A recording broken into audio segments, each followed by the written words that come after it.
Hi, welcome back guys. This is your friend, the Saiyan Fanfics. Back with amazing fanfiction. This is the series of What If Deku Awaken Saiyan Quirk. Now before starting, please give this video a like and subscribe to the channel if you want more videos like this. Now let's get into the fanfic. They say a butterfly's wings can stir the air and, given enough time, spark a hurricane. It sounds like an exaggeration, yet the principle holds sometimes. The smallest change can alter everything. In most universes, All Might crosses paths with Izuku Midoriya. After the quirkless boy charges headlong into danger to save Bakugo from the slime villain, that act of reckless courage convinces All Might to make Izuku his successor and pass on the legendary power of One for All. But not in this universe. Here, All Might never drops the bottle containing the slime villain. That single, seemingly minor difference begins a chain of events that will shake the very foundation of the world. 17-year-old Izuku Midoriya walked aimlessly through the city, his hands buried deep in his pockets. He wasn't heading anywhere in particular. His feet moved because standing still hurt too much. All he could hear were the words that had broken him. You can't be a hero without a quirk. They weren't just anyone's words, they belonged to All Might, the man Izuku had admired his entire life. Hearing them felt like the universe itself had decided his dream was impossible. When he looked up, he was standing at the edge of Takoba Municipal Beach Park. He didn't even remember walking there. He turned to leave. Then, help. The voice was faint, almost lost beneath the rolling surf. Instinct overrode despair. Izuku sprinted toward the sound, heart pounding. At the shoreline, he stopped short. A turtle thrashed in the shallows, plastic cutting into its flippers as it tried to escape. Was that you calling? Izuku muttered, shaking his head. Even if it wasn't, the creature was in trouble. He crouched down and carefully untangled the trash, freeing it. The turtle looked up at him. Thank you. Wait here. Izuku froze. What? The turtle turned and glided back into the ocean. Hours passed. The sun dipped low, painting the waves in orange and gold. Izuku, shivering and confused, finally decided to go home until he spotted something approaching across the water. A man riding the turtle. As they neared, Izuku could make out details. The rider was short and bald, with 6 dots tattooed on his forehead. He wore a Hawaiian shirt, shorts, and sandals. A white beard framed a face that radiated warmth, the kind that made you feel like you'd known him forever. The man hopped onto the sand with surprising grace. You must be the young man who helped my turtle, he said cheerfully. I'm the turtle hermit Krillin. Izuku just stared. I what? Krillin's smile softened as he studied the boy's expression, exhaustion, pain, and buried deep a stubborn spark of kindness that reminded him of someone from long ago. I'd like to thank you, Krillin said. But first, what's your name? Midoriya Izuku. I just did what any hero would do. Realizing how that sounded, he flinched. I mean, anyone would do. Krillin chuckled.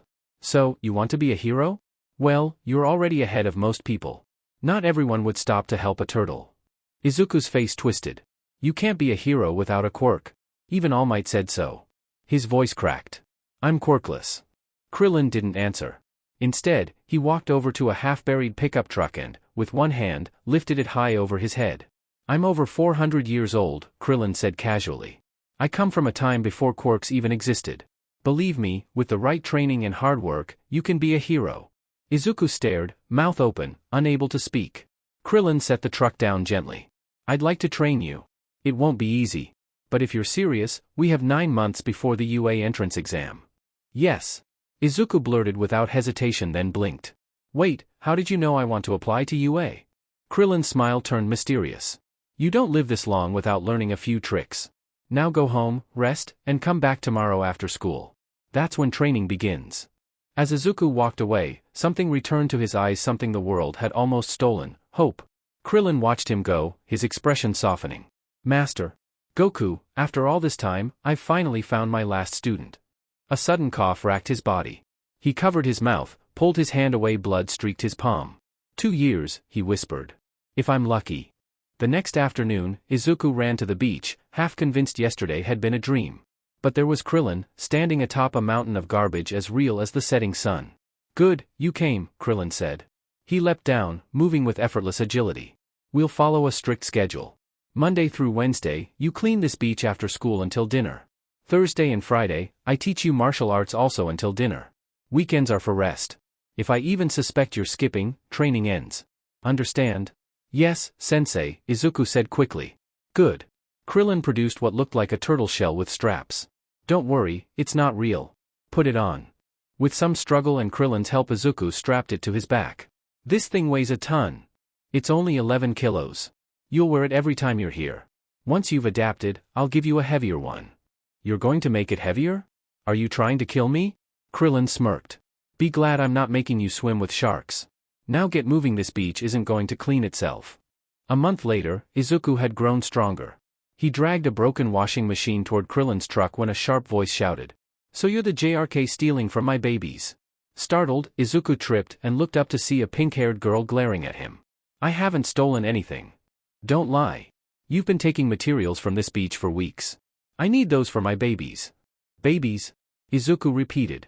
Yes, babies, she said, indignant. I call all my inventions babies. Thanks to you, I can't finish them. Izuku raised his hands. Look, I think we started wrong. I'm Midoriya Izuku. Right, I forgot to introduce myself. I'm Hatsum genius inventor and future head of Hatsum Industries. Well, once I graduate from UA and get some sponsors. You're applying to UA too? Izuku asked, surprised. I'm trying to get into the hero course. That's why I'm training here. He hesitated. He couldn't reveal the full truth. Krillin had warned him. Flashback. About a week into training, Krillin had spoken quietly during a break. What I'm going to teach you later, if it falls into the wrong hands, it could be dangerous. I've seen the kind of destruction people can cause with this power. So we'll tell everyone you have a quirk. Tonight, I'll meet your mother. We'll say you've awakened one like mine, Ki control. The meeting had gone better than Izuku imagined. Inko agreed to the training, followed Krillin's diet plan, and promised to register Ki control once Krillin said Izuku was ready. Flashback end. Until a month ago, I thought I was quirkless, Izuku told Mei. But my master helped me awaken a quirk like his. It only works if I'm in peak shape. That's why I'm wearing this shell while I clean. Mei's eyes lit up. She zipped close, her face inches from his and her chest pressing against him. So Kim Kuin wants to be a hero? We're going to make so many babies together. Izuku nearly fainted. Before he could react, Mei crouched behind him, poking the turtle shell. This thing's primitive. I can build something better. From now on, we're partners. You save me the best salvage, and I'll make you the best hero gear ever. She dashed off before he could answer. Krillin, who had watched the entire scene, just smiled knowingly as if he understood something neither of them did yet. Months passed. Izuku and Mei grew close, forging a friendship that felt new to both of them. On weekends, Izuku even helped her in her workshop. One afternoon, Mei proudly presented a sleek black case. Introducing Hatsum Industries' latest prototype, she declared. Inside were 4 blue wristbands and a matching shirt. They're made from a tungsten carbon we've reinforced with nanolayers, strong, heat-resistant, and heavy. Each band weighs 6.25 kilos. The shirt is 25. That's 50 kilos total. Krillin already approved. You'll wear it every day until the UA exams except when you're sleeping, bathing, or on weekends. Izuku just nodded. By now, he trusted Mei's inventions and Krillin's judgment. The day before the UA entrance exam arrived, Izuku tossed the last piece of trash into Krillin's truck. The scrawny, 5 feet 5 inches boy who'd once stood on this beach was gone. In his place stood a lean, muscular young man nearly 5 feet 9 inches tall. Krillin approached with a wooden box. You've done well, kid. My master gave me this when I completed my training. Now, I'm giving it to you. Inside was a bright orange GI. Izuku's breath caught. No matter how the exam turns out, Krillin said softly, I'm proud of you. Izuku hugged him hard. Thank you for everything, master. Krillin returned the embrace quietly. You're welcome, Izuku. End. Power levels. Izuku pre-training, 2. Izuku post-training, 70. Krillin, 3000. All Might Prime, 1400. Yagi Prime, 140. All Might Injured, 300. Yagi Injured, 30. Inko, 15. Mei, 30. Chapter text. Izuku stood at the gates of UA, unaware of the attention he was drawing. Dozens of students eyed the strange boy in the orange GI, some out of confusion, others out of curiosity. Izuku, long used to Mei's complete disregard for personal space and fashion norms, barely noticed. This is it, he thought. Beyond this point lies the first true step toward becoming a hero. Move it, loser. Izuku blinked, snapped out of his thoughts. He turned to see none other than Bakugo Katsuki. It had taken time, but with help from Krillin and Mei, he'd finally seen Bakugo for what he really was, a childhood bully. One of Mei's few hard rules was that he stop calling him Kaken. Katsuki. Whether or not Bakugo noticed the name change or cared, he didn't show it.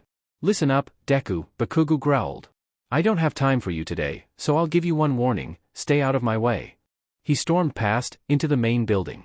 Looks like Sparkler's in a slightly better mood today, came Mei's voice from behind. She'd snuck up again. Izuku still wasn't sure how she managed that. The only person who could sneak up on him post-training was, well, Krillin.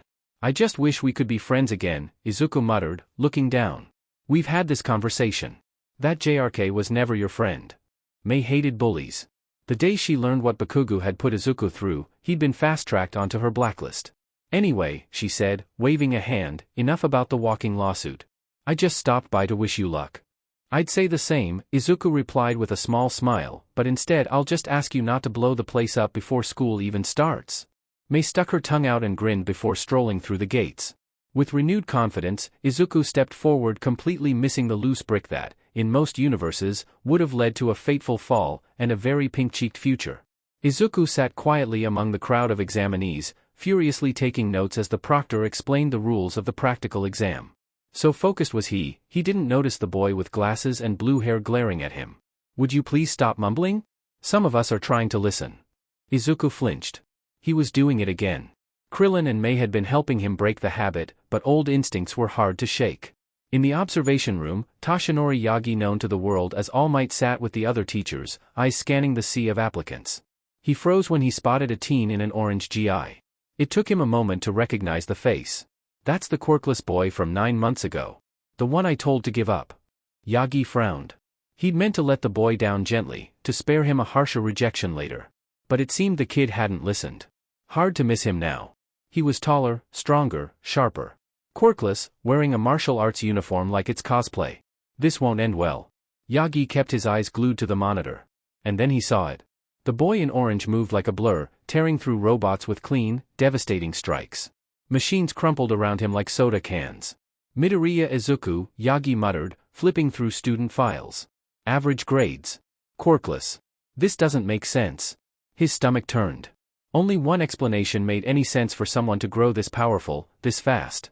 All for one. That man, he must have given the boy a quirk. Corrupted him. Yagi's hands clenched. He didn't blame the kid.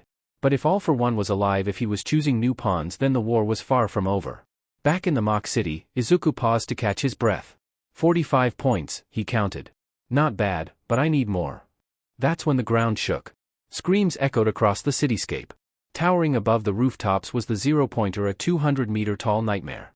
Izuku turned to flee with the others until a cry for help reached his ears. A girl was pinned beneath rubble, right in the monster's path. So this is how I die, the girl thought, eyes clenched. Sorry, Mom, Dad. I was doing so well. But instead of the end, she felt the pressure lift. She opened her eyes and saw a boy in orange, effortlessly hoisting the debris off her. Can you stand? He asked. No, my ankle, I think it's broken, she winced. He turned toward the looming machine. Wait, you'll get yourself killed. If I don't stop it, he said, stepping forward, more people could get hurt. She watched, stunned, as he lowered into a strange stance, legs spread, knees bent, hands cupped to one side. Ka. Me. Ha. Me. Hiya. A blinding blue-white blast tore through the air, engulfing the zero-pointer's upper half. The robot exploded in a brilliant flash. Yagi's eyes widened. That attack. That power. That wasn't just a quirk. And it wasn't just raw strength. This boy had been trained. And not by any pro hero. All Might's suspicion deepened. Who are you really, Midoriya? The day after the exam. Nedzu strolled across what used to be a garbage-strewn beach, now pristine and peaceful. On a bench, right where he expected, sat the man he was looking for. Hello, old friend, Nedzu said cheerfully. Your student did a remarkable job cleaning this place. I had the pleasure of watching him yesterday. Imagine my surprise when he vaporized the top of a giant robot. He smiled slyly. Years ago, I asked if you were looking for a student. You said no. What changed? Krillin turned to the Chimera. He had what I was looking for. Besides, most quirks aren't compatible with Ki, you know that. Nedzu took a seat beside him. Does he know about your illness? Krillin shook his head. No, and I'd like to keep it that way. So no telling him. Izuku's a smart kid. His age won't stop him from figuring it out much longer. 1 week later. Mei and Izuku sat in his room, waiting anxiously. Mei had received her results earlier and rushed over to see his. Izuku, called Inko Midoriya. You've got mail. Coming, Mom. Izuku shouted, racing down the hall with Mei in tow. They tore open the envelope. A small projector disc popped out and activated, casting an image into the air. Am I a bear? A dog? A mouse? It matters not, for I am the principal, chirped the strange white creature. Midoriya Izuku, you did exceptionally well. Izuku blinked. Wait, what? You scored 99% on the written exam, a truly rare feat. As for the practical, 45 villain points. Impressive, but not quite enough to pass. His heart sank. However, being a hero is about more than defeating villains. It's also about saving others. That's why we award rescue points. You, Midoriya, earned 65. Final score, the highest in the exam. Congratulations. Welcome to UA. The projection flickered off. I'm in, Izuku whispered, then broke into a grin. I'm in. Come on, we've got to tell Master Krillin. He bolted out the door, joy in every step. Inko watched them go, misty-eyed. My baby, he's really growing up. Then her gaze narrowed with a mischievous glint. Now, with a few nudges, I'll have grandbabies in no time. It was the first day of school, and Izuku had been standing outside the door of Class 1A for a few minutes. It wasn't nerves keeping him from going in, it was who he heard on the other side, Bakugo Katsuki. Izuku had figured Katsuki would pass the entrance exam, but he'd hoped they'd be placed in different classes. It seemed that while the universe had finally taken some pity on him, it still hated him just a little. He was snapped out of his thoughts by someone tapping him on the back. Turning, he found the girl he had saved from the zero-pointer. Hey! You're the guy in the orange GI who saved me. I never got to thank you. I'm Uraraka Ochako, by the way. Taking her outstretched hand, he replied, Midoriya Izuku. Nice to meet you. And it was nothing, I just did what any hero would do. Well, Izuku, we better get inside before the bell rings. Wouldn't do to be tardy on the first day, she said, heading in. Izuku followed close behind. He wasn't surprised by the scene that greeted him. Katsuki was already arguing with the bespectacled boy from the entrance exam. When he noticed Izuku, his voice rose immediately. Deku? What's a weak piece of shit like you doing here? Before Izuku could respond, the blue-haired boy stepped over and bowed. I am Ida Tenya. I must apologize for my behavior during the exam, I misjudged you. Izuku placed a hand on his shoulder. It's okay. We were all nervous. Just, don't judge people so quickly next time, and we're even. Ida straightened with a sharp nod. I shall endeavor to do just that. They were interrupted by a tired voice from the front of the classroom. If you're here to make friends, then leave now. Get to your seats. Crawling out of a sleeping bag was a man who looked more like a homeless vagrant than a teacher. He scribbled Aizawa Shoyuta on the board. Took you 10 seconds to sit down. That's unacceptable, he muttered. Get your gym uniforms and meet me out on the field. A student in the back raised his hand. What about orientation? Aizawa gave a sharp, unsettling smile. We're doing something better. By the time the class arrived at the field, Aizawa greeted them with another judgmental sigh. 10 minutes. We'll need to work on that. He turned to Izuku, holding a ball in his hand. Midoriya. You scored the highest on the exam. In middle school, how far could you throw a softball? Izuku looked down, sheepish. 20 meters. Aizawa's brow twitched. That was well below average. Try again. Use your quirk this time. Stand in the circle and throw it as far as you can. Izuku took the ball, stepped into the ring, and threw with all his strength. 800 meters. Not bad. He turned back to the class. The government thinks controlling quirks keeps people equal. But that's not how the world works. Today, we'll run a series of tests to see where each of you stands. That sounds fun, a pink-skinned girl exclaimed. Aizawa grinned darkly. Fun? Whoever scores the lowest gets expelled. Before anyone could react, Katsuki lunged at Izuku, explosions sparking from his palms. Deku. You cheating sheet, how did you do that?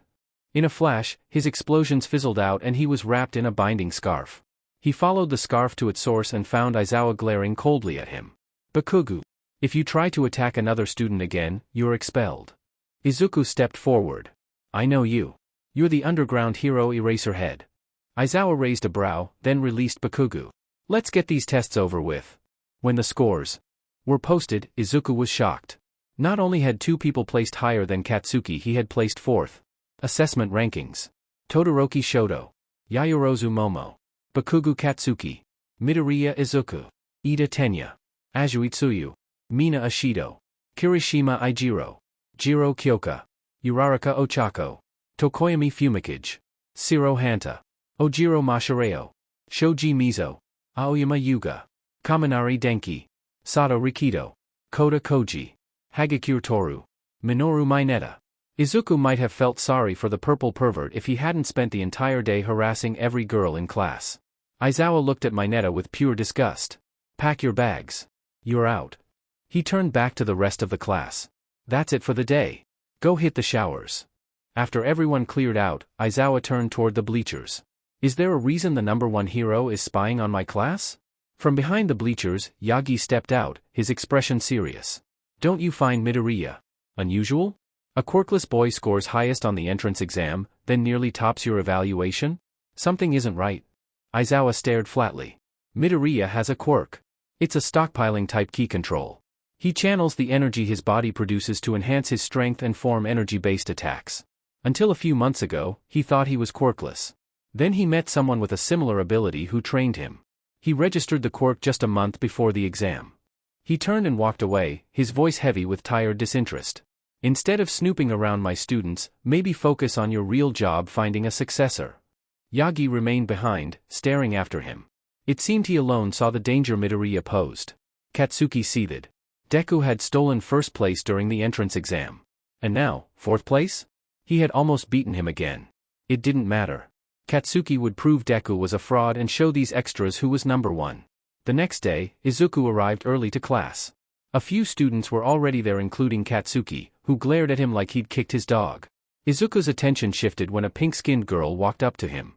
Hey, Midoriya. I'm Mina Ashido. I'm putting together a class group chat. Wanna join? Izuku blinked. No one had ever invited him to one of those before. I'd love to, Ashido. She gave him a bright grin and moved on to the next student. Izuku found himself chatting with Ida and Ochako again. It seemed the two had decided they were friends and he didn't mind one bit. He could use more friends. Their conversation was interrupted as a tired-looking boy with messy purple hair walked in, followed by Aizawa. Took you 7 seconds to get to your seats this time. You're learning. He gestured toward the newcomer. This is Mineta's replacement Hitoshi Shinso. Take the seat in the back. End. Power levels. Izuku, 70. Master Krillin, 3000. Prime All Might, 1400. Prime Yagi, 140. Injured All Might, 300. Injured Yagi, 30. Aizawa, 150. Nedzu, 50. Todoroki, Ice Only 80. Bakugo Katsuki, 75. Kirishima, 65. Yayorozu Momo, 50. Ida Tenya, 50. Azuitsuyu, 45. Mina Ashido, 46. Jiro Kyoka, 48. Uraraka Ochako, 36. Tokoyami, 55. Shiro Hanta, 35. Ojiro, 40. Shoji, 33. Aoyama, 30. Kaminari, 32. Sato, 34. Koda, 30. Toru, 30. Shinso, 25.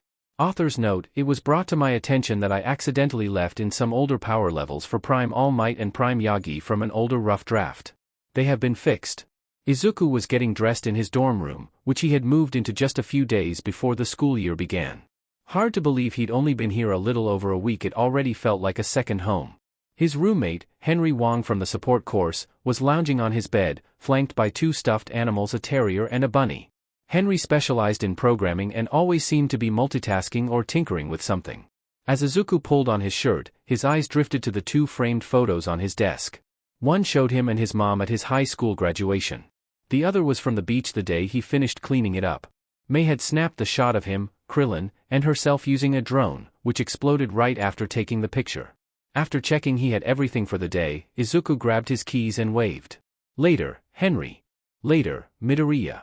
Izuku left for a brisk morning jog around campus, muscles loosening with each step. By lunchtime, the cafeteria buzzed with energy. Their first week had been filled with theory and lectures. But today? Today was the start of practical training. Everyone was hyped. Izuku had just sat down with his tray when someone wrapped their arms around him from behind, soft pressure pressing into his back. "What can I do for you, May?" he asked flatly. "As you can see, I'm trying to eat." He turned around and frowned slightly. She looked more disheveled than usual. When was the last time she bathed? Or slept? "I finally did it," May said with a manic grin. "I recreated one of the babies lost during the Quirk Dark Ages, the one Krillin told us about." Before he could react, she yanked his arm and dragged him away from the cafeteria. As they disappeared, Kirishima leaned forward with a whistle. "Man. I never pegged Midoriya to be the first one with a girlfriend. She didn't even care we were watching. Right? Kaminari snorted. She came in like a heat-seeking missile. Looked like she was gonna fuse with him. Zero nodded, slurping his noodles. Grade A public affection right there. Bold move. Mina grinned, elbowing a suddenly quiet Ochako. Ah, don't be jealous, Uraraka. I'm not jealous. Ochako snapped, a little too quickly. Her cheeks were burning as she stabbed her rice. They're just friends, right? Could have fooled me, Jairu muttered, smirking. Momo offered a polite smile but glanced in the direction they had gone. She seems very passionate. I just hope Midoriya isn't skipping meals because of her. Ida adjusted his glasses, frowning. This kind of distraction during school hours is highly unorthodox. I'll need to have a word with both of them. Meanwhile, Mei dragged Izuku into lab room 1F and proudly stood in front of a fridge. Introducing Hatsum Industries' latest prototype, she declared. With a press of a button, a puff of white smoke filled the air and where the fridge once stood, a plain silver 12-ounce can appeared. I'm still working on shrinking it to the size Krillin described, but using nanites, I've figured out how to convert digital data into physical storage and vice versa. Izuku blinked. Wait, you made nanites? He shook his head. Okay, that's great, but how about we get you some food, a shower, clean clothes, and sleep? I'll let your teachers know you're not feeling well. Mei yawned, already swaying on her feet. You're not taking no for an answer, huh? Izuku crossed his arms and gave her a look. Fine, she sighed. As they walked out, a loud boom echoed behind them. The can that used to be a fridge had exploded. Mei scratched her cheek. Okay. Maybe still a few bugs left. After making sure Mei was resting and notifying her instructors, Izuku bolted across campus, just barely sliding into class as the bell rang. 5 minutes passed. The teacher hadn't arrived yet. Izuku glanced around the room and noticed some unfamiliar faces. Today was a joint class with 1B. Suddenly, the door burst open. I am here. Coming through the door, boomed All Might. He paused, scanning the room with a smile. Apologies for the delay, my paperwork ran longer than expected. But I come bearing exciting news. With the press of a button, a panel slid open in the wall, revealing 40 suitcases, each labeled with a name. Your hero costumes, All Might announced. Each one crafted to your specifications, some may even be improved beyond your original requests. He looked pointedly at Momo and Toru. Now, grab your cases, get suited up, and meet me at Training Grounds Epsilon. Boys' locker room. Izuku was pulling on his blue undershirt when Kaminari wandered over, arms crossed and eyebrow raised. Dude. You could have picked literally anything and you went with a full-on orange GI? No tech armor? No cape? No one's ever gonna take you seriously. Shoji chuckled from his bench. I think it looks fine. Functional, lightweight. It's traditional, Izuku said calmly as he smoothed down the fabric of his GI. This uniform has a long history. I hope that by wearing it, I can remind people what it stands for. He pulled the matching orange shirt over the undershirt, adjusting the kanji on his chest. A few of the guys went quiet. Kirishima gave him a big thumbs up. That's super manly. Can't beat old school spirit. Tetsu nodded. Hey, that looks like what those martial arts monks wear in old movies. Kinda rad. Izuku's going full kung fu protagonist, Monoma muttered, tugging on his boots with a smirk. Watch him start speaking in parables next. Just as long as he doesn't start flying, Rin joked. My quirk doesn't cover mid-air retrieval. Everyone chuckled as Izuku smirked and tied his belt. Shinso, lounging with a towel draped over his shoulders, glanced up.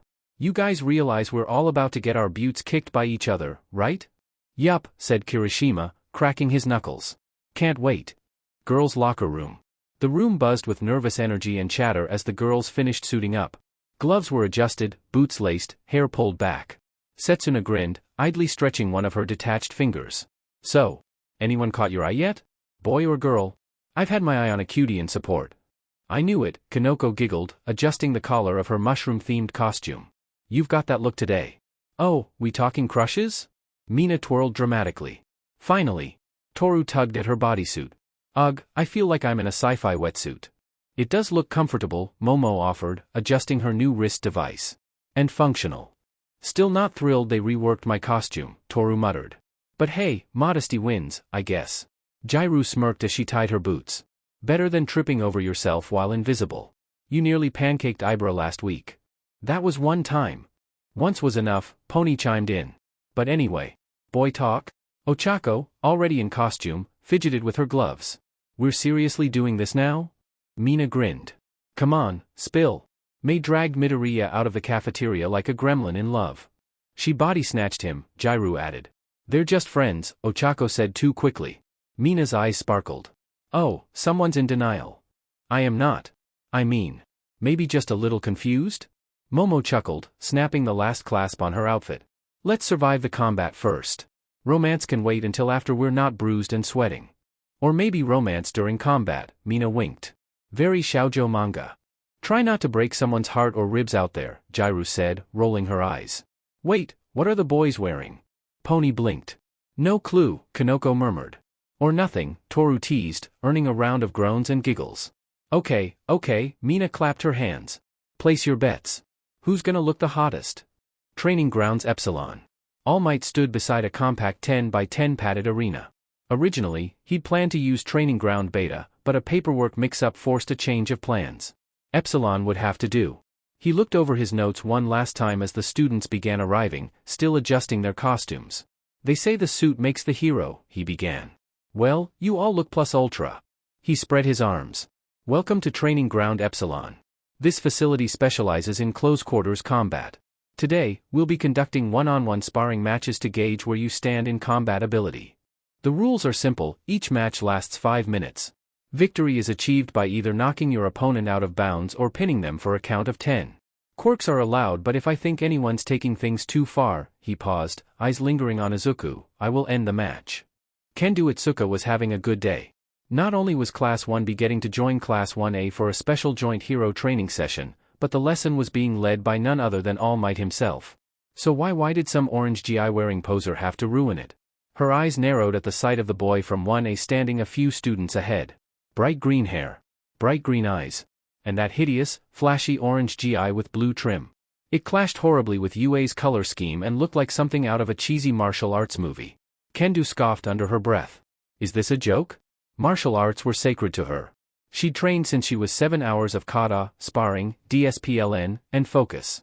And now this kid shows up in cosplay pretending to be a fighter? She was pulled from her growing irritation when a tall student from 1A raised his hand. Kendo remembered his name Ida, something? Sir, he said with perfect posture, how will the matches be determined? All Might grinned and reached over to a nearby table. Good question, young Tenya. Matches will be selected at random using this. He held up a sleek tablet. I dropped by the support course earlier and had one of the students whip up a quick pairing program just for this. But, sir, Ida pressed, is that really the best method for evaluating our abilities? Before All Might could respond, Orange GI Boy beat him to it. It makes sense, Ida, he said, arms crossed. In real life, heroes rarely know who or what they'll be facing in a confrontation. Kendo frowned. His tone was calm, respectful, even, but something about it still rubbed her the wrong way. All Might nodded.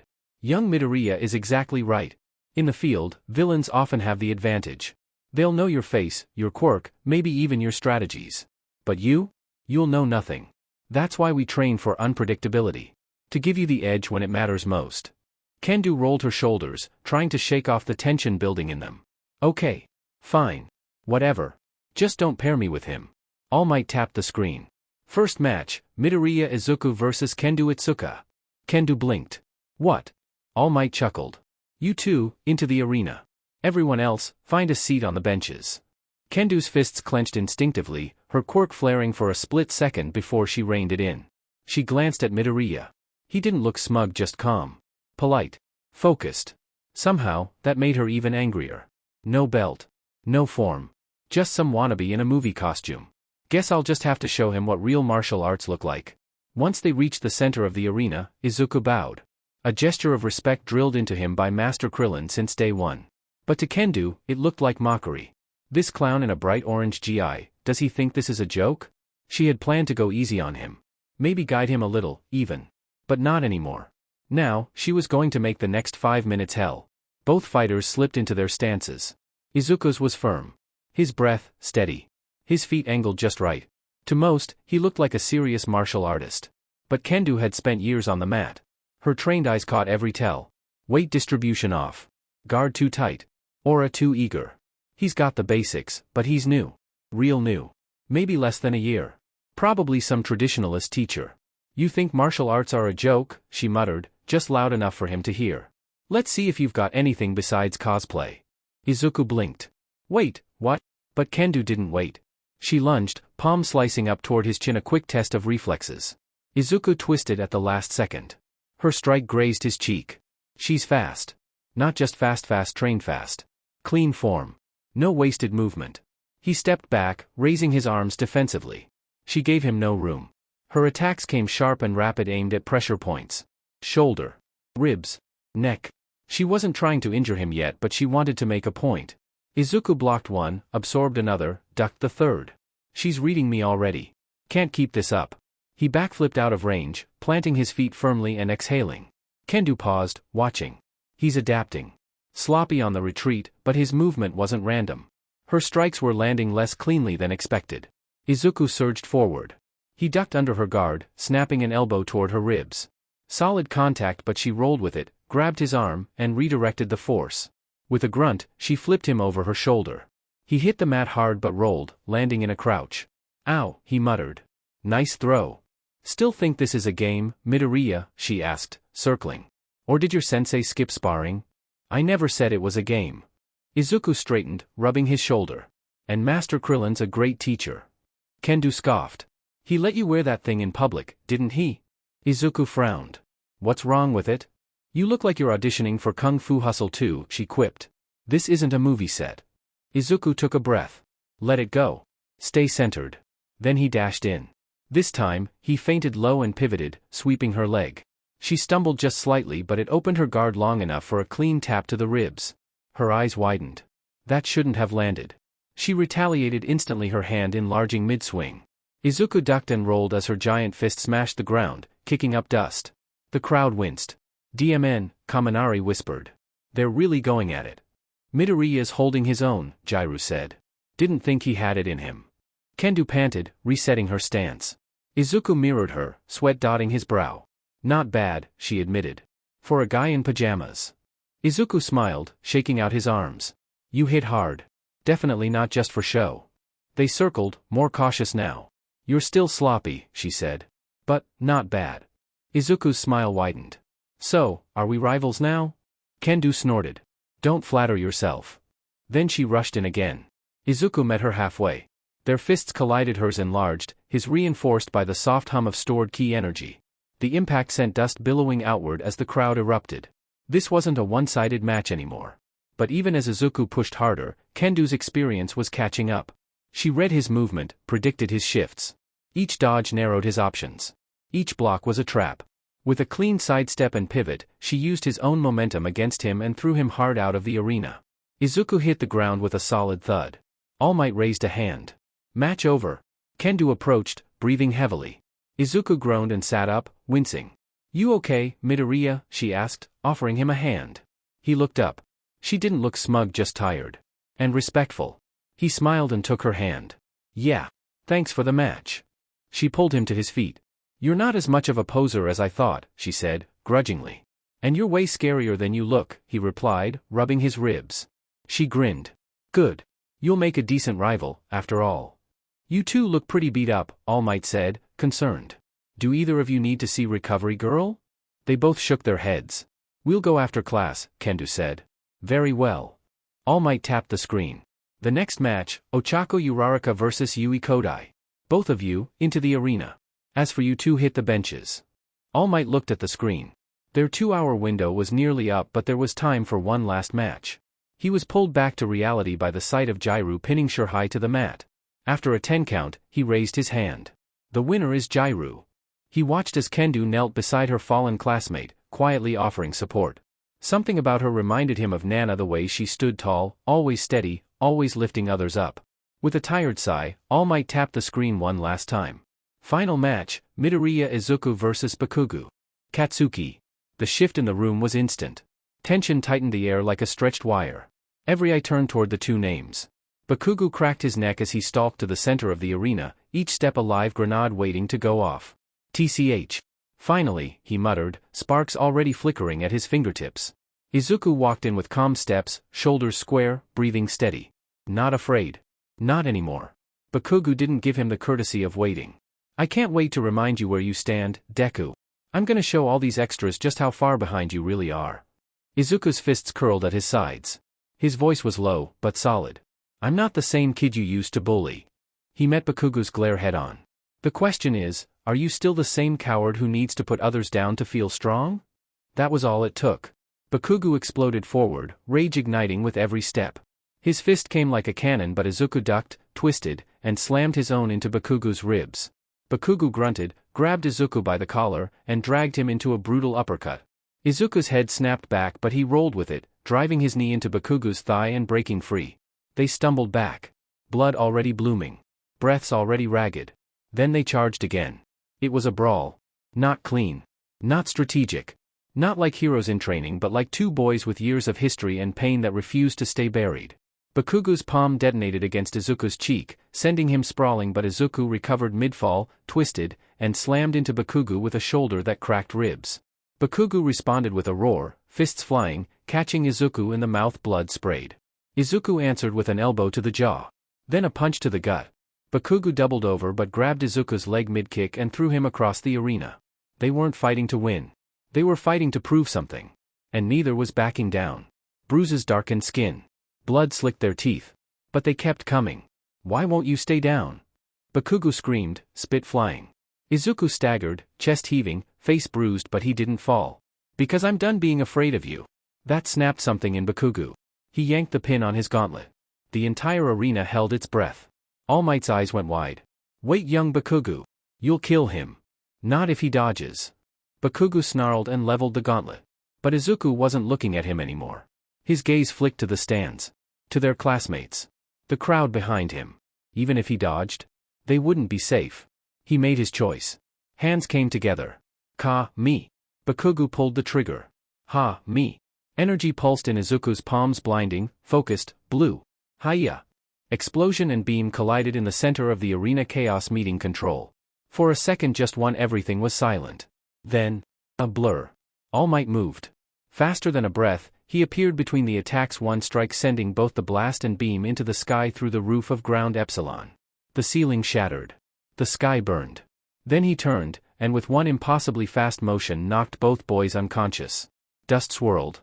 All Might stood tall amid silence and ruin, the wind from the shattered ceiling tugging at his tattered cape. Class dismissed, he said flatly.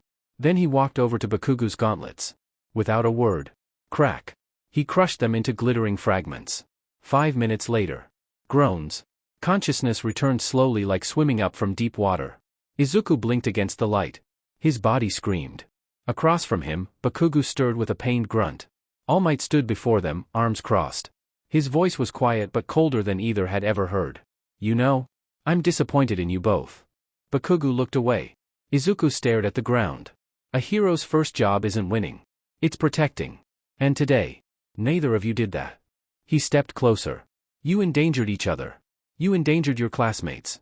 You threw away every lesson you've been taught for pride and old wounds. Silence. No excuses. Go to Nedzu's office, he said, turning.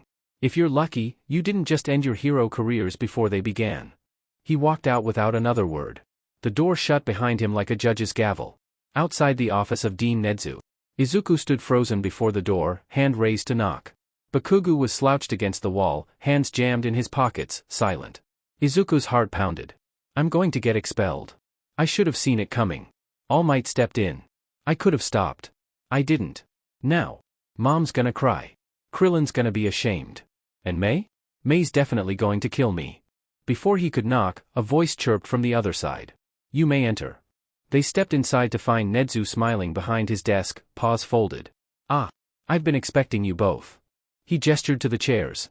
I must say, you exceeded expectations. I didn't think you'd get sent to me until at least the first month. Their stunned silence made him chuckle. Oh, don't look so confused. I know everything. Your history together, well hidden, yes, but not from me. Bakugu's eye twitched. Let's just get this over with, you DMN rat. Nedzu's grin didn't fade. But his eyes lost their warmth. Very well. He straightened, voice sharpening like a blade. As punishment, both of you will report to Hound Dog once a week for mandatory counseling until midterms. No exceptions. The boys didn't argue. Yet. Additionally, you'll do cerebral odd jobs for me. Izuku blinked. Wait, we're not expelled? Nedzu's grin returned, but this time, it sent a chill down both their spines. You're not. You have potential. Immense, raw potential. That's why, you get one last chance. He leaned forward. But know this. By the time your punishment ends, you'll wish I expelled you. Later school hall. Izuku stepped out of Recovery Girl's office, bandaged and exhausted. Waiting just outside was Kendo, arms crossed, eyebrows raised. So, she said casually, how'd it go? Izuku sighed, rubbing his neck. Let's just say, it's a good thing I don't have a girlfriend. Because what little free time I had. Gone. Kendo blinked. Wait, seriously? From what I heard, you do have a girlfriend. The rest of your class met her at lunch. Izuku's face turned red. Wait, what? Mei's not my girlfriend. She's just really enthusiastic. And very physical. Kendo raised an eyebrow. I swear. Izuku waved his arms. She's just my best friend. From down the hall came Kuin. I accidentally made sentient robots again. Come help me stop the uprising. Izuku groaned. Mostly. Yagi sat in silence as Nedzu calmly drank his tea. Though only a few minutes had passed, it felt like hours. Finally, Nedzu set his cup down with a soft clink. Do you know why I called for you, Toshinori? Yagi began to sweat. He considered lying but figured playing dumb was safer. No, sir. I can't say I do. Really now, Nedzu murmured. He reached under his desk and retrieved a laptop. His claws tapped briskly at the keyboard. You'd think, after how long we've known each other, you'd have learned by now there's no truth I can't uncover. He spun the laptop around. On the screen were two names, Momo Yaoyorozu versus Itsuka Kendo. This was the last match queued by your little program, Nedzu said, voice sharpening. So why did you call for Midoriya Izuku and Bakugo Katsuki instead? Yagi's throat tightened. Their records clearly document their history. You had to know how far things could escalate. That's when Yagi noticed. Nedzu wasn't smiling. He sank deeper into his chair. The truth is, a few months before I applied to UA, I met Midoriya. Back then, he was quirkless. A skinny, timid kid looked like a stiff breeze could blow him away. But now, he exhaled shakily. He's one of the strongest first years I've ever seen. And there's only one way I know someone like that could get a quirk that powerful. Nedzu's gaze darkened. So you decided to eliminate what you thought was a threat, he said coldly. At the cost of another student's future? Yagi looked away, guilt etched deep across his face. I'll have you know, Nedzu continued, voice quiet but far more dangerous, that I'm well aware of the truth behind Midoriya's quirk. I won't share the details with you but I can assure you, your old enemy has nothing to do with it. Yagi said nothing. There was nothing left to say. You're lucky, Nedzu added after a pause. Both boys walked away with relatively light punishment. He stood, walked to the window, and folded his paws behind his back. You, however, will not get off so easily. Yagi blinked. Sir? I know you've taken an interest in one of the 1B students. Itsuka Kendo, correct? Yagi tensed. Your punishment, Nedzu said without turning, is this: you are forbidden from approaching her about one for all until I give my XPLCT approval. Not before the sports festival. Not before you earn back my trust. Yagi's heart sank. Nedzu finally turned back, his eyes cold and unreadable. You wanted to be rid of Midoriya. You gambled with lives. He leaned forward, eyes narrowing. There will be no second chances, Toshinori. Middle of nowhere, night. The wind howled between jagged canyon walls. Floodlights buzzed as 20 masked men dug through rubble. Their breaths misted in the cold air. One of them paused, brushing dust from an orange lump in the dirt. Chronostasis, he called. I found something. A tall man stepped forward, white hood pristine, plague mask gleaming. The object was a strange fruit. Roughly the size of a softball, light red-orange, with twisted, lychee-like skin. Chronostasis crouched, staring. Then, slowly, a grin formed beneath the mask. Go call over Hall, he said, voice full of wonder. This changes everything. A few days later, Class 1A. The classroom buzzed with chatter until the door slid open. Aizawa stepped in, scarf dragging and a sleeping bag still clinging to one foot. Silence fell instantly. He gave the class a flat, tired stare. Today, you have a special assignment, he said, voice low. A beat of silence. He let it hang long enough to make several students fidget nervously. You're choosing a class representative. A few students perked up immediately. But Aizawa raised a hand. However, he added, eyes narrowing, as part of their punishment, neither Midoriya nor Bakugo are eligible to run. A wave of murmurs rippled through the room. Eh? That's not fair. Kaminari blurted. Ida straightened, practically radiating energy.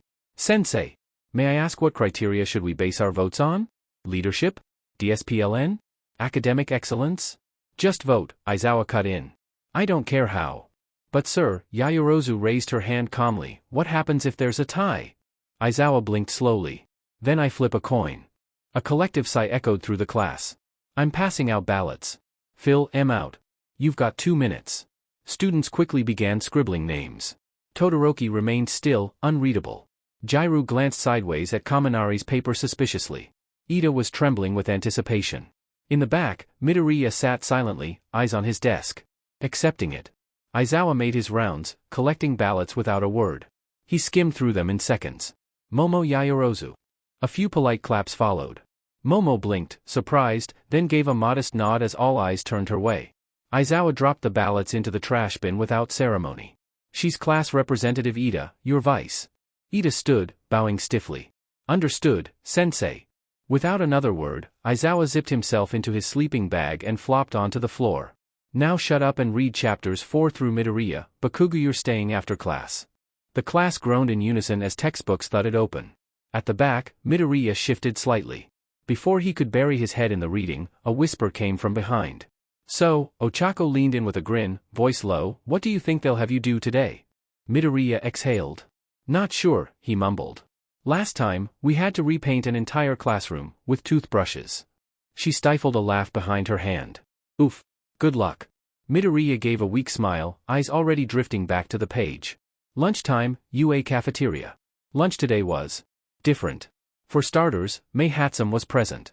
Somehow, Izuku had managed to drag her away from the support course workshop and convince her to eat with him in Class 1A.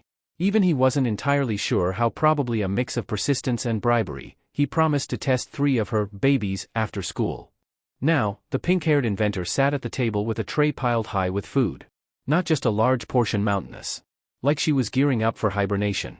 The rest of Class 1A watched, stunned, as she devoured curry, rice, meat buns, a suspiciously spicy-looking side dish, and half a tray of takoyaki like a whirlwind. Kirishima leaned in, eyes wide. Dude, how can she eat so much food? Mina gave a dramatic sigh. I know, right? Just watching her is making me lose my girlish figure. What girlish figure? Jairu muttered behind her straw. Hey! Bakugo scowled from a few seats down. TCH. What's so special about her? She looks like she bathed in a toolbox. Mei didn't miss a beat, flashing a grease-smeared grin his way. Thanks. That's exactly what I did this morning. Bakugo blinked. What? I was testing a new joint lubricant, she said cheerily. Smells like axle grease, tastes like mint. Please tell me you didn't eat it, Midoriya muttered, face pale. I only liked it. Once. For science. Tokoyami looked over from his tray. A tragic lack of restraint. Admirable in its chaos. You're all weird, Tsuyu said flatly, sipping her juice. Thanks. Mei beamed, shoveling another spoonful into her mouth. Ida, meanwhile, was quietly seething. Midoriya. You can't just bring unauthorized students into our lunch block without clearance. Izuku looked up, confused. We're all UA students. That is not the point. Then, the alarm sounded. At first, it was just a faint wailing. Then came the klaxon and flashing red lights. Students jumped to their feet. A stampede of footsteps followed, some rushing for windows, others bolting toward exits. What's going on? Uraraka asked, trying to see through the crowd. Someone's breached the school.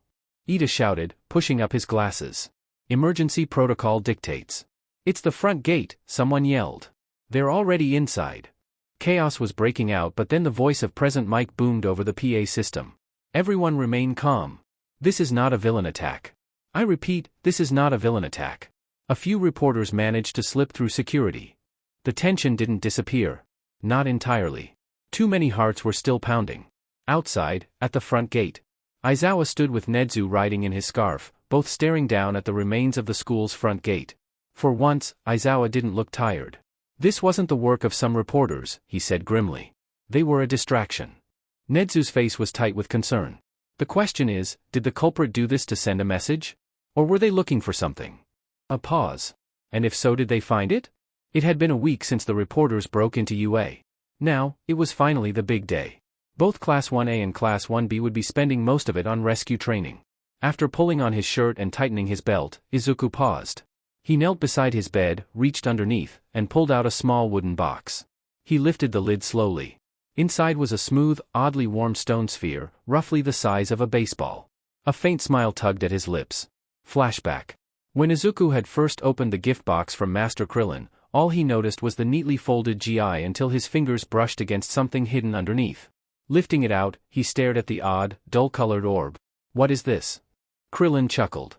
"That's something called a Dragon Ball. There used to be 7 of them. Gather them all, and you'd get one wish." Izuku blinked. "A wish?" Krillin's smile faded into something more thoughtful. Not long before quirks started appearing, a final wish was made. No one knows exactly what it was. But soon after, the Supreme Kai came to me. Said humanity had abused the Dragon Ball for the last time. While they lay dormant and scattered, he sealed them, hidden away. Izuku turned the stone in his hands. It felt heavier than it looked. "I don't know which one this is," Krillin said with a softer smile, "but my old friend believed the 4-star ball brought luck." Back to the present. With the way things had been going lately, Izuku figured he might need all the luck he could get. He slipped the ball into his pocket. Later that morning, out in the courtyard, Aizawa was doing a final head count as the last student stepped toward the buses in uniform. "As you know," he began, "Sekijiro is a guest speaker alongside Gang Orca on the Fault Line talk show today. My mom loves that show," Azui commented. Aizawa ignored her. "That means we'll be joined by Class 1B for this exercise. The ride is about 20 minutes. I ask that you don't wake me until we get there." With that, he climbed aboard the first bus without another word. Ida, brimming with purpose, stepped forward. "All right, the most efficient course of action is to assign seats." Momo gently placed a hand on his shoulder. "Or we could, let people sit where they want." Ida froze, noticing the line of students already filing into the bus without his plan. "I understand," he said, deflating just a little. "On the ride." "Oh, cool, they just dropped the trailer for the new Great Saiyan movie," Kirishima said, holding up his phone so nearby classmates could see. "I remember that kids show," Jairu said with a smirk. "The one with the stupid poses. Wasn't he supposed to be Japan's first hero?" "He was," Kirishima nodded. "But this one's a gritty reboot. They're basing it on what little's actually known about him." Mina leaned over the seat in front of her, eyes bright. "Well, what are you waiting for? Play it already." Kirishima pressed play. Midnight to 006. Dreamweave Studios presents. A black screen. Distant booming drums echo. Quick cuts. Flames swallowing city streets. People running through smoke. Sirens wailing in the distance. Deep voice narrator, in a world consumed by chaos. 007 to 014. Wide shot of a lone figure standing on a high-rise rooftop. His black armor glints in the firelight. He holds his helmet at his side, wind whipping his cape. Narrator, "One man will rise to bring justice." Whoosh. He slams the helmet onto his head, jumps off the building. 015 to 028. Quick montage. Blocking a punch from an armored thug in slow motion. Motorbike chase down a neon-lit highway. Swinging through shattered glass to kick a weapon from someone's hand. Narrator, learn the legend. 029 to 040. Calm piano music begins. Interior. Rain against the window. Shunichi, Lee, you can't keep doing this. Lee, if I don't, who will? 041 to 055. Narrator, experience the fear. A hulking, insectoid figure steps out, a nightmare amalgamation of all of Cell's forms. Perfection, hello, Great Saiyan. I'm so glad to eat you. 056 to 115. Rapid cuts. Lee taking a brutal hit, sent crashing into a wall. Screams in the streets. The monster stepping closer to the screen. Perfection, come now, surely you can do more. 116 to 130. Narrator, every hero has limits. Close-up of Lee's cracked helmet hitting the ground in slow motion. Shunichi, he's already killed enough people. Don't add yourself to the list. Lee, then I'll make sure I don't. 131 to 150. Music swells to full orchestra plus choir. Explosions lighting up the night sky. Lee catching a bus full of civilians as it teeters over a bridge. An empty, abandoned town. The monster roaring so loud the screen shakes. 151 to 159. Boom. Slow motion explosion fades to black. Narrator, Takumi Renjiro, is. The music surges, choir at full force. The title slams into place in blazing gold letters. The Great Saiyan, Dawn of Heroes. 159 to 2 o'clock. Blooming music. July 9th XXXX. Takumi Renjiro is like, the hottest. I can't wait. Mina gushed. Was his name really Lee? And who's the monster? Kaminari asked. Momo answered, as Kirishima said, not much is known about the Great Saiyan. Scholars are still debating whether he had a strength or flight quirk. Most adaptations give him both. They gave him a generic name for the film. As for the monster, that's Japan's first supervillain, Perfection. A man with a mutation-type quirk who was a cannibal. He would go from town to town, eating the entire population. Whether Simon ever fought him is unknown. So whatever happened to Perfection? Mina asked. No one knows. He just disappeared, Jairu said, before pulling a flashlight from nowhere and shining it under her face. Some people in the countryside say that those who go missing in the middle of the night were his next victim. The playful mood shifted when Azui turned to Izuku. I've been meaning to ask, what's your quirk? And what's with the stone? You've had it all morning. I'd like to know too, added Shinso. To be honest, until last week I thought you were quirkless. Not that there's anything wrong with that. Izuku slipped the stone ball into his GI pocket. It's a stockpiling quirk, nothing too fancy. It boosts my strength and lets me use it for energy-based attacks. He was starting to worry how natural the lie had become. As for the stone, it's a good luck charm from my master. I don't know, man, Kaminari said with a grin. That, plus your outfit, you're gonna stand out more than me. Sparks danced between his fingertips. I think you have an amazing quirk, Izuku assured him. Meanwhile, on the other bus, all of Class 1B was watching their teacher's interview. While nowhere near as bad as when I was a child after all, it's now illegal to deny entry or education based on quirks. The discrimination against those with dangerous or unusual quirks is still a challenge, Sekijiro said. He paused. Just the other day, I got a report of parents abusing their child because she needed to drink blood for her quirk. It drove her insane, leading to her attacking a classmate. If she's watching this, I just have to say, he turned to the camera. Let me help you. Just then, we interrupt this program to bring you breaking news. I'm Anchor Kimberly, and behind me is absolute mayhem. Multiple heroes have been taken down by one villain. Is there no stopping him? Wait, I'm being told Mirko has arrived. The rabbit hero launched into action, tearing into the villain. She's done it. Mirko has saved the day. I recognize that villain, Kendo said. He's a nobody.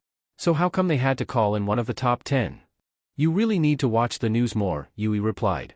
That's the third time in a week a top hero's been called in. Apparently, there's a new drag on the black market that makes Trigger look like pixie dust. They're calling it Might Z. In front of the USJ. The students had just gotten off the buses when Aizawa turned to his class. You woke me up. Extra homework tonight.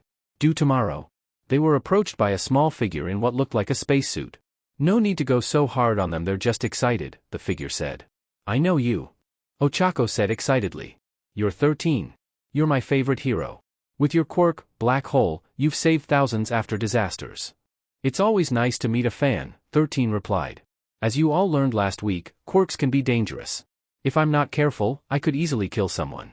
That's why we're here today, to teach you control. Welcome to the Unforeseen Simulation Joint, or USJ for short. Excuse me, Aizawa said, walking over to her. They spoke in low voices before she held up 3 fingers. Originally, All Might was supposed to join us, Aizawa told the students, annoyance in his voice. But something came up. Upon entering, Izuku was the first to sense it. Hundreds of key signatures scattered throughout the building. Suddenly, a portal swirled open in the plaza. Cool. UA went the extra mile and hired actors, Kaminari said. But the 2 figures in the center made Izuku's blood run cold. The one covered in hands radiated the darkest ki he'd ever felt, and the monstrous figure beside him felt like several different kiss violently stitched together. Aizawa pulled down his goggles. Those are not actors, they're villains. Kendo froze. Did I hear him right? A sharp slap to her backside jolted her back to reality. Bring it together, girl. We need you here, Setsuna said, smirking even as her eyes swept the plaza for threats. I'm not getting a signal. Yui's voice cracked, her hands tightening around her phone. Why aren't the alarms going off? Mina asked, glancing nervously at the walls. They must have disabled the security system and they're blocking our communications with a quirk, 13 said, voice steady but clipped. A cloud of black mist swirled into shape ahead of them, revealing a tall, inhuman figure. Greetings. I am Kurojairi, and we are the League of Villains, the Fogman intoned. From behind him, the man covered in disembodied hands stepped forward, voice rasping with irritation. Where's All Might? According to the schedule we stole, he's supposed to be here. Perhaps if we squash enough Goombas, the king will show up. I'm going to slow them down. 13 Get the students out of here and protect them, Aizawa ordered, already moving toward the railing. Wait, Izuku called, stepping forward. With your quirk and fighting style, you're better suited for ambushes and one-on-one fights. You'll get yourself killed. Aizawa glanced over his shoulder, eyes half-lidded. Izuku, you've got a lot to learn if you think I'm a one-trick pony. And with that, he dove into the plaza. The students could only watch in awe as he dismantled villain after villain with ruthless precision.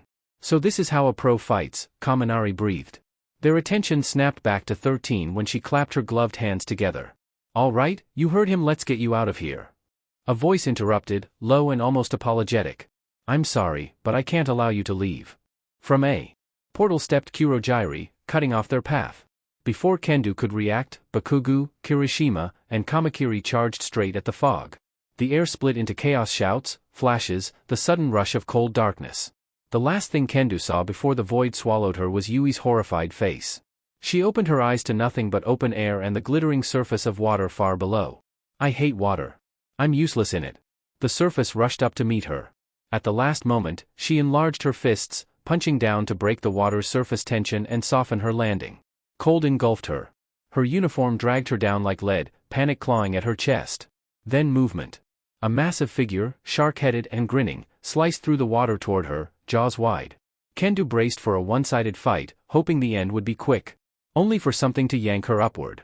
Breaking the surface, she gasped, only then noticing the rope around her waist was actually a tongue. Thanks for the save, Tsuyu, she sputtered. The frog girl landed them both on a small boat in the middle of the water zone, releasing her grip. It was nothing, she said simply. And please call me Azui. That was when Kendo noticed another classmate on the boat. Fukudashi. Am I glad to see you? Have you seen any of the others? His head flickered into a frown emoji. Sorry, pre-eyes, looks like everyone else got scattered. He glanced at the still water around them, where distant shapes moved just beneath the surface. Why haven't they attacked us? We're sitting ducks. The only one here with a quirk that works in water is Azui. Kendo's eyes narrowed. That's it, they don't know our quirks. Why else would they drop Azui here? The question is, what do we do with that? She looked at the two of them and smiled. I have a plan. I sure hope this works, Azui muttered, wrapping her tongue around both 1B students' waists before leaping as far as she could. At the peak of the jump, Kendo shouted, now, Fukudashi.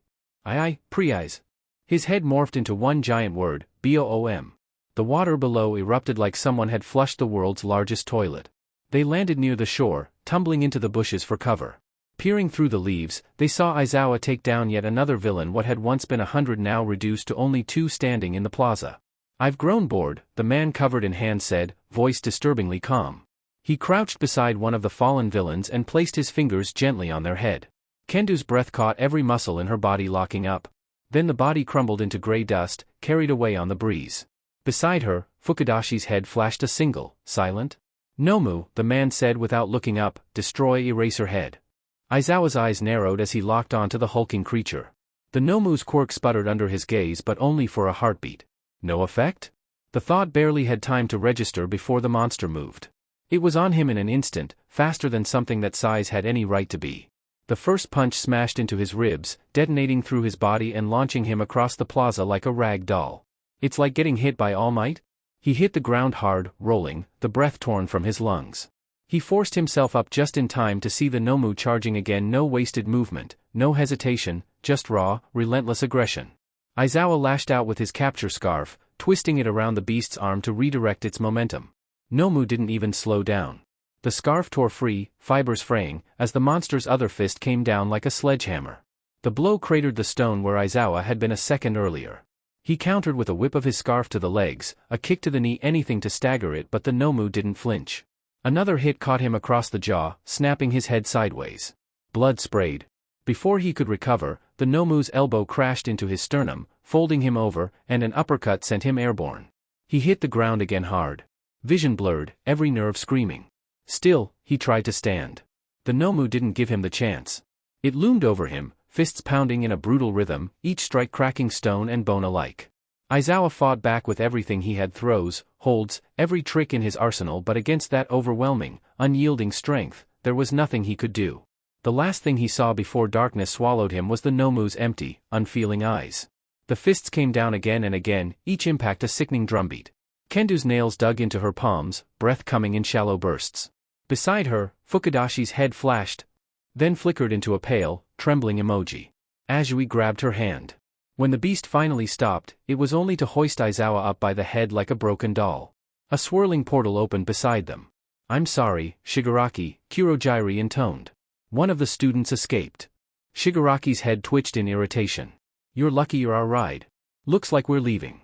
Kendo almost exhaled in relief until his pale eyes locked on their hiding spot. Her stomach turned to stone. But first, he rasped, let's leave All Might a gift. And then he was moving blindingly fast, a smear of pale hands and black jacket closing the distance in heartbeats. Kendo barely had time to shout before his fingers stretched toward Azui's face. When a blinding red light exploded across the plaza, washing the world in crimson along with the shout, Kaioken. As Izuku sprinted toward the plaza, his thoughts churned with everything that had happened since he'd been swallowed by the portal. Flashback. The instant he began to plummet into the forest zone, instinct sharpened his senses. Panic crackled in the air like static. He could feel his classmates scattered across the USJ, already clashing with villains. The strongest cries of distress tugged at him from the mountain zone. He twisted midfall, eyes locking onto a thick branch. His foot struck it with perfect balance, the wood barely bending before he sprang off again. One leap turned into two, then three, as he descended like a predator through the canopy.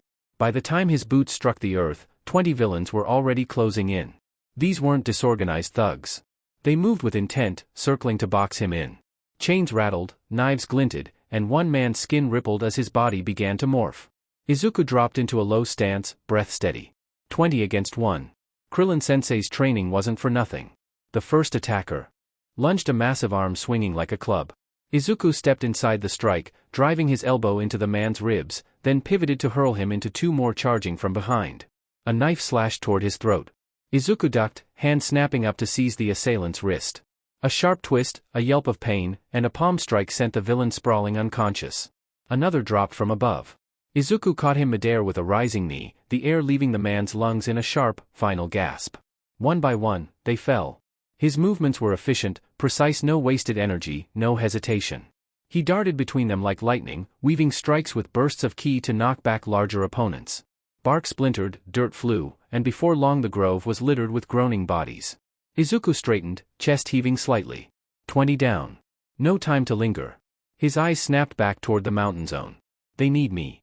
Mountain zone. Momo's skin crawled as the men closed in, their gazes predatory, their grins far too wide.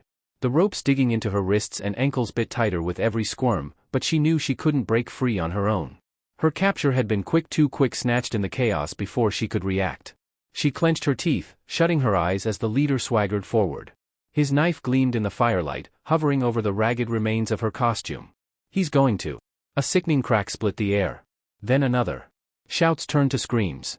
The sound of fists against flesh echoed through the clearing. Momo forced her eyes open. Izuku stood there, surrounded by a heap of groaning bodies. His chest rose and fell with steady, controlled breaths, his eyes hard but not unkind. For a moment, their gazes met green on gray. Then he turned his head away, a faint blush creeping across his cheeks. Reaching into his pocket, Izuku pulled out a capsule. With a flick, he tossed it near her. It burst open with a puff of smoke. Lying at her knees was a folded shirt. Across it, in bold letters, pants. Momo blinked. Really? All right, Izuku stammered, still keeping his eyes squeezed shut. Can't get dressed if you're tied up. He stepped carefully over the unconscious villains, hands steady despite his embarrassment. Without once opening his eyes, he knelt at her side and worked at the ropes. The knots loosened, bindings falling away. Momo flexed her freed wrists, torn between exasperation and the urge to laugh. Somehow, Izuku had managed to be both her savior and the most awkward boy she'd ever met all in the same breath. Then Izuku felt at Aizawa's ki plunging. Aizawa-sensei, he whispered.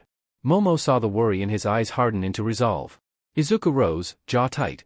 The others in this zone will regroup here soon. When they arrive, head for the front. Wait, she called, panic in her voice. Where are you going? He paused only long enough to glance back, his face grim. If I had to guess? My own death. And then he was gone, vanishing into the trees. End flashback. As Izuku approached the plaza, he spotted Aizawa in the monster's grip and the villain covered in hands rushing toward his fellow students. His breath hitched. He wouldn't make it in time unless he gambled everything. Krillin-sensei's last resort. Kaioken. Red light exploded around him, his aura snapping like wildfire. His body screamed as he blurred across the plaza, fist slamming into Shigaraki's face. The impact tore the hand from his skin, sending him sprawling. Shigaraki scrambled, clutching the hand with desperate reverence. Father, it's okay. I got you. Izuku never took his eyes off the villains. You three, when you see your chance, take Aizawa to the entrance. What about you? Kendo shouted, fear in her voice. Izuku's jaw tightened. As it stands, I'm the only one here who can fight them. Shigaraki tilted his head, voice venomous. Nomu. Kill the orange idiot. The beast roared. Izuku squared his stance, aura flaring hotter, more violent. His skin felt like it might rip apart, but he didn't falter. Kaioken. ×3. Nomu's fist whooshed past his head, the graze alone tearing skin from his cheek. Concrete shattered behind him as the blow landed. Izuku countered, slamming his fist into the beast's gut. The shock reverberated through his bones like punching a mountain wrapped in rubber. Nomu didn't flinch. Shigaraki's laughter was sharp and ragged. Fool! Nomu has shock absorption. Izuku's fist trembled. His strength felt swallowed whole, muted. Panic seized him for an instant, then determination burned hotter. Absorption doesn't mean invincible, he muttered. He spun, roundhouse cracking against Nomu's temple. The shockwave rattled windows. Nomu staggered half a step then straightened.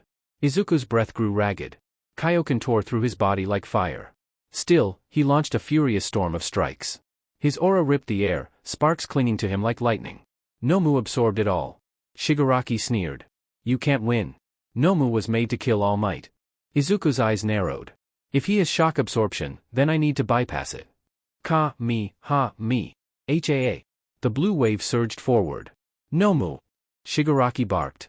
Only for the beam to vanish into Nomu's palm, swallowed whole. Izuku froze. He absorbed it too. Shigaraki cackled. Shock absorption. Super regeneration. Energy nullification. Nomu is everything you're not. A perfect weapon. Izuku's aura flickered. His body screamed with every beat of his heart, but still he fought. Nomu lunged. The impact catapulted Izuku into a pillar. Stone shattered. Pain exploded through his ribs, something cracked. Vision blurred. Blood filled his mouth. Izuku! Kendo screamed. But he forced himself up, aura sputtering, refusing to die out. Not yet. If I fall here, everyone dies. Nomu's claws descended. Izuku roared, shoving beyond his limit. A desperate uppercut cracked against the beast's jaw, staggering it for a moment. Hope flared. He chained blow after blow into its head, aura howling, lightning ripping across the plaza. Until Nomu swatted him aside like an insect. Izuku's body skidded across the ground, bones screaming with each impact. His aura flickered, dimmed, and died. Shigaraki loomed, hand twitching. Pathetic. You thought you could play hero? Nomu, hold him still. I'll end this pest myself. The monster lifted Izuku by his head. Shigaraki pressed his palm over Izuku's heart only to fell stone and for nothing to happen. What? My quirk decays everything, why isn't it working? Guess I'm harder to kill than you thought, Izuku rasped. Shigaraki's eyes narrowed. Nomu, drain him dry. Izuku's consciousness began to fade. His vision darkened. Just as the last thread of strength slipped away, the doors to the USJ exploded inward. Like a ray of light cut through the gloom. A voice thundered across the battlefield. Have no fear. Because I am here. And All Might wasn't smiling. All Might's fury boiled hotter than it had in years. To see his students attacked was unforgivable, but when his eyes fell on Aizawa, lying broken near the entrance, he knew the man's injuries were grave. What made his blood truly run cold, however, was the sight of Midoriya caught in the grip of that abomination. In an instant, faster than a bullet, he tore the boy free. Midoriya's battered body felt frighteningly light in his arms. As he carried him toward the entrance, All Might finally saw the extent of the damage, broken, bleeding, nearly as bad as Aizawa. Guilt weighed on his chest like a mountain. If only I'd gotten here sooner. A darker thought stabbed deeper. Would you have been spared this if Kendo had inherited my quirk by now? And colder still. What if I'd succeeded in expelling you? Would the others even be alive right now? As he set Midoriya down gently, All Might made a silent vow. Somehow, some way, he would make this right. He rose to return to the fight, but a weak hand clutched his arm. Wait, Midoriya rasped, voice shredded with pain. That thing, it's not just strong. It took everything I threw at it like it was nothing. It has at least 3 quirks: regeneration, shock absorption, and energy absorption. He coughed, blood flecking his lips. Be careful of that last one. All Might nodded gravely. Thank you for the warning, young Midoriya. You've done enough. Now let me do the rest. He stood tall. The symbol of peace did not smile. Instead, he tore off his tie and let it flutter to the ground. Villains, as a teacher, it's my duty to deliver a lesson you'll never forget. He blurred forward, faster than sight. His fist arced upward in a devastating uppercut, hurling the Nomu skyward as concrete cracked beneath the force. The beast roared, regenerating mid-flight, and slammed into the ground with a quake.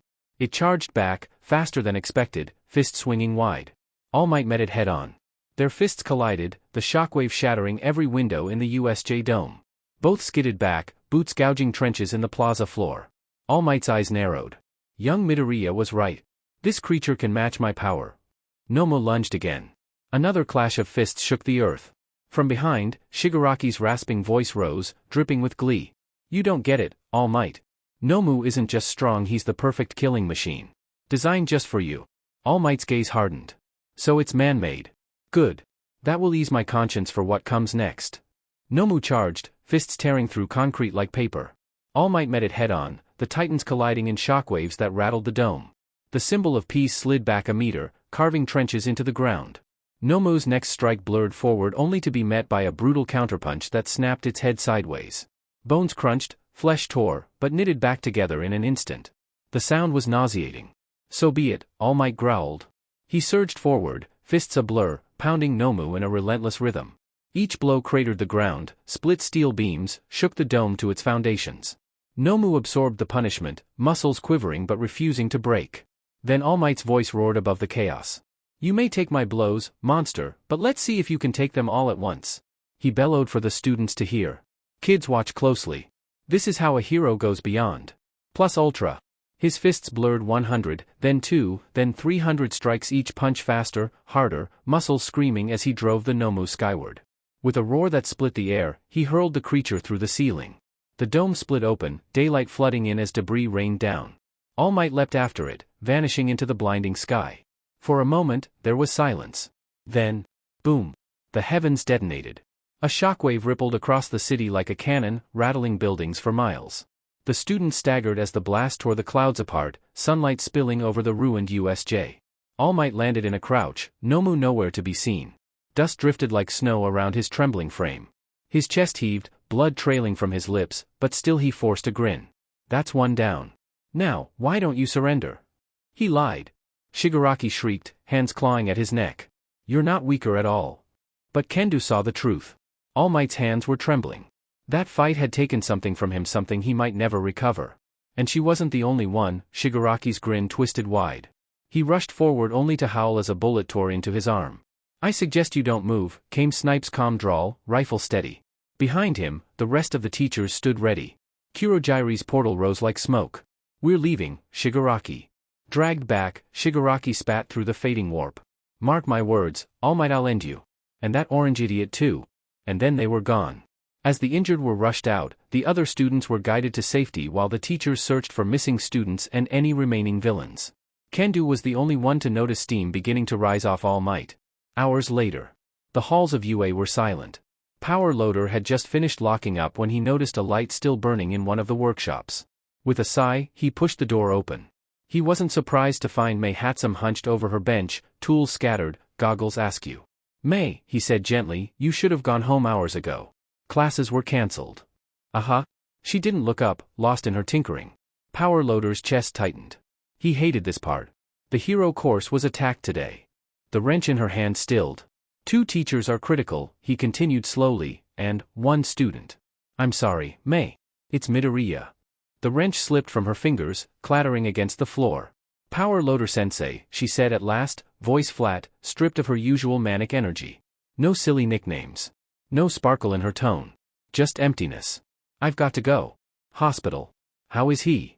Yagi asked, voice tight, as Recovery Girl stepped from the room. She removed her mask and shook her head. We've done everything we can, but Midoriya's injuries are too severe. The best we could do was make his last night comfortable. Inko collapsed, fainting on the spot.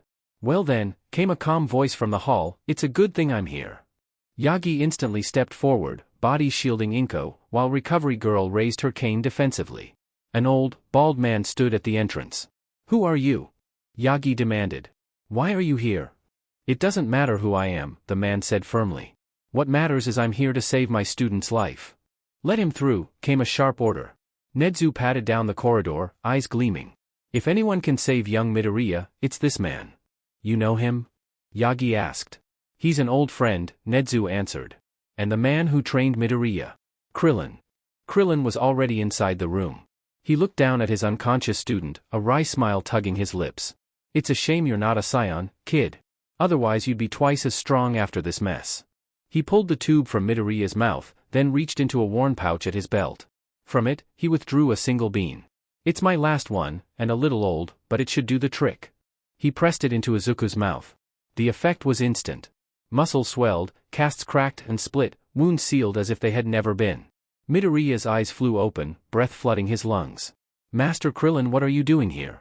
He tried to sit up, panic flashing in his eyes. We have to hurry, the villains are attacking. Krillin stopped him with a hand on his shoulder, steady and calm. It's over, he said. The attack's done. Other than you and the teachers, most injuries were minor. Izuku's breath hitched in relief. Then the door was kicked off its hinges as Mei entered the room. Izuku, Midoriya. Mei said flatly. Suddenly Izuku was wishing he was facing Nomu again. The room was silent as Mei walked toward him.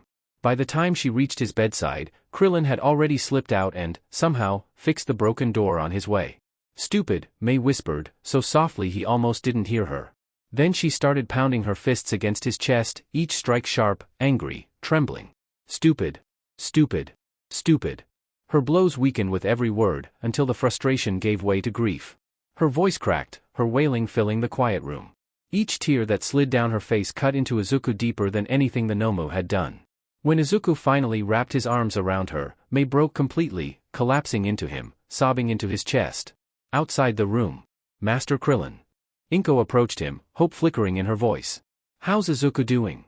Physically, he's fine, but he's learned a powerful lesson today. Krillin's tone was heavier than usual. There's always going to be someone stronger. Inko moved to go inside, but Krillin held up a hand. I wouldn't, if I were you. Let's give those two some time. She hesitated, then looked back at him. So, Master Krillin, are you going to keep teaching my baby? Krillin crossed his arms, brow furrowed. There's still plenty I can teach him. But right now? He's not ready for it. Honestly, I'm shocked he pulled off the Kaioken at all. He shouldn't have been able to for a few more years. Inko's worry deepened. Then how's Izuku supposed to get stronger? How can he keep something like this from happening again? Krillin's expression softened, a trace of a smile breaking through. Internships start in a few weeks, after the sports festival. I know a hero, someone whose family I've trusted for a long time. I'll ask him to take Izuku on, guide him to the next step of his training. In a side room. Yagi and Nedzu sat in silence for some time before the number one hero finally spoke. One of our students should have died. It won't take long for the media to learn just how close we were to losing Midoriya.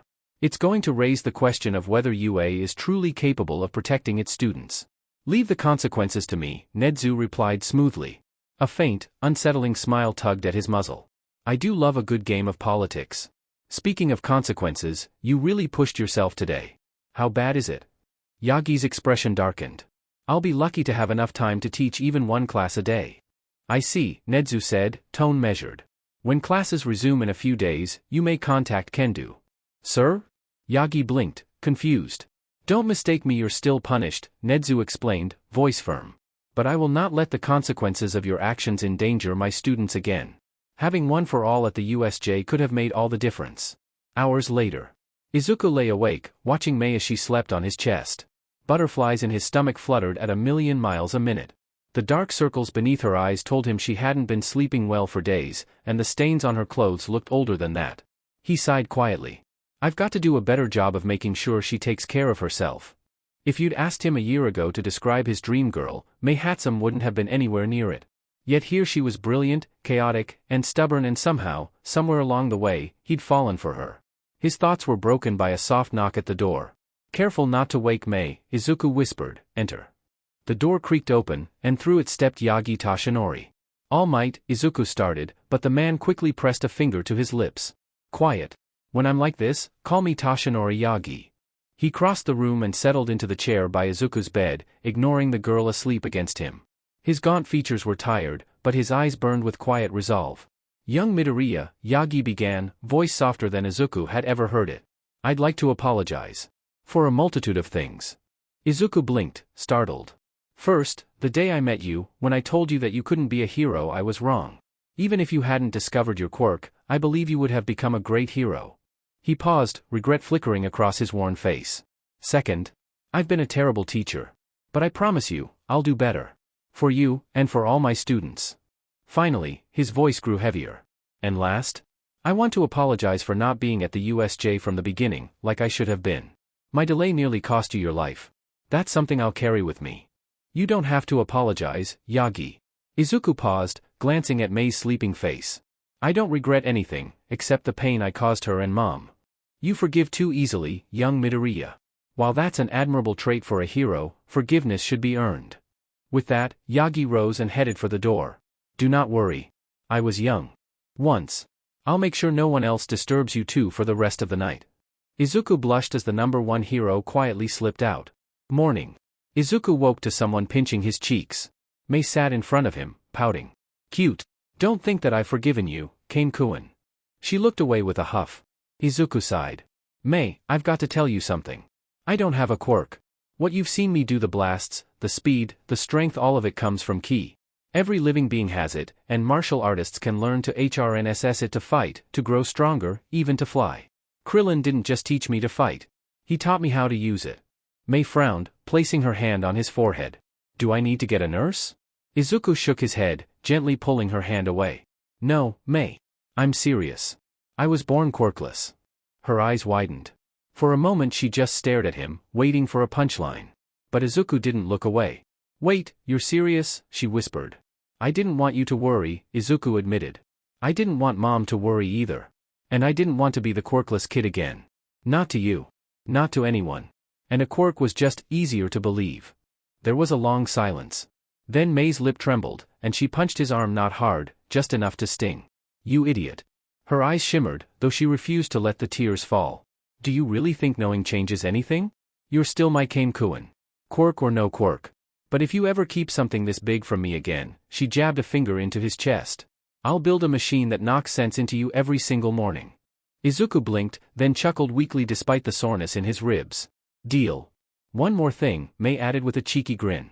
As punishment, you're taking me to see the new spy movie Phantom Cypher V. Izuku froze, a blush spreading across his face. Did Mei just ask me on a date? Izuku was pacing around his dorm room, muttering to himself. What am I supposed to wear? I've never been on a date. Wait, am I supposed to bring a gift? Oh no, what if? He spiraled for several more minutes before Henry finally tore his eyes away from his computer. Izuku, what you're wearing is fine, Henry said flatly. You're going to the movies, maybe grabbing a bite afterward. That's it. He gave him a long, deadpan look. Honestly, you're reading way too much into this. You and Mei hang out all the time. Gifts are for anniversaries and holidays, not movie night. Henry leaned back in his chair, smirking as Izuku rubbed at the back of his neck, mumbling something about first impressions. You've already made your first impression, Henry said, rolling his eyes. She knows you. She likes you. Just be yourself. If she wanted someone else, she'd be with someone else. Izuku stopped pacing, though his fingers twitched like he was resisting the urge to grab a notebook. Yeah, but what if I mess it up? What if she realizes she made a mistake and... Henry swiveled his chair fully around and jabbed a finger at him. Stop. That spiral? Leave it here. Mei isn't grading you like a project. She's going to enjoy herself. You should try it sometime. Izuku took a deep breath. You know, you're surprisingly knowledgeable about this stuff for a guy who keeps stuffed animals on his bed. I'll have you know, Henry shot back, chin tilted smugly, I have a girlfriend. She's one of the best Justice Tactics TCG players in the world.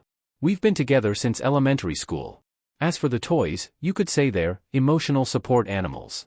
Izuku blinked, caught between being impressed and confused. You have a girlfriend? Henry smirked. Shocking, right? Evening. When Izuku arrived at the theater, his brain nearly short-circuited. Mei stood there in a long, sleeveless purple dress that hugged her figure just enough, and Izuku was pretty sure you could drive a bus through his open mouth. Before he could even find words, Mei smacked him lightly on the back. Can you believe my roommate made me wear this stupid thing?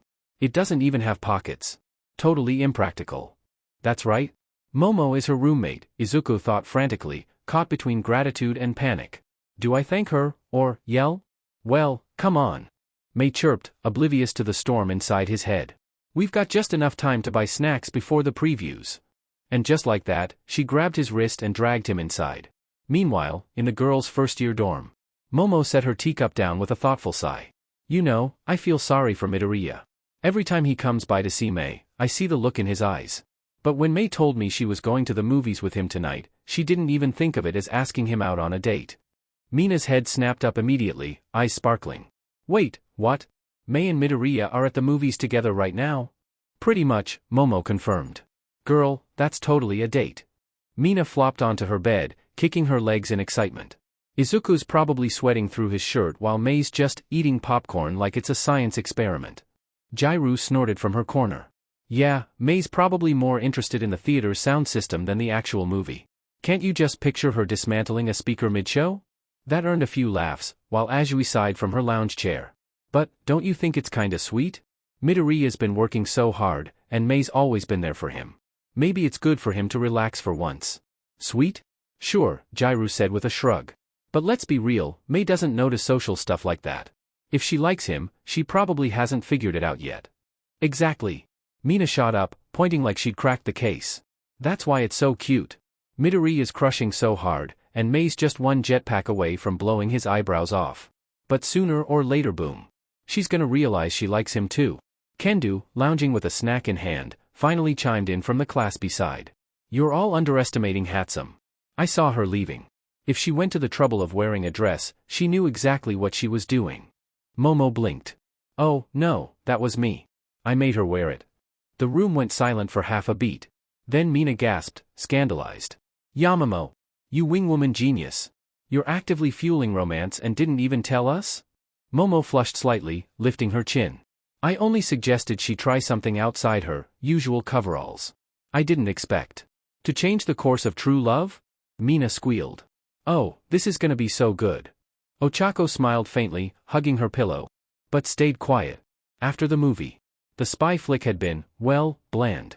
Izuku spent half the time trying to look relaxed, while Mei whispered about how the gadgets were solid but totally impractical. As much as it pained him, Henry had been right, it didn't feel like a date. But then Mei stopped in front of the arcade. Inside the display window sat a model kit of a giant robot, Mazinger Z. Kamekuan, Mei gasped, pressing her hands to the glass, eyes wide with wonder. Do you know how rare that is? They stopped making kits like this before we were even born. Izuku followed her gaze, eyes widening at the price, 9 million tickets. And 9 million, his stomach dropped. For most people, impossible. But then his expression hardened. Okay, he muttered, cracking his knuckles. Bring it on. The next few hours looked less like a casual arcade trip and more like a shonen training arc. Izuku tore through games with soldier-like precision, sniping targets in shooters, clearing rhythm games in perfect sync, and bending claw machines to his will. Mei cheered, laughed, and occasionally shouted advice, aim 3 millimeters left. At first, her eyes stayed glued to the prize counter. But somewhere between Izuku hauling a mountain of tickets and the way his arms flexed under his shirt, her focus slipped. When did he start looking like that? She wondered, cheeks suddenly flushed. No robot first. Definitely the robot, not Izuku. When they finally claimed the prize, both realized just how hungry they were. Luckily, a cozy cafe near campus was still open late. A little over an hour later, they left the cafe, the Mazinger Z kit secured under Mei's arm. Curfew was only 20 minutes away. Dinner had been simple, conversation light. Normal. In front of her dorm, Izuku turned, ready to wish her good night. Only to freeze as Mei leaned up and pressed a quick kiss to his cheek. Thanks for everything, Izuku. I had a great time, she said softly. Before he could respond, she darted inside, clutching the model kit like treasure. Izuku stood frozen on the walkway, hand hovering where she'd kissed him. His brain fizzed and sputtered, rebooting on loop. She kissed me. She kissed me. By the time he staggered back toward the boys' dorm, he wasn't even sure his feet were touching the ground. Kendo was making her way to class when a furious yell ripped through the corridor. Deku! She sprinted forward and skidded to a halt just in time to see Bakugo slam Izuku into the wall by his collar. Listen up, you DMN nerd! Bakugo snarled, spit flying. We both know you're supposed to be nothing worthless. But ever since that DMN attack, all I hear is your name. How you're the next All Might. How you're some kind of big FING deal. He yanked Izuku higher against the wall, teeth bared like a rabid dog. Did you know those extras are calling you Hachiman now? At first it was a joke. But after they read how torn up you were, then saw you stroll back here like nothing happened, they're starting to believe it. They're calling you a god. Bakugo's eyes blazed with rage as he slammed Izuku harder into the wall. Newsflash, Deku, you're not a god. You're not even a hero. You're a fake. A wannabe. A piece of sheet pretending he belongs here. Kendo had heard enough. She marched forward and clamped her hand on Bakugo's shoulder, her glare sharp enough to split stone. Bakugo clicked his tongue and jerked free, shoving his hands into his pockets. TCH, whatever. This isn't over, Deku. He stormed down the hall, curses echoing even after he turned the corner. Kendo immediately turned to Izuku. Are you okay, Midoriya? Yeah, Izuku muttered, brushing off his shirt. He's mostly bark now. Katsuki never could stand not being the center of attention. Kendo's stern expression softened into curiosity. So, how was your date with Mei? Izuku sighed. She's been avoiding me the last few days. Kendo sked in a sharp breath. Ouch. That bad? No, everything was great. His words tumbled out in a rush. We went to the movies, played at the arcade, had dinner, and then when we got back to the dorms, his face burned red, the last part slipping out as a mumble. Kendo leaned closer. What was that? Speak up. She kissed me on the cheek, Izuku blurted all at once. Kendo grinned. That sounds like it went great to me. Izuku slumped back against the wall, dragging a hand down his face. I don't know what to do, Kendo. Mei means a lot to me, but what if she never wants to see me again? Relax, Kendo said gently. Just give her some time. She'll rocket back into your life before you know it. It was then her eyes caught the small gray orb hanging from his neck. What a strange stone. I didn't know you wore jewelry. Izuku glanced down at the petrified Dragon Ball.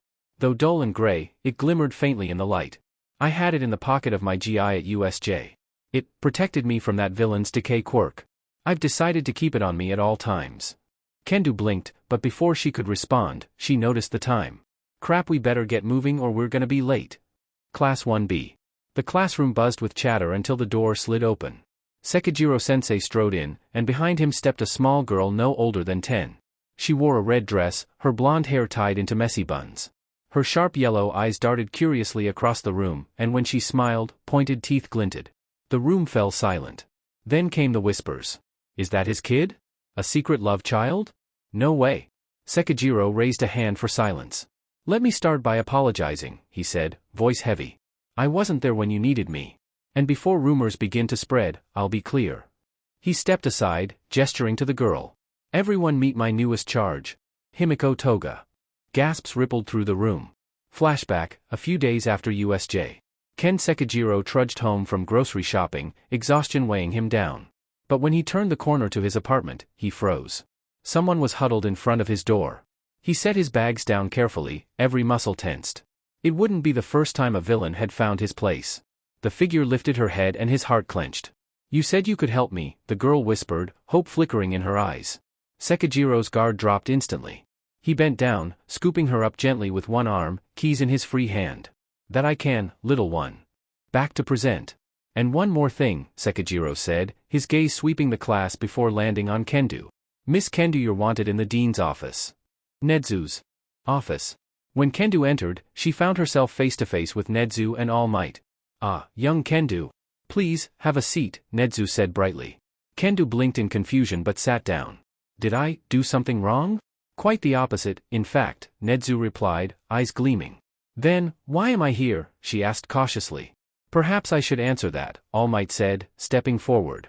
His tone was solemn. What I'm about to tell you may sound fantastical, but I assure you it's the truth. He began his tale. Long ago, during the dawn of quirks, there were two brothers. One possessed a power to steal the quirks of others. With it, he soon took control of the underworld. He became known as All for One. The other was thought to be quirkless. Weak. Yet he stood against his brother regardless. Out of pity or perhaps arrogance, All for One granted him a stockpiling quirk. But when combined with the younger brother's innate transfer quirk, it became something new. A power meant to be passed from one to the next. That power was called One for All. All Might paused, sipping tea before continuing. As generations passed, One for All was carried by many. Each wielder fought in hopes of defeating All for One once and for all. I believed I had done it, but recent events prove otherwise. And so, it is with a heavy heart that I must ask. Steam hissed from his body, and in his place stood the gaunt figure of Yagi Tashinori. That you take One for All from me. Nedzu's voice was gentle. We know this is a lot to take in. But the world needs One for All. And All Might's time as its wielder is coming to an end. Kendo froze, her nightmares flashing across her mind. Azui turning to dust, Izuku's lifeless body on the ground, that crushing sense of worthlessness. The images always changed, but the feeling never did. She looked up, eyes firm with resolve. So all I have to do, is finish your job. What do I have to do?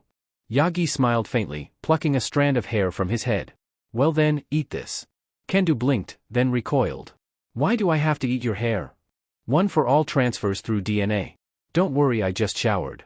The only other method would be a blood transfusion with recovery girl's help. He held the hair out again.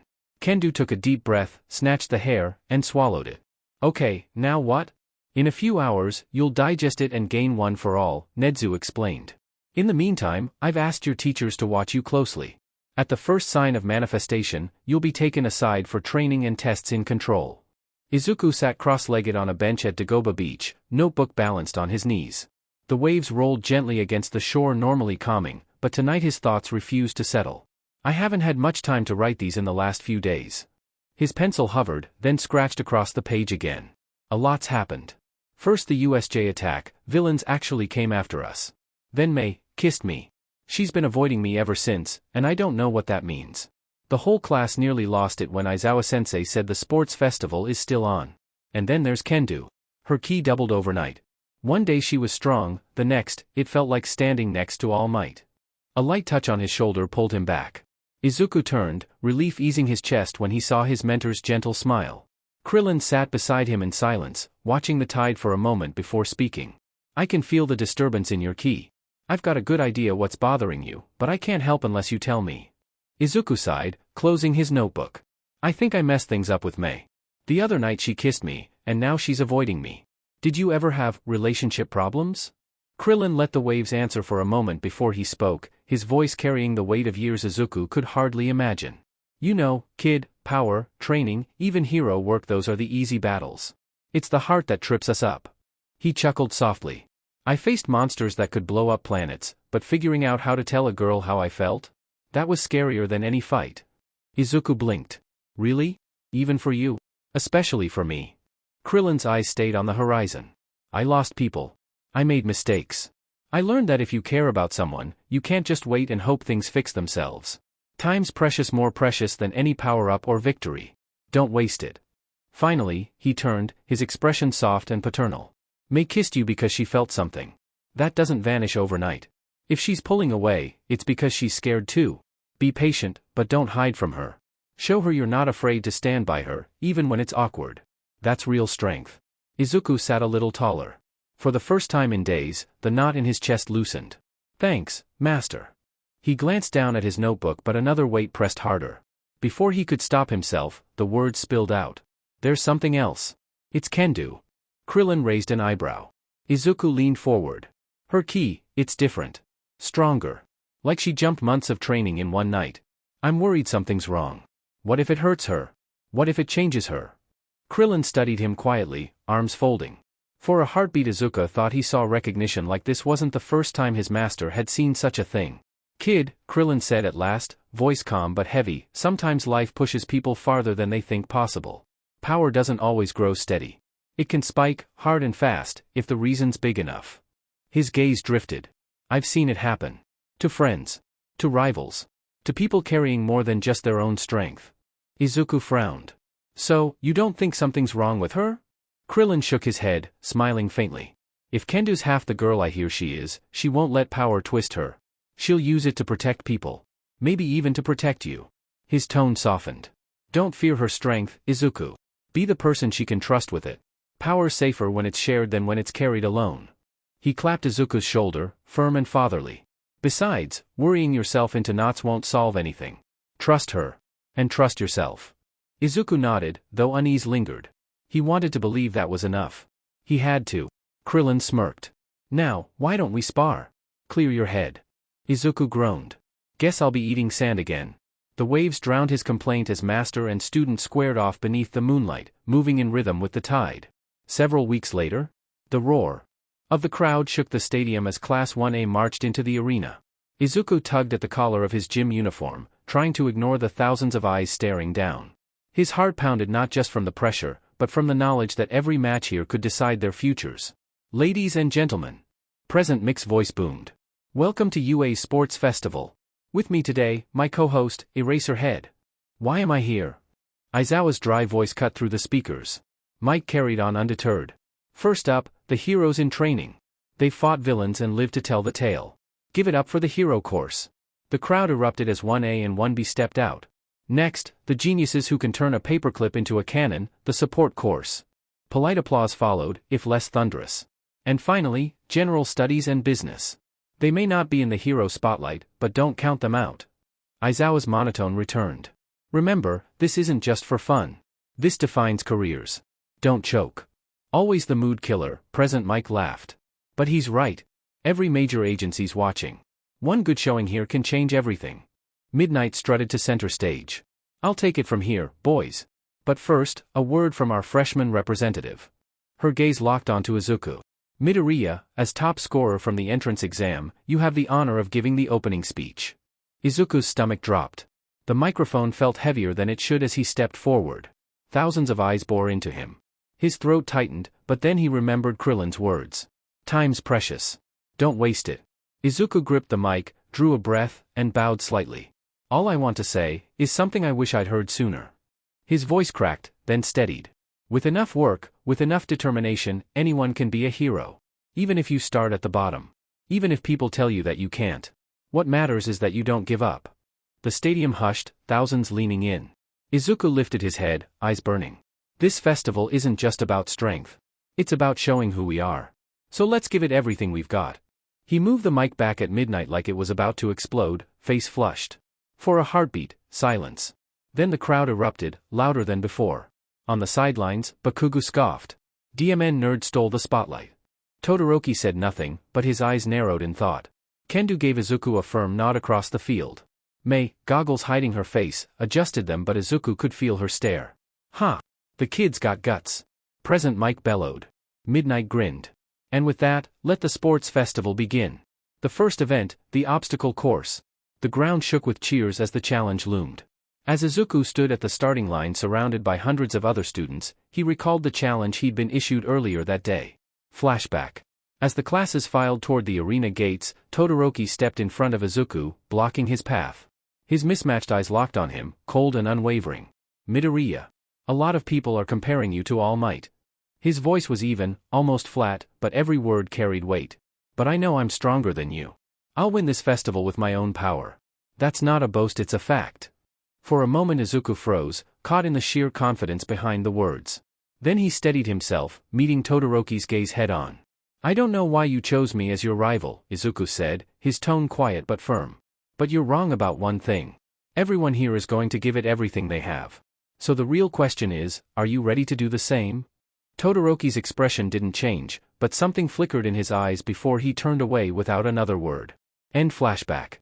Izuku was snapped back to reality by the start signal. Instantly, everything was chaos as students surged forward, elbows and quirks flying in every direction. At the end of the corridor, Todoroki raised his hand and a massive sheet of ice burst outward, sealing most of the path. Unfortunately for him, the entire hero course had been expecting something like this, slipping through before the wall finished forming, along with a few lucky general studies and support students. And the icy prince makes his move right out the gate. President Mike roared into the mic, his voice booming across the stadium. Looks like the hero course knew this trick was coming, but the rest are left frozen in their tracks. Ho, that's cold, Shoto. The camera swung toward the leaders of the pack. Bakugo was blasting overhead like a missile, Todoroki skated effortlessly across his own ice, and others scrambled desperately behind. What's this? Someone's already made it to the first obstacle. The camera panned to show Kendo plowing through robots. When did she get so far ahead? Aizawa's tired voice cut in. If you'd been paying attention, you would have noticed she's been in the lead this whole time.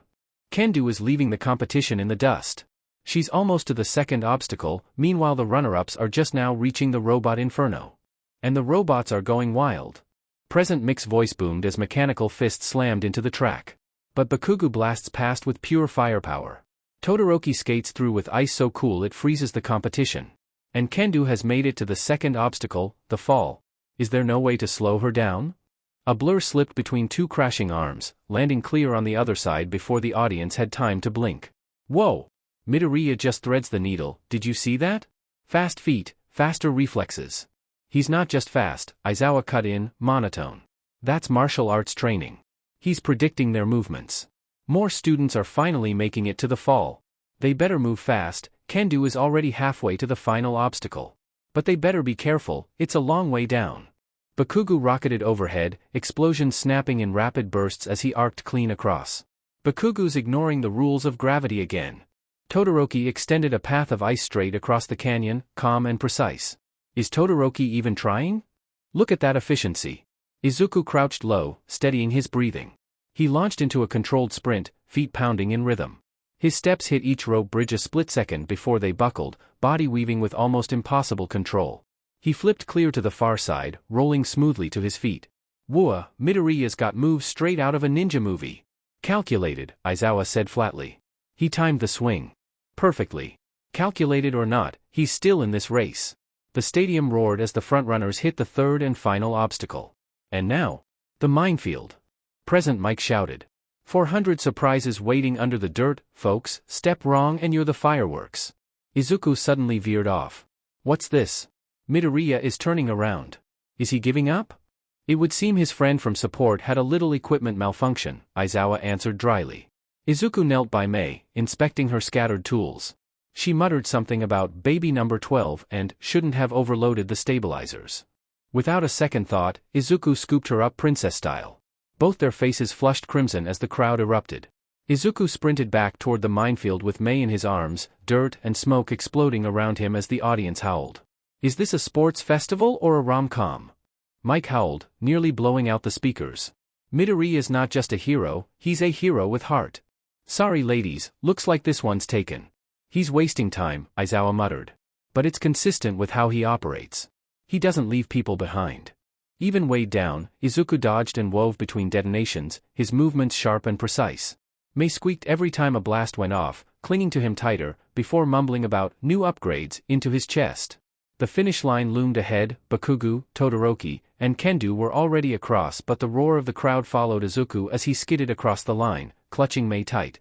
And Midoriya makes it through in style. He may not be first, but he's definitely today's showstopper. The crowd started chanting, Hachiman. Hachiman. Hachiman. The camera zoomed in on Mei's bright red face as Recovery Girl hurried forward, muttering about reckless children while tending to her. Izuku, meanwhile, bent over, panting, his own cheeks flushed. He glanced toward Todoroki, who was watching him from across the field. Cold, unreadable, but there was a flicker in his eyes. Midnight stepped into the center of the arena as a scoreboard lit up. As you can see, your placement in the obstacle race determined the amount of points you get, with a twist. The board flashed, showing Kendo at the top with 1,000,000 points. Gasps swept the stadium. Obviously, in real life as number one, you have the biggest target on your back. Now the next competition is paintball. You have 10 minutes to get into teams of 5. Up on the scoreboard, the teams flashed into view. Team Mei, Mei Hatsum, Izuku Midoriya, Ochako Uraraka, Fumikage Tokoyami, Tsuyu Azui. Team Kendo, Itsuka Kendo, Reiko Yanagi, Setsuna Tokage, Kanoko Komori, Yui Kodai. Team Bakugo, Katsuki Bakugo, Eijiro Kirishima, Mina Ashido, Hantashiro, Mizo Shoji. Team Todoroki, Shoto Todoroki, Tenya Ida, Momo Yaoyorozu, Denki Kaminari, Masahiro Ojiro. Team Pony, Pony Tsunatori, Toguro Kamakiri, Hiryu Rin, Jirota Shishida, Kojiro Bando. Team Monoma, Nito Monoma, Kozai Tsuburaba, Senkaibara, Shirhai Kurwaro, Manga Fukudashi. Team Tetsutetsu, Tetsutetsu, Juzo Hananuki, Yosetsu Aways, Ibara Shiozaki, Nairenjiki Shota. Team Hagakure, Toru Hagakure, Kyoka Jairu, Rikido Sato, Koji Koda, Hitoshi Shinso. Team Morita, Kid Morita, Yuga Aoyama, Haruto Minami, Rinji Takahashi, Yumi Hoshino. Present mixed voice boomed through the stadium. There you have it, folks, our teams are locked and loaded. Now, the rules: every team starts with a nice, round 1,000 points. Makes it easier for the referees to keep track. Aizawa sighed. He did it again. But wait, there's more. Mike roared. Team Kendo is our special target. They've got a flag worth 1,000,000 points on top of their own 1,000. Talk about pressure. Each hit costs 25 points. Drop to 0 and you're out of here. Now say it with me. The crowd thundered, 3, 2, 1 paintball. The buzzer blared. The arena exploded into chaos. Paintballs crisscrossed in every direction, neon red, yellow, and blue streaks bursting against armor, walls, and hastily made barricades. This ain't a game, folks, it's a war zone. Mike howled. Team Todoroki moved first. Straight for Kendo, Shoto ordered coolly, freezing the ground to rocket his team forward. Ice walls rose behind them, shielding their advance. Ida's engines roared at his side, Kaminari and Ojiro laid down fire, and Yaoyorozu whipped up extra ammo mid-run. Team Bakugo wasn't far behind. Move it! Bakugo blasted ahead, explosions scattering paint mid-air. Kirishima tanked hits, Mina sprayed cover fire, and Siro strung tape walls to block return shots. Of course, Aizawa muttered. Both going for the million. Predictable. Team Monoma smirked from the flank. Predictable means exploitable. Monoma's squad broke off to pincer both Todoroki and Bakugo at once. Elsewhere, chaos bloomed. Team Tetsutetsu bulldozed through Team Pony, Hananuki softening the ground under Rin's fire and Kamakiri's blades. Team Hagakure harassed from the shadows, Shinso calling targets, bleed them down, don't waste ammo. Team Morita lingered at the edge, Haruto's tendrils yanking shots off target, Keed's pheromones muddling focus. Everyone swarming Kendo, Izuku muttered, eyes sharp. That means weaker teams are open. Smart thinking, Tokoyami agreed. Dark shadow shielded them from stray fire. Uraraka floated paintball canisters overhead like bombs. Mei grinned manically, auto-splatter MK2, activate. Her turret whirred, sweeping fire in arcs. Tsuyu sighed. Ribbit, are we even playing fair anymore? At the heart of the arena, Team Kendo braced. Stay tight. Kendo ordered, fists doubling in size to swat paint from the air. Yui shrank the flag into her pocket, Setsuna split apart to intercept shots, Reiko's telekinesis bent projectiles wide, and Kanoko's mushrooms forced attackers to cough and stumble. Then three storms converged. Todoroki's team swept in on jagged ice, Ida blazing a path down the middle. Bakugo's squad dropped from above, grenades raining neon fire. Monoma's crew struck the flank, Kurwaro sliding through shadows and manga sound effects bursting paintballs mid-air. The million is under siege from three directions. Mike howled. The battlefield erupted. Ice walls shattered under explosions. Monoma mimicked Todoroki's ice, freezing Bakugo's landing zone. Yaoyorozu's shields cracked as Kanoko's mushrooms bloomed across them. Setsuna diced Monoma mid-charge. And in the middle of it all, icicle! Bakugo blasted himself straight at Todoroki. Todoroki froze his explosions into jagged shards. You're reckless, he said calmly. That's why you'll lose. The crowd roared. While titans clashed at the center, Team Mei farmed points from distracted squads. Uraraka's floating paint bombs dropped in waves. Tsuyu lashed ammo back to their side. Izuku's shots struck true, every hit precise. While the big names dogpiled a million, Team Mei is racking up free points. Mike cried. Izuku grinned faintly. Don't chase glory, just survive. Back at the flag, chaos peaked. Ida charged for Kendo's base. Kirishima blocked him, hard as steel. Not happening, glasses. Monoma rocketed forward with Ida's copied quirk. Setsuna shredded his advance. Todoroki and Bakugo clashed again, ice colliding with blasts, the shockwave painting the arena in splatter. Yui clutched the shrunken flag, paint hammering her gear. The counter plummeted, 800, 500, 300, 100. One more hit and Team Kendo's out. Mike shouted. The buzzer blared. Time. Results. The scoreboard flickered. First, Team Kendo, 1 million, flag preserved, points 0. Second, Team Mei, 750 points. Third, Team Todoroki, 600 points. Fourth, Team Bakugo, 500 points. Fifth, Team Morita, 400 points. Sixth, Team Tetsutetsu, 300 points. Seventh, Team Hagakure, 250 points. Eighth, Team Monoma, 200 points. Ninth, Team Pony, 100 points. The stadium exploded in cheers. Kendo's team loses everything but the flag, and that's all they needed. A million-point clutch victory. Mike roared, nearly falling from his booth. Kendo staggered upright, paint dripping, fist raised high. The crowd thundered back. Aizawa's lips twitched. That's leadership. Aizawa added flatly, the top three teams advance. Only one person from Team Bakugo advances, rules are the rules. Bakugo's face twisted in fury as Kirishima clapped him on the shoulder, only to get shrugged off. Don't touch me. I'll crush them all in the next round. Meanwhile, Todoroki gave Bakugo a frosty glare, already walking off with his team. They went for the million, Izuku admitted, smiling. We still outscored almost everyone else. Mei beamed. And my turret didn't explode. Mick's voice boomed one last time. Folks, we just saw a flag defended, points racked, and enough paint to cover all of Mizudafu. This sports festival is already legendary. Now we're going to have a 45-minute break, so everyone can have some lunch and the field can be cleaned from this paint.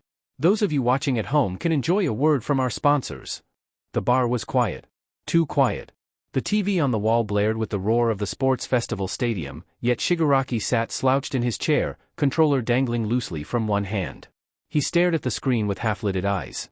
Heroes, students, wannabes all running around in flashy costumes. Boring, he muttered.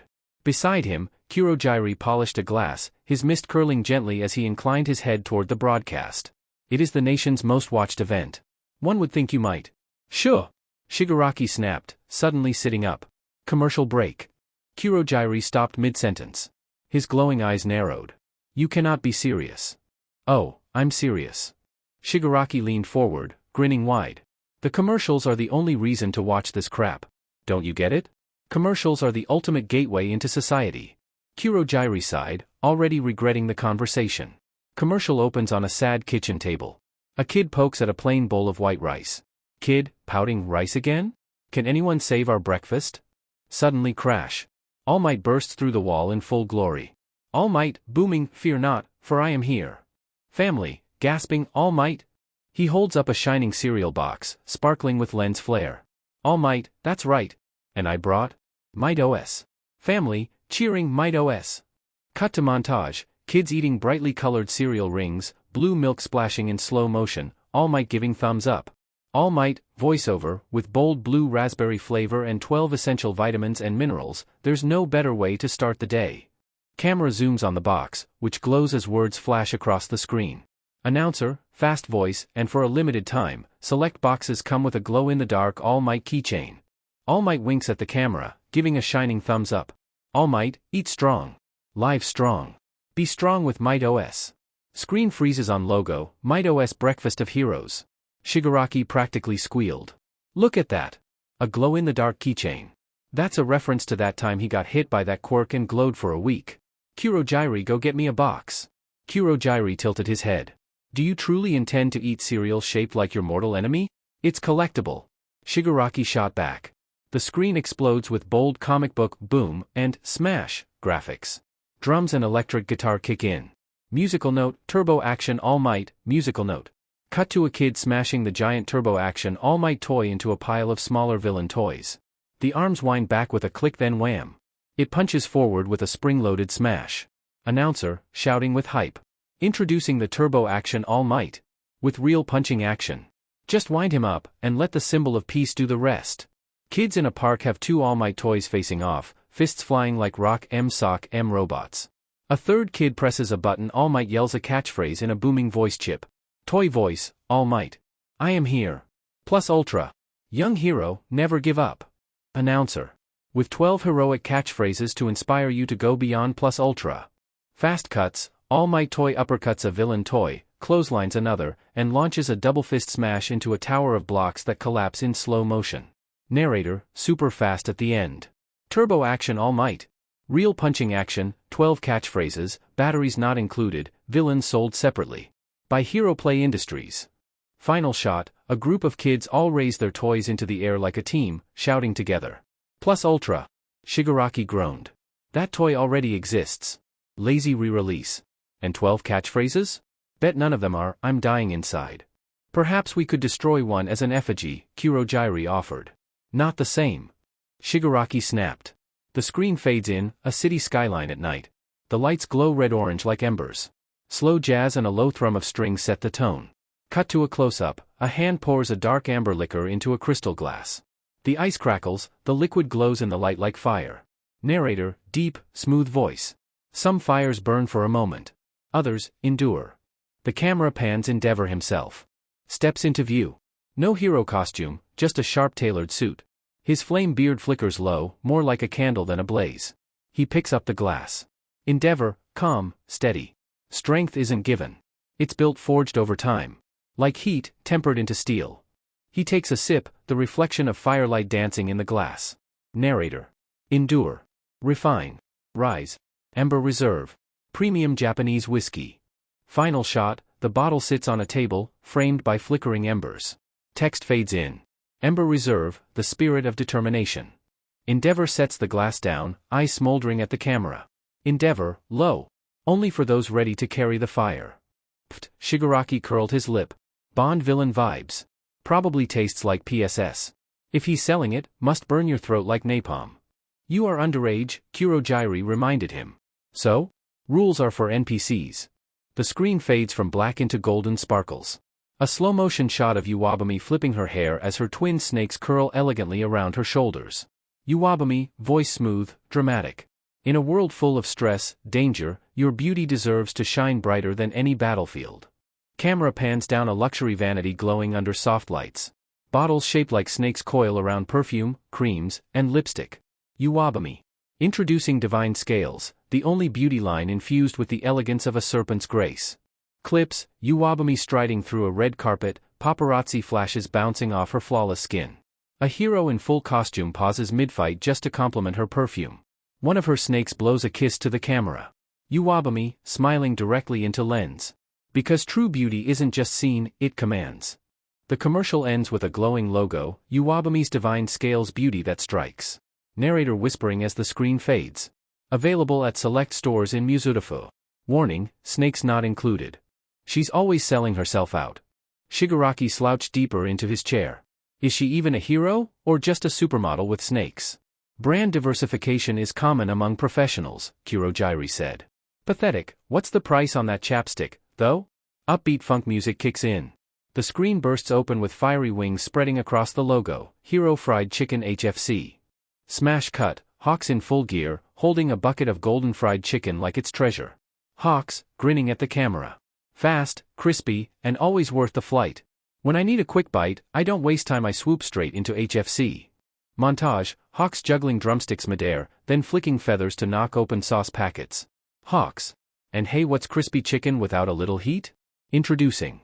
Cut, Endeavor appears in the background, flames blazing as he crosses his arms. A branded bottle slams onto the counter, Endeavor sauce too hot to quit. Endeavor, dead serious. It burns. That's the point. Hawks dunks a wing, takes a huge bite, feathers ruffle like an explosion. Hawks, fanning his mouth, still laughing. Who? Talk about number one flavor. Narrator, fast talking. Hero Fried Chicken. Now with the new Endeavor sauce combo meal. It's hot, it's fresh, and it's only for the bold. Final shot, Hawks and Endeavor sitting at a table, Hawks devouring wings while Endeavor just calmly sips soda. Slogan flashes across the screen. HFC heroes never fly hungry. Hawks, mouth full, pointing at the camera. Get it while it's hot. Shigaraki leapt forward. Kurojairi. I know what we're having for lunch.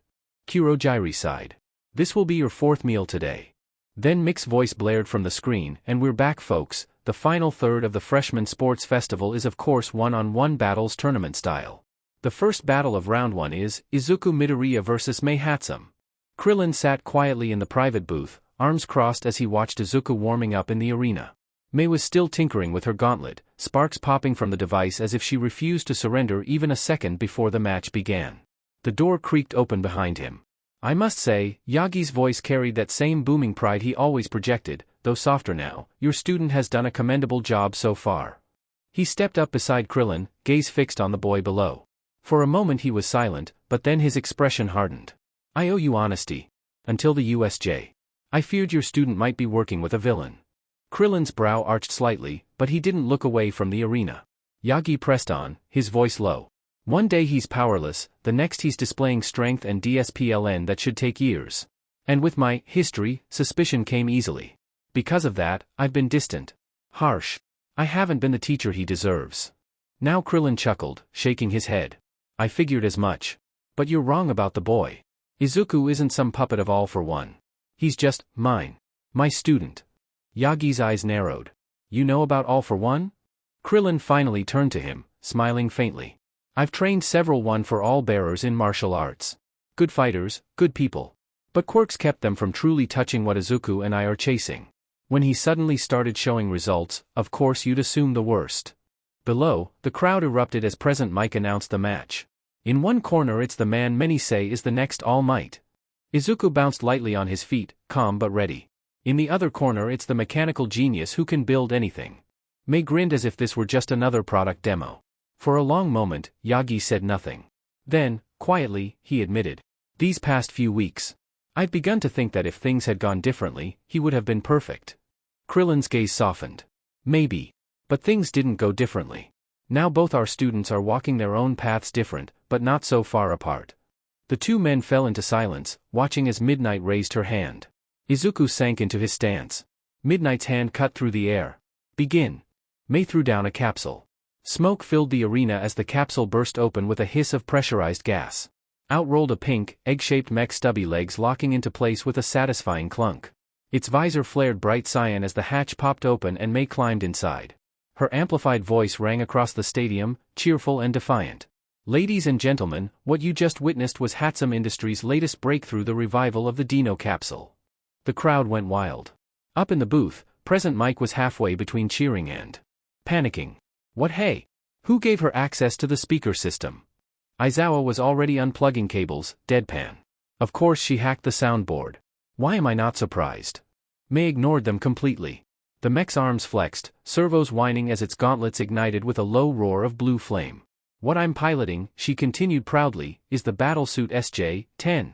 Designed to level the playing field against high-tier fighters.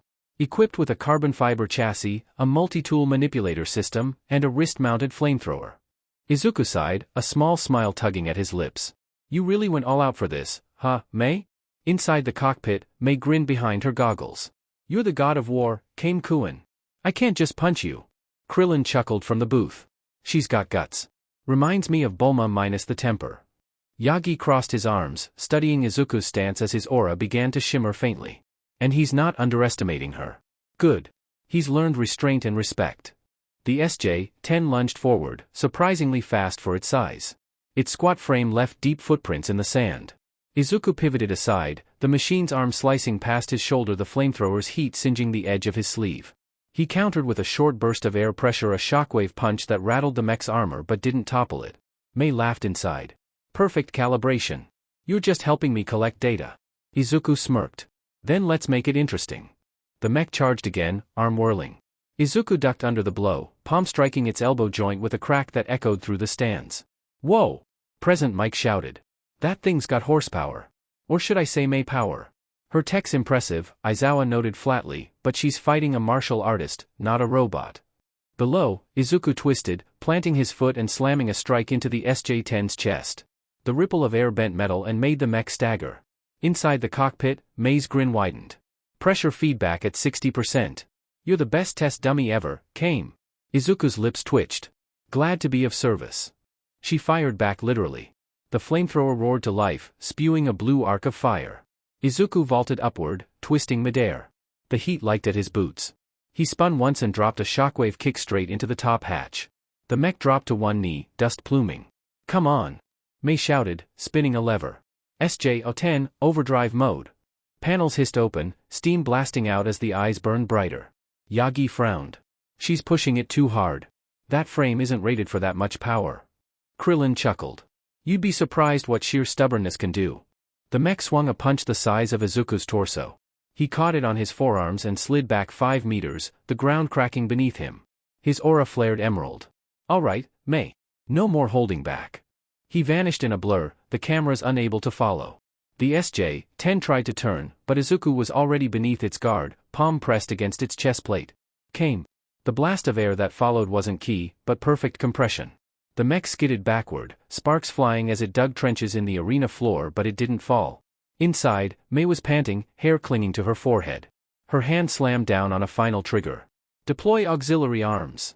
2 spindly limbs unfolded from the back, ending in clamps. One snatched his wrist, the other wrapped around his ankle. Gotcha.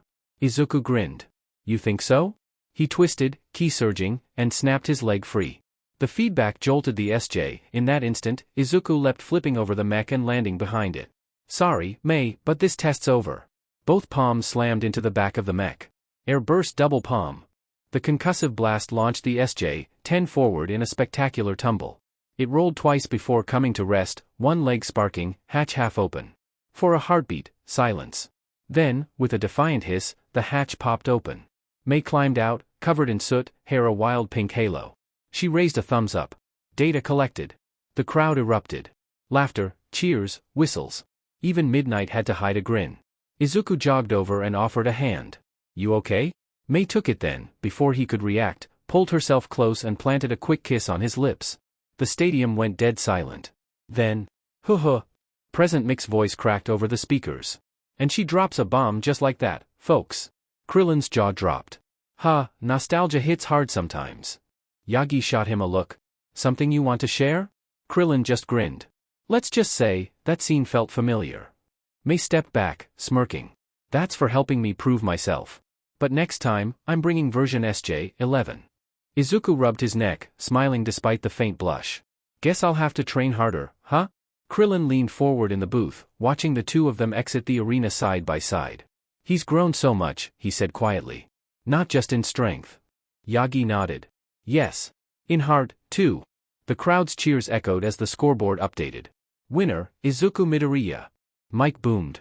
Just then, a muffled whine came from the arena. Everyone turned. Boom. The SJ-10 exploded in a blossom of pink smoke and gears, scattering bolts like confetti. May blinked, face blackened with soot. You know what they say, destruction is the mother of invention. The crowd roared with laughter as Izuku just facepalmed. Ladies and gentlemen, the first round is over. Here are the 8 contestants moving forward. The crowd roared as the big screen flashed to life. One by one, names appeared beside their images. Izuku Midoriya. Shudo Todoroki. Katsuki Bakugo. Itsuka Kendo. Tenya Ida. Ibara Shiozaki. Fumikage Tokoyami. Eijiro Kirishima. Now, Midnight called with a grin, let's see who's lucky enough to go first this round. The board went dark for a heartbeat, then 2 names appeared in bold red text. Izuku Midoriya versus Katsuki Bakugo. The crowd erupted. The air itself seemed to tighten as 2 childhood rivals locked eyes from across the stage. Up in the private booth, Yagi frowned. This can't be good. The last time these two fought, he didn't even care about the lives of bystanders, and young Bakugo seems to have gotten worse since the USJ attack. Krillin crossed his arms, eyes fixed on the arena. He's been training. He's a little stronger than Izuku now.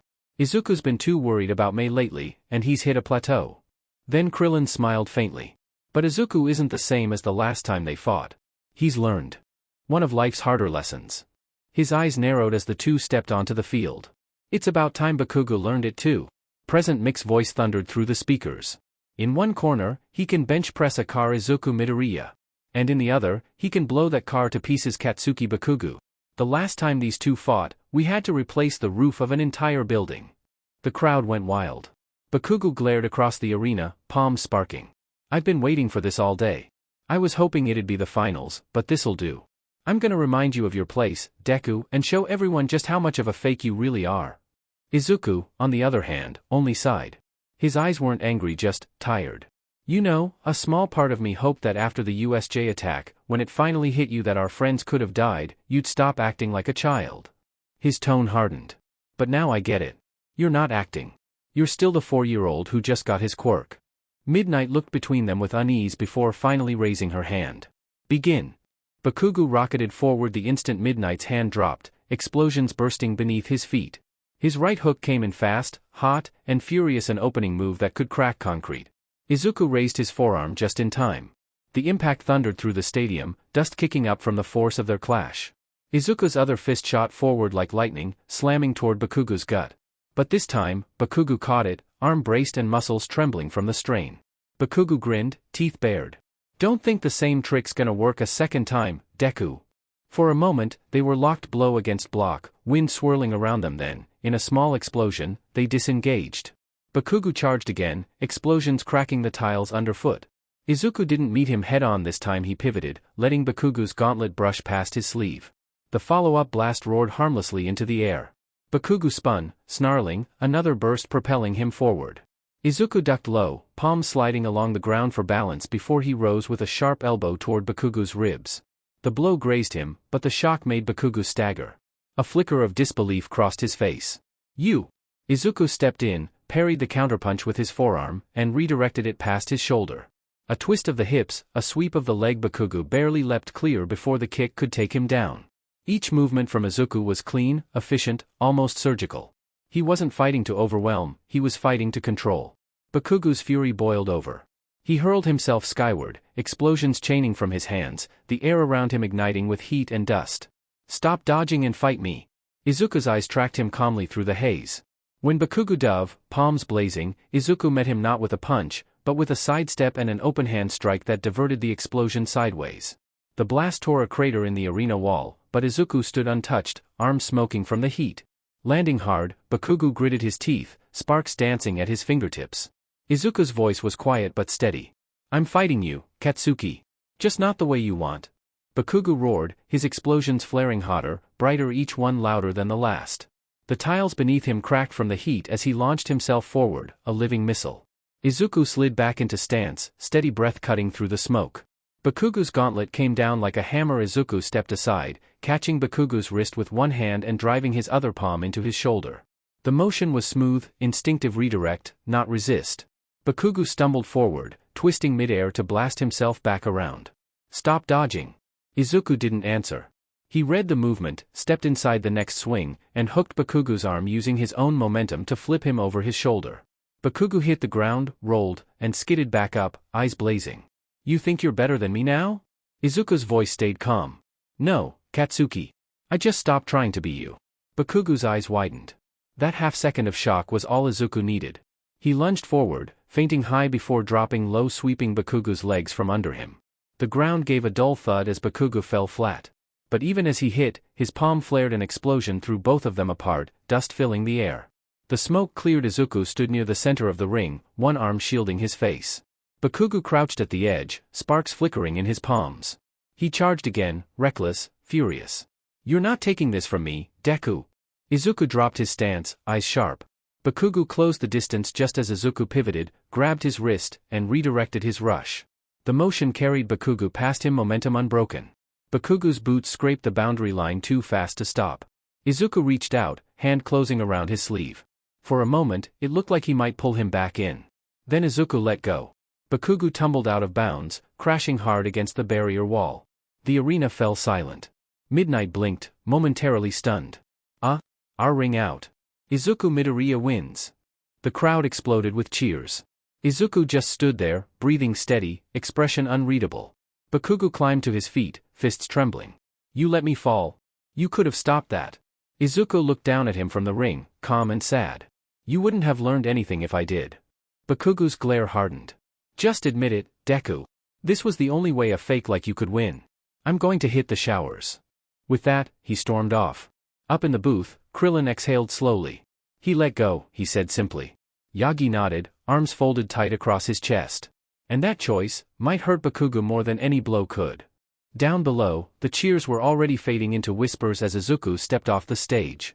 A few students called his name, some with excitement, others with wary respect, but he barely seemed to notice. His focus drifted to the corridor where Bakugo had disappeared. From the observation area, Kendo watched silently. Her arms were crossed, but her eyes softened. He wasn't trying to win, she murmured. He was trying to save him. Todoroki, standing beside her, gave a faint hum of acknowledgement. Meanwhile, Mei greeted Izuku with a wide grin. Great job, Kim-kun, you really showed short fuse. Izuku smiled faintly at Mei's words, the tension in his shoulders finally easing. Thanks, Mei. Though honestly, I don't think he saw it that way. She tilted her head, still beaming. Yeah. Well, he never does. But you did what you had to, right? That's what a hero does. Izuku paused at that, eyes drifting toward the tunnel where Bakugo had vanished. Yeah, he murmured. A hero saves people, even from themselves. Krillin and Yagi met him halfway down the hall. The older hero's voice was quiet, but there was pride in it. You kept your calm, Krillin said, giving a small nod. Didn't fight his fire with fire. That's growth, kid. Izuku scratched the back of his neck, sheepish. I just didn't want to prove him right by losing control. Yagi smiled, soft and tired. Sometimes, young Midoriya, restraint takes more strength than rage. The announcement for the next match blared over the speakers, pulling their attention back to the arena. Izuku exhaled slowly, glancing toward the stands where Mei was already waving from the observation deck, goggles pushed up into her messy hair. Krillin clapped a hand to his shoulder. Get some water and rest up. You've got more fights ahead. Izuku nodded, but as he walked down the corridor, the roar of the crowd faded behind him. For just a moment, he thought back to the look in Bakugo's eyes, the raw mix of fury, pride, and hurt. He sighed, voice barely above a whisper. Guess I'm still chasing him, just not the same way anymore. Izuku made his way down the hall toward the arena. It was hard to believe they'd already reached the semi-finals.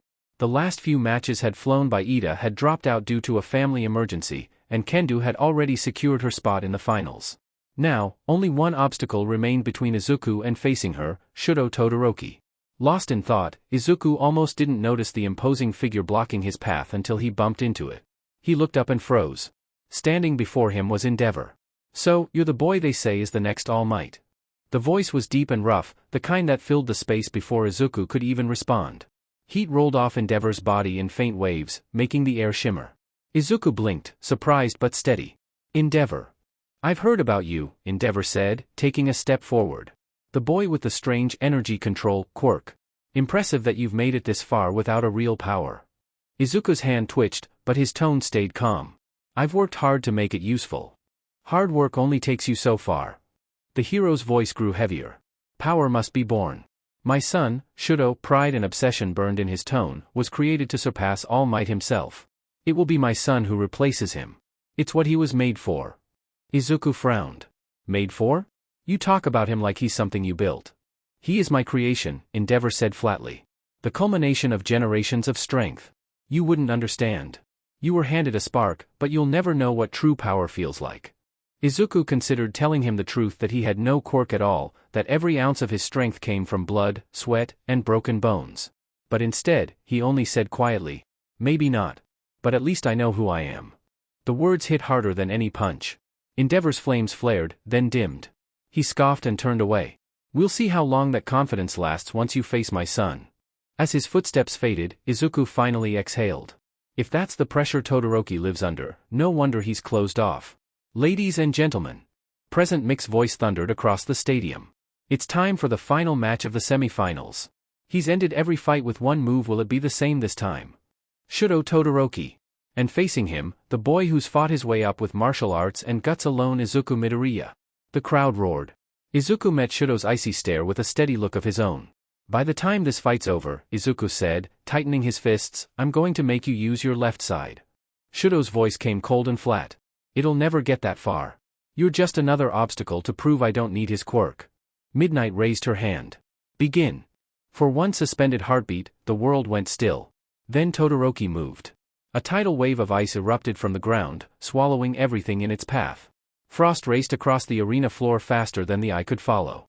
Within seconds, half the stadium and Izuku was entombed in glittering blue-white ice. The crowd gasped. "Call the match!" Midnight shouted. "He's not getting out of there." She stopped. A faint red light flickered inside the frozen mass. At first it was barely visible, just a pulse deep within. Then it grew, veins of crimson spreading through the frost-like cracks in glass. "What is that?" someone whispered. With a deep, resonant crack, the ice began to split.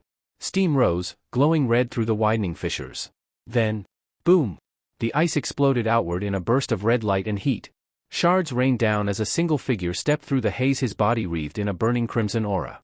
Izuku stood tall, frost melting from his shoulders, eyes glowing with resolve. Kaioken. The stadium erupted. Across the arena, Todoroki's eyes widened. The heat pouring from that aura was intense, overwhelming. Izuku steadied his breath. "I told you, Todoroki. I'm going to make you use your left side." He let the aura flicker low again, steam rolling off his skin. "I'm not here to win. I'm here to remind you that holding back means throwing away everything you are." The arena went silent. Even the wind held still. Todoroki's jaw tightened. For the first time, doubt cracked his calm.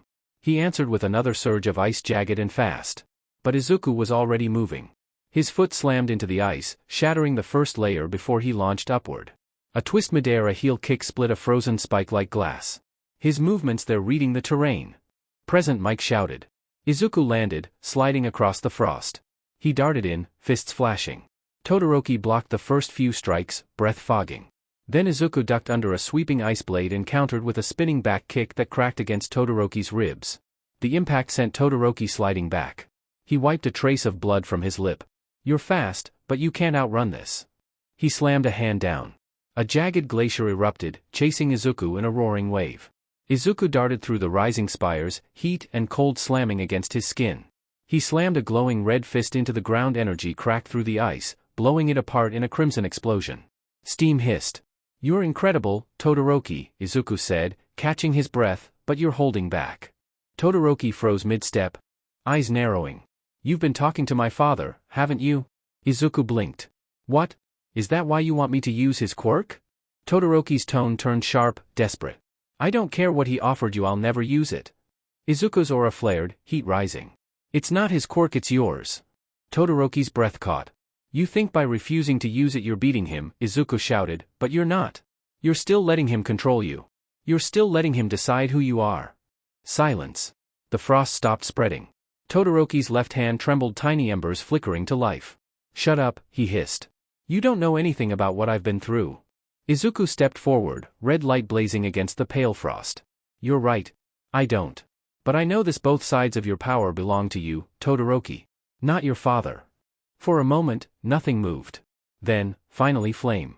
The frost around Todoroki melted in an instant as fire erupted from his left side, swirling in violent contrast to the freezing mist. The temperature swung wildly, heat and cold colliding until steam blanketed the ring. Todoroki's voice trembled, no longer cold. Izuku, I don't have much control over this, so try not to get too hurt. Izuku smiled, his aura brightening again. You finally used it. Then softly, guess it wouldn't be fair if I didn't go all out too. The Kaioken roared. Crimson light collided with blue-white frost and orange flame, painting the arena in impossible colors. Come on! Izuku shouted, charging in. Their fists met. And the world detonated. The shockwave ripped across the stadium, air twisting into a roaring gale. Heat and cold collided in an explosion of steam and thunder. When the mist finally cleared, the battlefield was gone, half molten, half frozen. Todoroki stood trembling, burns and frostbite marking his skin. Izuku lay unconscious near the edge, body still steaming but smiling. Midnight hesitated, then raised her hand. Izuku Midoriya is out of bounds. Shudo Todoroki advances to the finals. The crowd exploded in cheers. Todoroki didn't hear them. He only looked down at his left hand, the flames flickering weakly before fading. Thanks, Midoriya. Up in the booth, Krillin exhaled. That's it. He got through to him. Yagi smiled faintly. Even in defeat, he keeps finding ways to win. The camera panned over the ring, half ice, half scorched earth. Dream sequence. Darkness. A heavy, endless silence broken only by echoing footsteps. Izuku blinked. His body was small, frail. His heart pounded in his chest. Why am I so small? Boots thundered down a hallway. Two men in plague masks rushed past. That little brat snuck out again. Find her before Overhaul finds out. The words rang through his skull. Overhaul? He crept toward a half-open door. Inside, white light, metal walls, and a single table. On it sat a fruit. Reddish-orange. Rough skin. It was roughly the size of an orange. He reached out, drawn to it. He took it. He bit down. Izuku jolted awake, breath sharp, heart racing. Oh, Kamekuin, you're awake, Mei said, setting down her tool. You missed the rest of the tournament. Big hands beat frostbite. They're about to hand out medals. Izuku tried to move, but pain lanced through his body. Mei smirked, folding her arms. Yeah, Granny healed your serious wounds, but she made sure you'd still feel it after that stunt you pulled. She sighed dramatically. Looks like I've got my hands full with a boyfriend like you. Izuku's face went red. Boyfriend? Mei leaned closer, teasing grin widening. Oh, so you did hear me. She kissed her fingertip and flicked it against his forehead. Next time you pull a stunt like that, at least warn me first, Kamekuin. He couldn't tell if she was mad, worried, or both, but he smiled anyway. Aizawa stepped to the front of the classroom, a small stack of papers in hand. As you know, he began, tone flat as ever, the sports festival isn't just for entertainment. It's a chance to show off your potential to pro heroes. He started down the rows, handing out sheets. Some students received thick stacks, others, a single page. What I'm passing around, he continued, are the lists of agencies that have requested you for a week of internships. A few students leaned forward eagerly, others stared at their near-empty hands in silent despair. Aizawa returned to the front, expression unreadable. For those who didn't get many offers, don't panic. Several agencies are partnered with the school. You'll have options. He paused, letting the papers settle and the tension rise just enough. Now, he said, before you choose an agency, there's a much more important decision to make. The classroom door slammed open. Hero names. Midnight declared dramatically, striding in with a grin that could have lit the room. The names you pick now are likely to stick with you for the rest of your lives. Aizawa sighed, already climbing into his sleeping bag. Right. She'll be helping with that. A few minutes later, after everyone had whiteboards in hand, Midnight clapped once to grab their attention. All right, class. Who's ready to show the world who they are? Azui raised her hand without hesitation and hopped to the front. I've had this name picked out since elementary school, she said with her usual calm confidence. She flipped her board around. The rainy season hero, Froppy. A few students smiled. Kirishima gave a thumbs up, Kaminari grinned. Midnight beamed. Short, catchy, and cute. It fits you perfectly, Azui. Tsu's always got her stuff together, Jairu murmured, smirking. Azui gave a small shrug. I just like simple things, ribbit. Midnight turned toward the rest of the class, eyes sparkling. See? That's how it's done. The name should reflect you. Your essence, your spirit, your brand. Kaminari leaned toward Siro. Our brand? What are we, snack food? Siro snickered. Speak for yourself, dude. All right, Midnight said, hands on her hips. Who's next? Bakugu stood up and turned his board around. The hero that never loses, Lord Explosion Murder. Rejected. Midnight said flatly. What do you mean rejected? It's 1,000 times better than Froppy. Bakugu exploded ironically. Midnight cracked her whip. I like the tagline, but the name sounds more like a villain. Bakugu growled, gripping his board like it personally offended him. TCH. Whatever. I'll come up with something better. He stomped back to his seat, muttering under his breath about idiot rules and weak branding. Midnight sighed, rubbing her temple. Moving on before someone explodes for real. Kirishima jumped up next, grinning ear to ear. All right, my turn. He spun his board around with pride. The sturdy hero, Red Riot. Midnight's grin returned instantly. Now that is a hero name. Bold, dependable screams courage. Kirishima rubbed the back of his neck, cheeks slightly red. Thanks. It's actually a tribute. Crimson Riot's been my hero since I was a kid. I just want to live up to that kind of spirit, you know? Manly sentiment, Midnight said warmly. He'd be proud. Kirishima's grin widened, and he gave a small fist pump before heading back to his seat. Next up was Yaoyorozu, who stepped forward with elegant composure. The everything hero, Creati. Midnight nodded approvingly. Refined and clever just like your quirk. A few more students followed Jairu with Earphone Jack, Siro with Cellophane, and Mina proudly flashing Alien Queen. Midnight tilted her head. You do know that's technically a movie monster, right? Mina just winked. Exactly. Laughter rippled through the class. Even Aizawa's capture weapon twitched, as if tempted to facepalm. Finally, Midnight clapped her hands again. All right. Who's next? Don't be shy, this is the name the world will remember. A few eyes turned toward Izuku. He hesitated for a moment, then stood. His expression was thoughtful, determined, even. Honestly, Izuku began, rubbing the back of his neck, at first I wasn't sure what to go by. I don't really have any childhood nicknames, and I don't want to live under anyone else's shadow. The room grew quiet. That's when I decided, he continued, holding up his whiteboard, to go with the name that people already seem to know me by. He turned it around. The hero who protects everyone, Hachiman. A hush fell over the class. Midnight blinked, her confident grin softening. Are you sure, Midoriya? With a name like that, there'll be a lot of expectations. Izuku nodded, meeting her gaze with quiet conviction. I know. That's why I chose it. For a moment, even Bakugu didn't have a comeback. Almost everyone from Class 1A was sitting together in the cafeteria, trays loaded with food. Even Mei had been dragged out of the workshop by Izuku, though judging by the mountain of food in front of her, it looked more like the cafeteria had been dragged to her. So, Uraraka began, poking at her rice before sneaking a glance at Mei's fifth plate. Has anyone decided who they're interning with yet? I have, she continued before anyone could answer. Gunhead's agency. Even though I want to focus on rescue, I need to be able to protect people and myself if things go bad. Momo nodded, dabbing her lips with a napkin. I've made the same choice.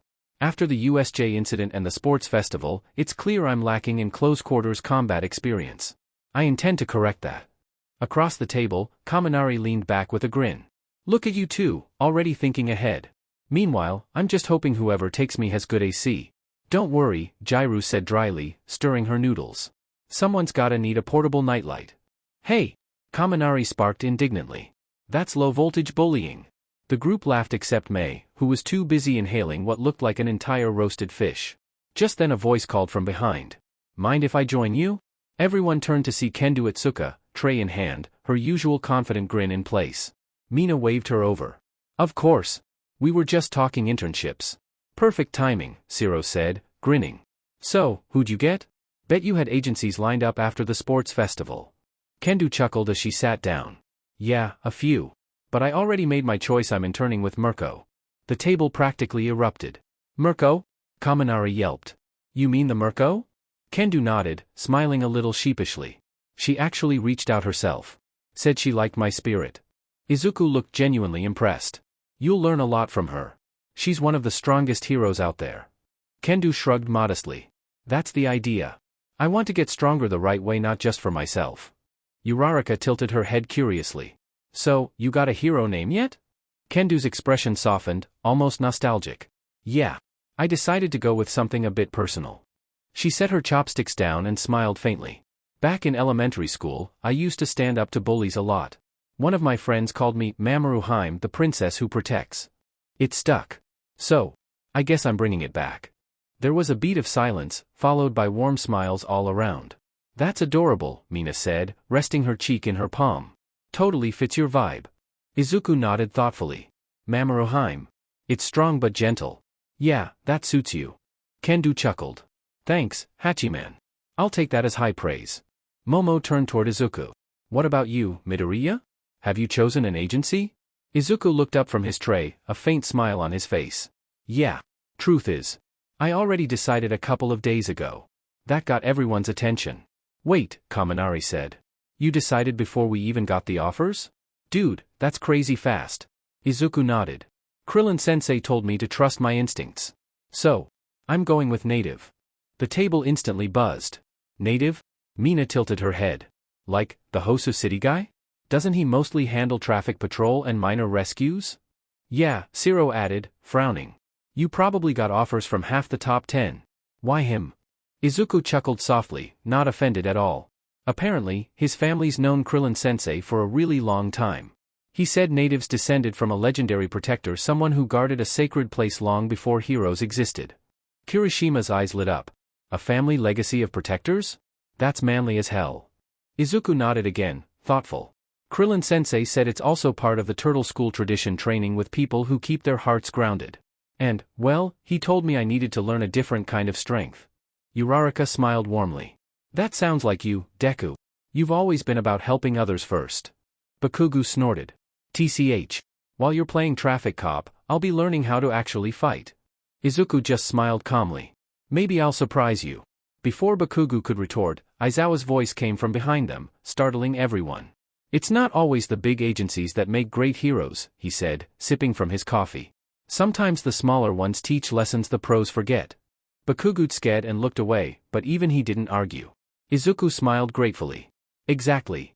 At that moment, Mei dropped her chopsticks and exhaled, patting her stomach like a warrior who had conquered her meal. If native's training is half as good as this lunch, you'll be fine, Izuku. Izuku's sweat dropped. And to think Krillin confirmed she's not a Saiyan. After everyone was done laughing, Kendo leaned forward, eyes glinting with challenge. Before internships start, how about a spar? I've been meaning to have a proper one since I learned you held back last time. Izuku blinked in surprise, then grinned, the spark of a fighter in his eyes. Sure, he said. Let's see what Mamoru can do. Kendo stood, smiling confidently. Just don't hold back, Hachiman. And just like that, the cafeteria buzzed again, half in excitement, half in nervous anticipation. The last bell had barely faded when the classroom door slid open. Everyone turned and fell silent. Ida, Uraraka said softly. Tenya stood in the doorway, posture rigid as ever, but the light in his eyes was gone. The usual spark of energy that defined him had dimmed, replaced by a hollow tightness around his expression. Aizawa looked up from his desk. I heard about your brother, he said simply. Take as much time as you need. You shouldn't have rushed back. I appreciate your concern, sensei, Ida replied, bowing stiffly. But I can't sit idly while my brother lies in the hospital. He would want me to continue my studies. Aizawa studied him a moment, then nodded. Fine. But remember, being a hero isn't about pretending you're fine. When the class quietly filed out for the afternoon, Izuku lingered behind. He approached Ida, his voice gentle. I heard about Ingenium. I'm really sorry. Ida's jaw tightened. Thank you, Midoriya. But I must stay focused. Dwelling on it will not help my brother recover. Izuku hesitated, then shook his head. Maybe. But bottling it up won't help either. Ida blinked in surprise. Izuku wasn't lecturing him, just speaking softly, honestly. For a long moment, Ida just stood there, unreadable. Then his shoulders eased slightly. I appreciate your concern, he said finally, a faint tremor in his voice. Truly. You remind me of my brother. Izuku smiled faintly. Then I'll take that as a compliment. As Izuku returned to his desk to grab his things, he missed the way Ida's hand tightened into a fist. Stain. UA Stadium a few days later. Word of the sparring match between Izuku and Kendo had spread faster than anyone expected. No one knew who started it, but somewhere along the way, tickets began circulating. What was supposed to be a friendly spar had turned into an event. As a result, it was moved from Training Ground Epsilon to the same stadium that had hosted the sports festival only days earlier. I hope you're having a good day, folks. Present Mick's voice boomed through the speakers. Because today, we're witnessing a showdown between two of UA's rising stars. He's the god of war and protection Izuku Midoriya. Izuku walked out in his orange and blue GI, waving awkwardly to the roaring crowd. And she's the queen of the ring, the sports festival champion Itsuka Kendo. Kendo strode into the arena in her hero outfit, her confident smile masking her nerves. And finally your referee for this match. Eraserhead. Aizawa trudged out with his usual deadpan expression. Why am I doing this again? His question was promptly answered by a chipper voice over the mic. That's because I threatened to cut off your coffee supply. Nedzu's cheerful tone echoed through the stadium. And for the record, I fully approve of this experiment. This isn't an experiment, Aizawa muttered. Everything is an experiment, Nedzu replied, far too cheerfully. Present Mike threw up his hands in mock disbelief. And joining me on commentary today, ladies and gentlemen, the mastermind behind the madness itself. Give it up for the principal. The crowd erupted into laughter and applause as Nedzu gave a polite bow from his booth, tail twitching in satisfaction. Oh, please, you're all too kind. Now let's see what happens when two of our brightest students decide to settle a rivalry scientifically. As the two combatants stretched, Krillin once again found himself beside Yagi in the observation booth. Yagi's eyes followed Izuku as the boy adjusted his wristbands, jaw set with quiet determination. While I admire young Midoriya, Yagi said, voice low, as it stands, he can't win against Kendo. With one for all, she outclasses him in both power and experience. Krillin crossed his arms, gaze steady. Yeah, that's true. Silence hung between them for a moment, filled only by the distant roar of the crowd. But, Krillin continued with a faint grin, technique and power aren't everything. Don't get me wrong, they help. But sometimes, his eyes softened. Sometimes, all you need is willpower, the kind that doesn't come from strength, but from refusing to give up. Yagi glanced at him, a hint of a smile ghosting across his face. You sound like someone who's learned that the hard way. Krillin chuckled quietly. You don't survive fighting gods and monsters without picking up a few life lessons. Then, almost to himself, the kid's got that spark. The same one you used to have. Yagi's gaze lingered on the arena on Izuku, and for a fleeting moment, pride softened his features. Then let's hope that spark's enough to carry him through. Aizawa stepped between the two fighters, his scarf fluttering slightly in the breeze. All right, he said in his usual monotone. Clean match. If I call it, you stop. If someone forfeits, gets a 10 count, is incapacitated, or goes out of bounds, it's over. He gave them both a tired look before stepping away. And, begin. No sooner had his hand dropped than Kendo was already moving. Kendo shot forward immediately. Her enlarged right fist came high, but it was a distraction. Her left hip twisted, her weight shifting, and her real strike came in low. Izuku barely pivoted out of the way. The shockwave from her fist carved a trench into the arena floor behind him. She's faster than at the festival, way faster. Izuku didn't get time to process it. Kendo was already on him again, chaining attacks. A straight, a hook, a palm strike, then a sweeping kick that almost took his legs out. Izuku blocked the first two, parried the third, and jumped the fourth, but Kendo followed him into the air with a rising knee. It clipped his ribs and he hit the ground hard, rolling back to his feet. What's the matter, Midoriya? She taunted. Use your quirk. You won't stand a chance if you hold back. Izuku barely ducked under her swing, the gust ruffling his hair. He slid back, muscles coiled. Guess I'll just have to manage without it for now, he said, voice steady but sharp. She came again. Izuku stepped in instead of back, slipping past her guard with a textbook inside angle. He planted his foot and drove a palm into her abdomen, a perfect body blow. Kendo gasped and slid back. The crowd roared as the two circled, tension thick enough to cut. From the commentator's booth, Present Mike was practically vibrating. Whoa! Kendo's coming in hot right out of the gate. But Midoriya is keeping calm under pressure. That's some serious DSPLN. Nedzu sipped his tea, tail flicking in amusement. Quite so. Observe his stance. Even without a quirk, he's reading her movement patterns. I suspect our little martial artist has a plan. Kendo pressed forward, fists snapping out like pistons. Every strike carried the weight of her training, fast, sharp, precise. Izuku blocked one, ducked another, but each hit rattled his bones. She's reading his rhythm already. Present Mike shouted. Nedzu's whiskers twitched. Of course she is. Kendu's trained her whole life. Midoriya's learned fast, but 9 months can't match a lifetime. Izuku stumbled back as her final strike grazed his jaw, skidding across the floor. He spat blood, breathing hard. Kendu lowered her stance, smiling. You've gotten stronger, Midoriya. But if you don't use your quirk, you'll never beat me. The crowd murmured. His quirk? You mean that red aura thing? Yeah, they say it boosts his power like turbo mode. Up in the booth, Krillin frowned. They're all cheering like it's a light show. They have no idea how dangerous that really is. Yagi blinked. Dangerous? What do you mean? Krillin didn't look away. What he's about to do turns matter into energy. It literally eats you alive. Nedzu chuckled faintly. Ah, but danger is often the catalyst for innovation. Principal, that's not reassuring, Krillin muttered. Down below, Izuku straightened, breath steadying. His aura flickered faintly, heat rippling off asphalt. May's going to kill me for this, he thought, a wry smile tugging at his lips. Then his voice dropped to a whisper only he could hear. Kaioken. Boom. Red light exploded outward, swirling around him like a storm. The ground cracked beneath his feet, air warping from sheer force. The stadium went dead silent, then erupted. There it is. Present Mike bellowed. Midoriya's using his quirk. Nedzu smiled faintly. Quirk, yes, let's call it that. Izuku shot forward, a red streak in motion. Kendu barely raised her guard before he was there, his first strike shaking the air itself. She slid back several meters, arms trembling from the impact, but her grin widened. So this is your true power? Izuku's aura flared hotter. No, he said, eyes blazing. This is me catching up. The arena floor cracked beneath their feet. Each clash sent shockwaves rippling through the stands. She charged again, and this time, Izuku met her full on. They clashed in a flurry of elbows, knees, forearms and counterstrikes. Kendu's technique was refined, disciplined, precise. Izuku's was reactive, adaptive, rough around the edges but impossible to predict. Kendu threw a high kick. Izuku ducked under it, swept her supporting leg. But Kendu caught herself with enlarged hands, pushing off the ground like a spring. She flipped over Izuku and landed behind him. Izuku turned just in time to block a hammer fist that shook his bones. She pressed the advantage, pushing him toward the edge, strike after strike, her rhythm accelerating. Izuku's arms burned, each block jarring his entire frame. She hooked his guard apart, slipped a punch through. Crack. Izuku stumbled as her fist clipped his jaw. He skidded across the floor but rolled to his feet, spitting blood.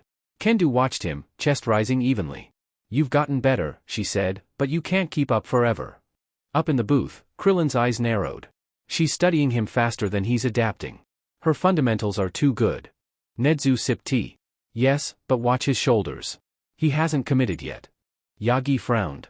He's waiting for something. Izuku ducked low, driving an elbow into Kendu's guard. She countered with a knee to his ribs. He twisted midair, landing in a crouch. Red aura blazed, every breath steaming. His body screamed, heart pounding like a war drum. The crowd was losing their minds. He's pushing her back. How is he doing that? Kendu slid back, shaking out her arms. Not bad, Midoriya, she said, grinning. Guess that training paid off. Izuku smirked, blood trickling from his lip. Don't tell me that's all you've got, Kendu. She blinked, then frowned. What do you mean? You're holding back, he said simply. You've been holding back since the start. Her smile faded. For a moment, she looked disappointed. You noticed. Hard not to. All right then, she said, smirking again. No more holding back. The air trembled. Tiny arcs of orange lightning began to dance across her arms, glowing brighter with every heartbeat. The truth is, I had an awakening after USJ, she lied before smiling. With a lot of training and some help from the teachers, I've learned to control about 5% of this. The crowd gasped as the pressure hit them like a wave. Izuku's pupils contracted. That energy. In the booth, Krillin leaned forward. That's not one for all. Yagi's eyes glimmered. No, it is. Kendu can't use one for all like I can, so she made a workaround. Full cowling. Nedzu's grin widened. Ah, fascinating. Quirk energy refined into a constant output field, the human body as a living reactor. You can't buy data like this. Back in the ring, Kendu slid 1 foot forward, her aura pulsing like a heartbeat of molten orange. Let's see how far our training's really taken us, Midoriya. Izuku smirked through the strain, crimson light flickering at his fingertips. Gladly. He closed his eyes for a heartbeat, then whispered the words that made Krillin's heart skip. Kaioken, ×3. Red light flared, cutting through Kendu's orange storm. The two auras collided, red and orange twisting like twin suns. The shockwave shattered the arena floor and sent a ring of dust exploding outward, forcing Aizawa to anchor himself with his scarf. "Every time," he muttered. Then silence. A heartbeat later, they vanished, only to reappear midair, fists colliding with an echo that shook the stands. Below them, their combined light illuminated the arena. Red determination versus orange resolve. And both of them were smiling. They clashed again, faster than the eye could follow. Every impact echoed like thunder, every strike carrying heart, not hatred. Wind howled, debris scattered, even pros shielded their faces. Kendu's orange lightning crackled across her arms, her grin fierce. Izuku's red aura flared, breath ragged. This is what I trained for." Her thoughts raced his speed, his timing, his willpower. He's not backing down. Not anymore. Izuku's body screamed in agony, but his eyes stayed locked on hers, not with rivalry, but pride. "She's incredible," he thought, smiling through the pain. "Guess I'm not the only one who refuses to lose." They shouted as one, a single, wordless cry, and swung. The clash lit up the arena like a solar flare. The shockwave flattened the ring, scattering dust in every direction.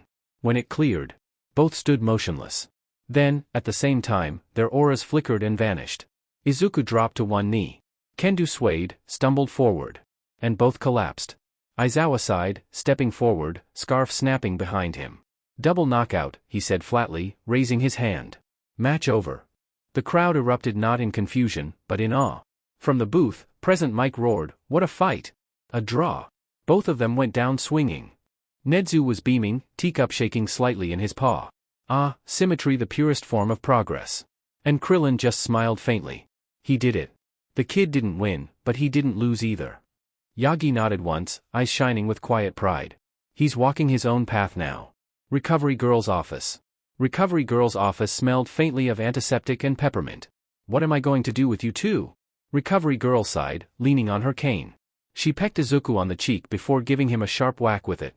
"It's not even been a week and you're already back in my infirmary."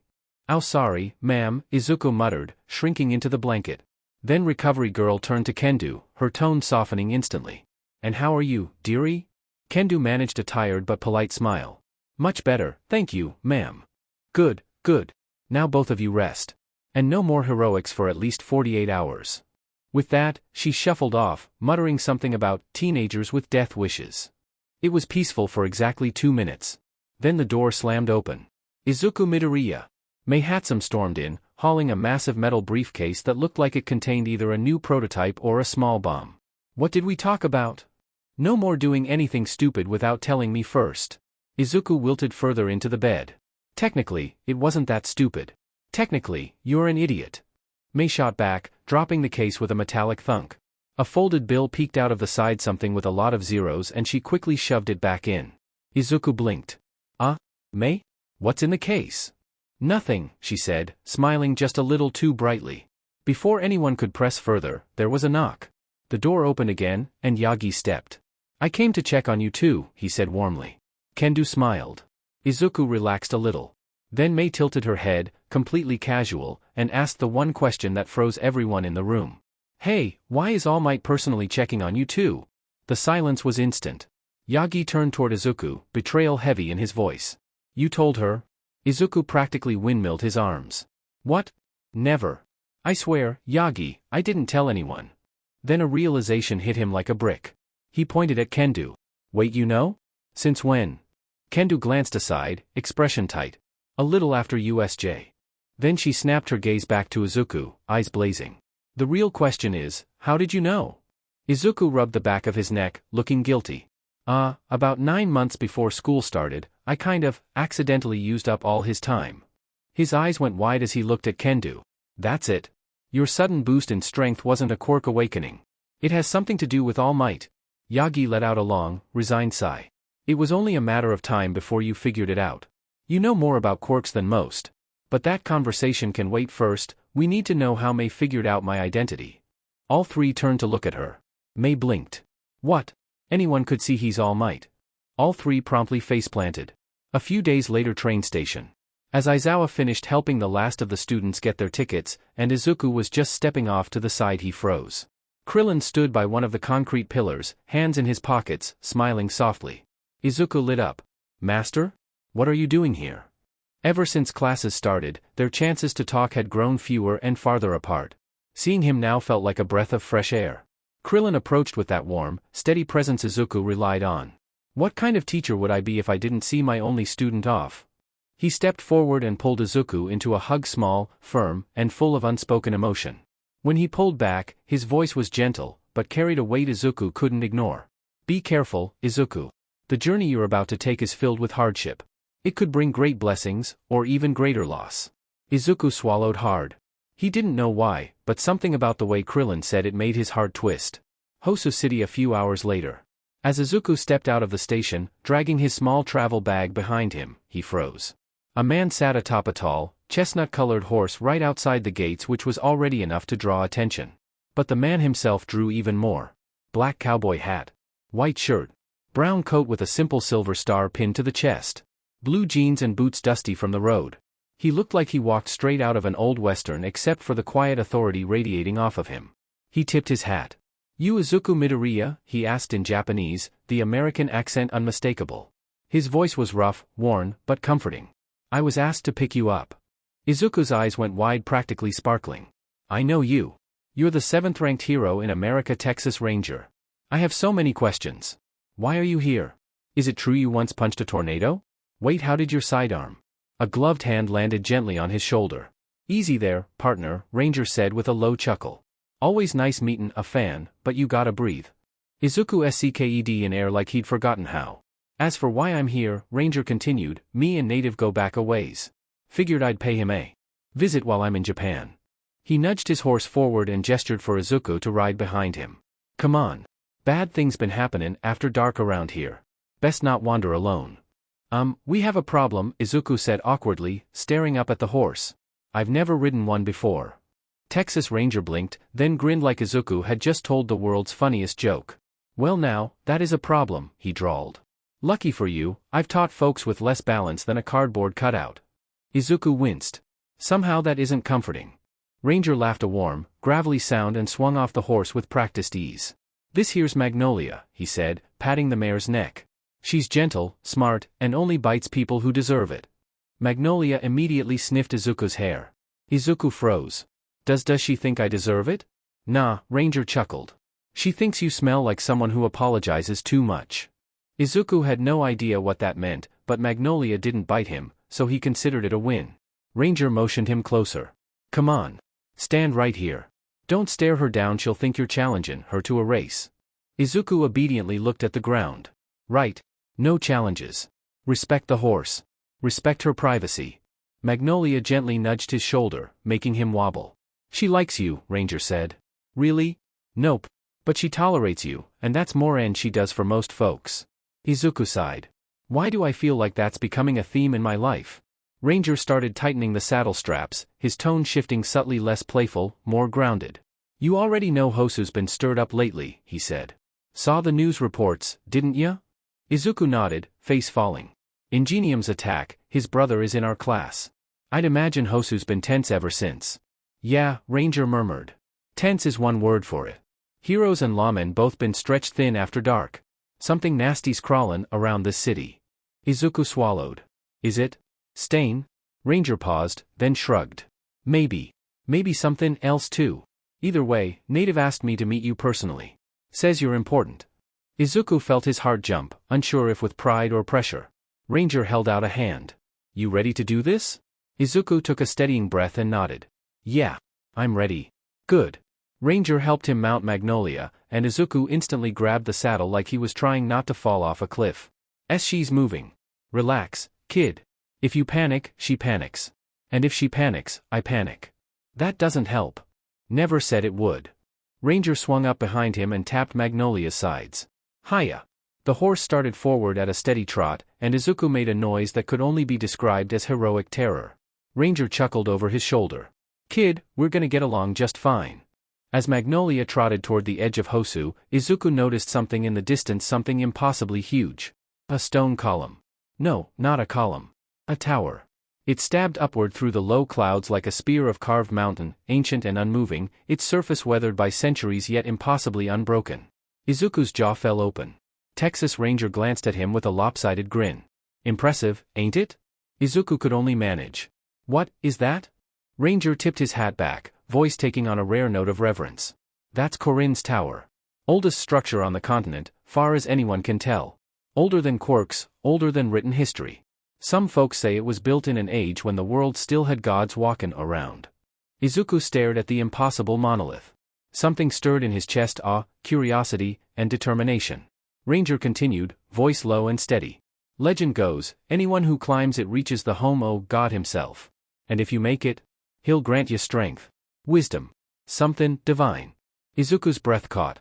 The top, someone lives at the top? Maybe yes, maybe no, Ranger replied. Stories change. But the tower? It's real as it gets. He pointed toward the base, where lights and modern buildings clustered. Right there's Native's agency. His family's been guardin' this place for well longer and Japan's been Japan. Sacred grounds to them. Izuku's eyes hardened with familiar fire. I want to climb it. Ranger barked a laugh, a full, warm one. Knew I liked you. Then, just as quickly, his tone sobered. But listen, kid. If climbin' Corinne's tower were easy, you'd see tourists stuck halfway up tryin' to take selfies. You want to try? Fine. Good, even.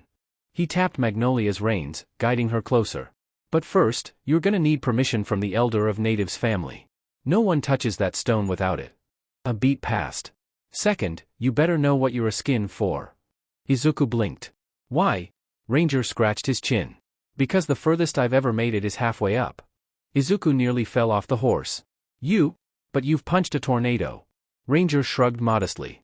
Tornado didn't make me climb hundreds of meters of vertical stone with nothin' but finger strength and bad decisions. That actually makes it sound worse. Oh, it is, Ranger said cheerfully. Magnolia snorted like she was agreeing. Ranger patted the mare's neck. But you'll get your chance, kid. Just don't expect Corinne's tower to care who you are. It's older than legends and meaner than gravity. Izuku stared up at the ancient pillar once more. He didn't feel fear. He felt purpose. Corinne's tower base. As they got closer to the tower, the buildings were revealed to be dozens of homes, nothing too fancy but cozy. Laundry fluttered in the wind. Children played with a soccer ball. A woman reading a book on her porch.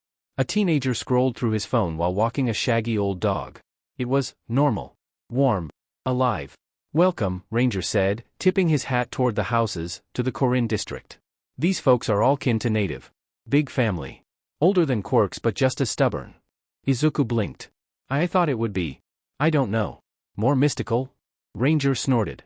Kid, they've got 3 ramen shops, a convenience store, and half the folks work part-time at the agency paperwork desk. Mystical ain't the word. They rode past a group of Natives workers, all young adults in matching jackets marked with the agency emblem. One gave Ranger a lazy salute. Uncle Ranger, she called. Magnolia giving you trouble? Nah, Ranger replied. Kid here's the one struggling. Izuku shrank. I'm trying my best. Relax, she laughed. Everyone does their first time. As they passed, Izuku noticed something in all their gazes, not mysticism or ancient secrets, but fierce pride and quiet duty. Ranger leaned down. This whole district's one big family, he said. They take care of each other.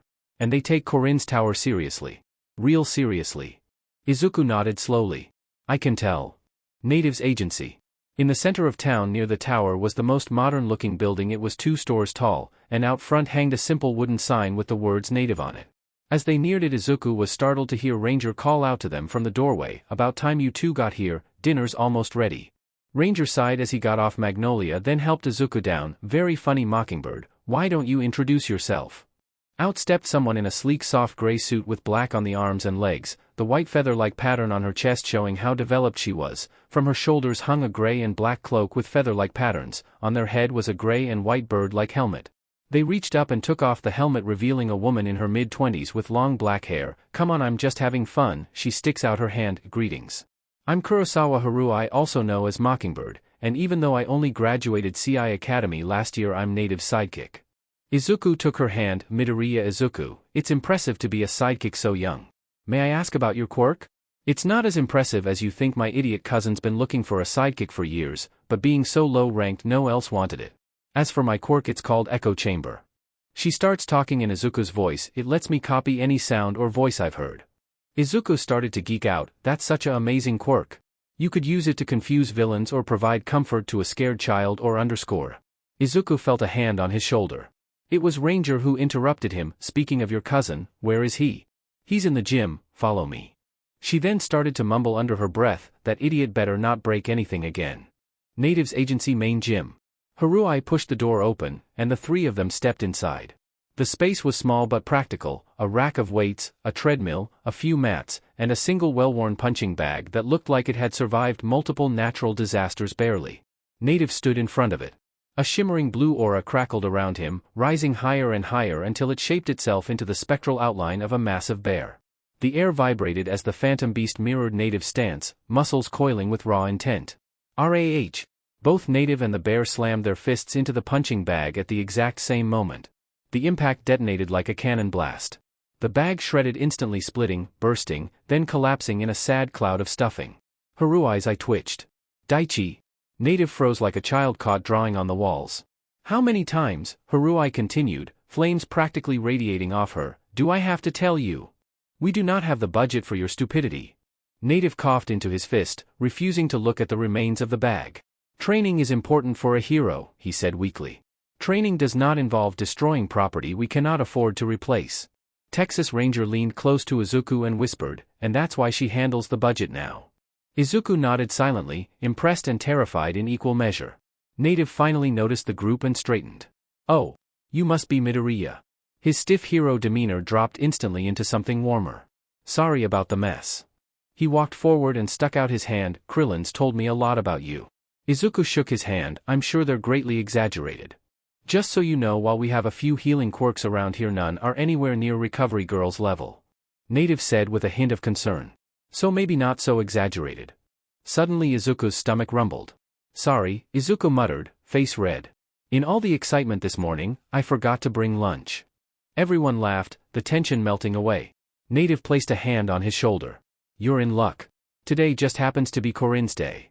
Izuku blinked. "What's Korin's day?" Native's eyes sparkled like he'd been waiting for someone to ask. "How about," he said with a grin, "instead of telling you, we show you." He opened the door and gestured for them to follow. As Native guided them through town, Izuku noticed people stepping out of their homes dressed in crisp kimono. Haruai must have seen the way his shoulders tightened. "Don't worry about it," she said with a soft smile. "You might get a few looks, but no one here cares if you're not dressed up. One of the things you sacrifice as a hero is getting to enjoy festivals the proper way." The last part came out with a quiet longing. Native stopped before the largest building in the district, easily twice the size of his agency. "This is the community hall," he said proudly. "We hold festivals, concerts, ceremonies, everything." He held the door open, and a wave of warmth washed over them. A wide Irori-style fire pit glowed in the center, its chimney vent rising into the ceiling. To one side stood a wooden stage, to the other, rows of game stalls where children played.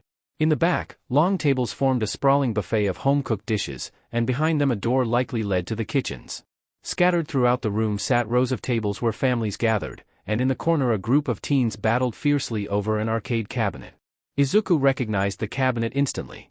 "Isn't that All Might Rumble?" he blurted, stopping dead in his tracks. "But weren't all the machines recalled? Something about, extreme violence and unhealthy competitive behavior?" Haruai gave a small, embarrassed cough. "Yeah. They banned it after the Detroit Smash Marathon incident." She looked away. "Some kids wouldn't stop playing until they passed out." Native shrugged, completely unbothered. "Korin District still has one. Folks here don't mind old stuff. And besides, nostalgia makes people overlook danger." A gravelly voice behind them growled. "Wish they would get rid of the darn thing." Izuku turned to see an elderly man leaning heavily on an intricately carved staff, glaring at the arcade cabinet like it owed him money. "That thing doesn't belong here," the old man snapped. "And neither does your hero agency." Native bristled immediately. "Here we go again." Before the argument could erupt, Haruai grabbed Izuku's arm and pulled him toward an empty table. "Sorry about Grandpa," she sighed, waving weakly at the two men as they began their yearly shouting match. "Those two have the same fight every festival." She folded her arms on the table, expression softening. "Gramps is old school. He hates the hero system. But the truth is, the agency saved Korin District. People forget how bad things were not that long ago. Some families couldn't feed themselves and their kids. A lot of parents chose to go hungry so their children didn't." She paused, eyes softening. "Eventually the Hero Commission caught wind of our situation and provided aid, but by then, Daichi's parents had already passed." Her voice lowered. "That's why he became a hero. To help people like we once needed help." And the boost in economy the district got just from having a hero, even a low-rank one, was just icing on the cake. She gave Izuku a small, sad smile. Korin district survives thanks to people like him. Grandpa's just too stubborn to admit it. Before Izuku could respond, a chair scraped loudly beside them. Ranger plopped down, cheeks flushed and a massive mug in his hand. Ah, gotta love divine water, some of the best booze in the world. He raised it proudly. This stuff can actually get me slightly drunk. He leaned in toward Izuku. Listen, Midoriya. I know you want to climb the tower, but let the old man cool off tonight. Let's enjoy the food and festivities. The rest of the evening passed in a warm blur. The food was incredible, several dishes Izuku had never seen before. People lined up for karaoke on the stage. Izuku even won an orange stuffed dragon at one of the stalls. Before anyone realized it, it was time for the closing ceremony. Everyone gathered at the base of Korin's tower. Each family held at least one paper lantern. Gramps stepped forward, staff tapping softly against the stone. We are here to remember those we have lost this year. He lit his lantern first. As it floated up into the night, others followed, soft glowing lights drifting toward the sky. May your light guide them, he murmured. As the lanterns drifted into the sky and the crowd began to disperse, families quietly heading home after the feast, Izuku lingered by the base of Korin's tower. He knew this was probably the dumbest thing he could do tonight, but he also knew he wouldn't forgive himself if he didn't try. He walked up to the old man and bowed deeply. Excuse me, sir. I'd like your permission to climb the tower. Gramps turned, clearly annoyed. Another one of you so-called heroes? You know how often I hear that? He reached out as if to push Izuku away. His hand touched him. And froze. His face drained of color. His hand trembled slightly before he slowly lowered it and turned his back. Give me a day or two to think about it. Izuku blinked. Then a huge smile spread across his face. Thank you, sir. You won't regret it. With that, the old man walked to the tower and looked up as if looking for answers. Native stepped up beside him, arms folded. I don't know what he saw, but it must have been big. Ranger had to bug him for years just to get that far. Izuku tilted his head. What do you mean, saw? Harui answered gently. Gramps' quirk. When he touches someone he can see into their future. He can't control when or how far he looks, and he can only use it on a person once. She looked toward the old man, still gripping his staff at the base of the tower. That's why he reacted like that. Something he saw in your future shook him. Next day, Hosu. Izuku found himself patrolling the streets alongside Native and Mockingbird. Ranger, apparently, had a sudden meeting with the Hero Commission and would be gone for a few days, then heading back to America after that. Even so, Izuku quickly saw the kind of hero Native really was. He watched as Native helped children cross the street, guided an elderly woman carrying way too many grocery bags, and even stopped a purse snatcher before the man got more than 2 steps. They had stopped for a quick lunch at a small outdoor cafe. Izuku's burger hadn't even arrived yet when Native spoke up. As you can see, he said, sipping a soda through a straw, being a hero is actually pretty boring most days. Honestly? He smiled. I wouldn't have it any other way. Izuku blinked. Really? Native nodded. The media focuses on villain attacks because they're flashy. But most of the time? Just a hero standing around is enough to stop a crime from happening. People think twice when they see the costume. Izuku thought about that as he glanced down the street. And froze. Can-do. Over here. She walked over, eyebrow twitching, Mirko behind her looking both amused and annoyed. Hachiman, Kendo sighed, need I remind you that when we're in uniform, you're supposed to refer to me as Mamoruheim? Then her expression tightened with worry. Hey, I ran into Ida earlier. He was with Manuel. I really hope he's not planning something reckless. He never mentioned he'd be here, Izuku said. Can you do me a favor? Help me keep an eye on him, just in case? As they talked, Mirko crossed her arms, sizing Izuku up like a wolf evaluating prey. This orange pipsqueak, she snorted, is the one who managed to go toe-to-toe with you. Harui, standing just behind Izuku, resisted the urge to roll her eyes. Pipsqueak? He's not All Might, but Midoriya is more jacked than half the heroes I know. Kendo sighed. Ignore her. All she cares about is strength. First thing she did when we met was kick my butt? Don't sell yourself short, Red, Mirko said, flashing a sharp grin. You held your own for a few minutes. Native wandered over with a friendly wave. We're about to have lunch. You two want to join us? Mirko's grin sharpened into something predatory. No can do. We're hunting much bigger prey today. She jerked her head for Kendo to follow. Come on, Red. Kendo jogged after her. See you around, Hachiman. Izuku blinked as they vanished down the street. Do I even want to know what bigger prey means? Native's next words had a white to them stain. A lot of heroes are showing up eager to take him down. Some like her hoping for a good fight and others fame. Hours later, Korin District. As they neared the agency, Izuku realized just how exhausted he was. He then noticed a woman waiting in front of the agency. The elder would like to have a word with you. Native moves to go. Not you, him, she was. Pointing at Izuku. Izuku blinked, pointing to himself. Me? The woman nodded once, polite but firm. Yes. The elder requests your presence immediately. Native raised a brow. Huh? He usually takes a week to even think about decisions like this. Harui's ears perked up slightly, concern flashing across her face. That's really fast. Izuku swallowed. I didn't do something wrong, did I? The woman didn't answer the question. Instead, she turned sharply and started walking. Follow me. Izuku jogged after her. Harui quickly grabbed his wrist before he got too far. Midoriya, she whispered, whatever he saw in your future? Gramps isn't the type to get frightened easily. Just, be careful, okay? He nodded, heart pounding, and continued after the messenger. The Elder's House, Korin District. Korin District was quiet at night. Lantern light swayed gently in the cold breeze as Izuku followed the woman up a stone path winding between older wooden homes. It felt completely separate from the rest of the district, like he'd stepped into another world. They stopped in front of a traditional home with sliding doors and a carved wooden plaque reading, House of the Guardian. The woman bowed and slid the door open. He's waiting. Izuku stepped inside. The house was sparsely decorated: tatami mats, a low table, and a single scroll hanging on the wall. The air smelled faintly of incense. Gramps sat cross-legged at the table, staff resting against his shoulder. His eyes were closed, face drawn tight with something Izuku couldn't decipher. He opened them slowly as Izuku entered. Sit. Izuku did.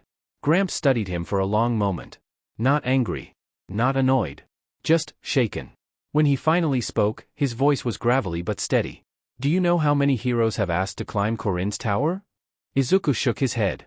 Over 600, Gramps said. Some were cocky. Some were desperate. Some simply wanted fame.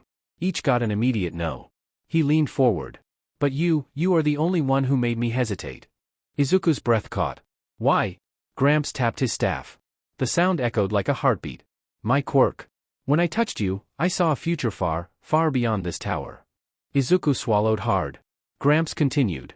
I saw danger, loss, power, and choices that will scar you.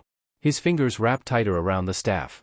And I saw that no matter what path you walk, you are going to climb far higher than this tower. Izuku's stomach twisted, not with fear, but with a strange, overwhelming pressure. Is that a bad thing? Gramps exhaled sharply. That is what I've spent the last night deciding.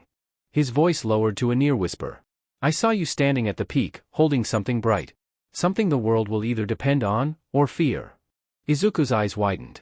Gramps finally closed his eyes. You have my permission. Izuku gasped. Ah, really?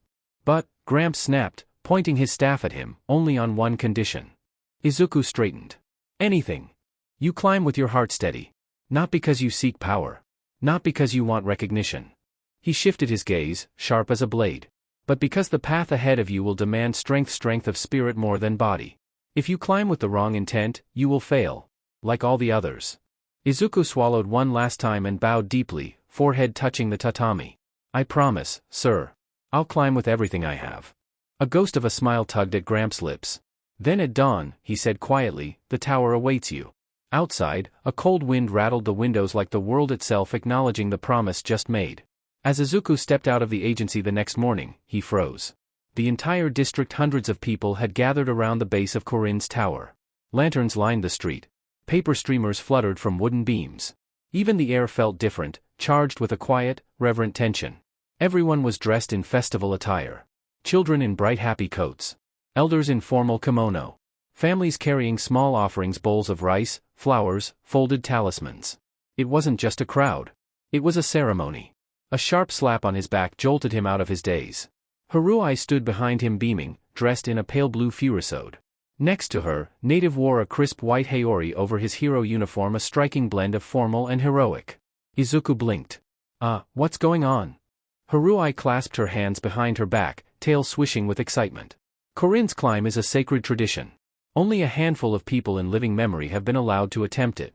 When someone climbs, the whole district comes out to witness. Native leaned in and whispered, also, it's a good excuse for a party. Haruai jabbed him with an elbow. It's more than that. It's a blessing ritual.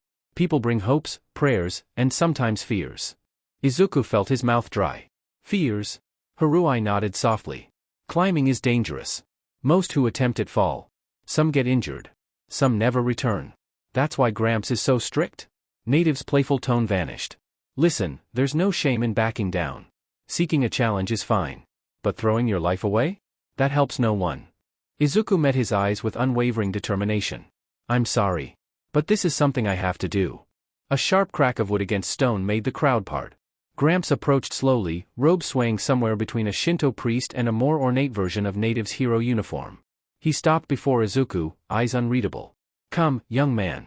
We must complete the final preparations. You will begin your climb before the sun finishes rising. And the ceremony began. First came a feast of light, easily digestible foods high in calories, fuel for the body, Gramps said. Next, they handed Izuku a cup of clear liquid. He took a sip and immediately gagged. This is alcohol. I'm not even 18 yet. Gramps waved a hand. Ceremonial sacred water. Barely counts as alcohol. Think of it as communion wine, just stronger. Native leaned in. Much stronger. Finally, they gave him a small cloth pouch. Inside was dirt. Izuku blinked. Ah? It reminds you of where you come from and belong, Gramps explained. As long as you carry it, you can always find your way back to the people who matter. Do not lose it. Izuku tied the bag to the belt of his GI. It felt heavier than it should. He bowed deeply. Thank you again for granting my request. He stepped toward the foot of Corinne's tower. The crowd parted on either side, a corridor of silent witnesses. Behind him, he heard a small girl whisper, Mama, is he going to be okay? The only person I've ever seen try to climb is Uncle Ranger. Your grandpa is a wise man, her mother replied. He wouldn't allow just anyone to try. Izuku looked up. The tower stretched endlessly into the sky, its stone glowing faintly orange in the early morning light. He took one deep, steadying breath. Just as the sun crested fully over the horizon, bathing the world in gold. And he began to climb. Izuku had no idea how long he'd been climbing. Every meter burned. His muscles trembled. His fingers ached. A small ledge came into view. Relief washed over him. Finally, a place to breathe. He hauled himself onto it and exhaled shakily. How high am I? He did the math in his head. Given the spacing of these lips, I'm around 890 meters up. He looked up. The tower still had no visible end. Just how tall is this thing? He forced himself onward. Nightfall. By the time darkness fell, the tower still stretched endlessly above him. Izuku found a slightly larger ledge and perched onto it. He didn't remember falling asleep. He only knew that morning arrived with a groan. This has got to be the dumbest decision I've ever made. He kept climbing. Day 3. By about noon of the third day, Izuku was exhausted, starving, dehydrated, and barely holding on. His hands bled. His vision blurred. Then, he saw it. A platform. Hope surged through him. He climbed faster, every ounce of strength burning in his limbs, until he dragged himself onto the broad white stone and collapsed face first. I must say, a voice that carried a warmth and wisdom said, it's been some time since I've had a visitor. Izuku pushed himself up and froze. A white cat stood before him, walking on 2 legs, leaning casually on a wooden staff. You look like hell, the cat said. Here. This'll fix you up. He popped a bean right into Izuku's mouth. Izuku swallowed before he could protest. A rush of pure life flooded his body. Pain vanished. Hunger evaporated. His energy returned in an instant. What? You've had one before, the cat said calmly. One saved your life not too long ago. Izuku's eyes widened. He knew that power. Senzu beans. The cat sighed. Before you get excited, yes, I have more. No, they don't work on injuries that already healed. I can't fix All Might. I'm sorry. Silence lingered. Now, the cat continued, go down the stairs and follow the hallway. You'll find showers. Leave your clothes, I'll wash them. When you're done. A small grin crossed his feline face. We'll have a little wager. Izuku walked out in a black shirt and shorts, drying his hair. I needed that more than I thought. Good, you're out. I believe introductions are in order. I'm Corinne, the god of martial arts. I must say I'm impressed. Didn't think you'd be able to climb up here for another year. It seems Krillin has chosen well. Izuku bowed. Midoriya Izuku, you know Master Krillin? Corinne gains a nostalgic smile as if he's had a similar conversation before. He and his buddies climbed my tower hundreds of years ago. Those were the days. He said the last part in longing. Anyway, about that wager, Korin holds up a small cloth bag. Inside here are 5 senzu beans. We'll play a game of tag. If you can catch me, I'll let you have them. Korin dangled the small cloth bag between 2 claws, letting it sway tantalizingly. Izuku straightened. A game of tag? That's it? Korin's whiskers twitched with amusement. Oh, don't sound so relieved. If it were that easy, every brat with muscles and optimism would walk out of here with fistfuls of senzu. He tapped his staff lightly on the stone floor. In an instant Izuku realized Korin was no longer in front of him. He whipped around. Korin stood behind him, tail flicking lazily, like he hadn't moved at all. Izuku jumped. How did you? That was me humoring you, Korin said. If I move at full speed, you won't even see me leave. Korin nodded toward the open floor. Well? You came all this way. You wore your hands raw, nearly dehydrated, nearly passed out. It'd be a shame if it were all for nothing. Izuku nodded. I guess that makes sense. So what do I have to do? Korin's expression sharpened, clever, ancient, and suddenly very predatory. So here are the rules. He held up one claw. 1. You tag me. I give you the beans. Another claw. 2. If you pass out, I win. His tail formed the third point. 3. I won't hold back. You shouldn't either. Izuku exhaled, steadying himself. This is it. Korin, the god of martial arts. The one who trained masters. If I can't tag him, I don't deserve the beans. I didn't deserve to climb the tower. He dropped into his stance, low, centered, focused. All right, Izuku said, fire burning in his chest. I'm ready. Korin smiled. Good. He lifted his staff. The air shifted. Then catch me if you can. Korin vanished. Midoriya.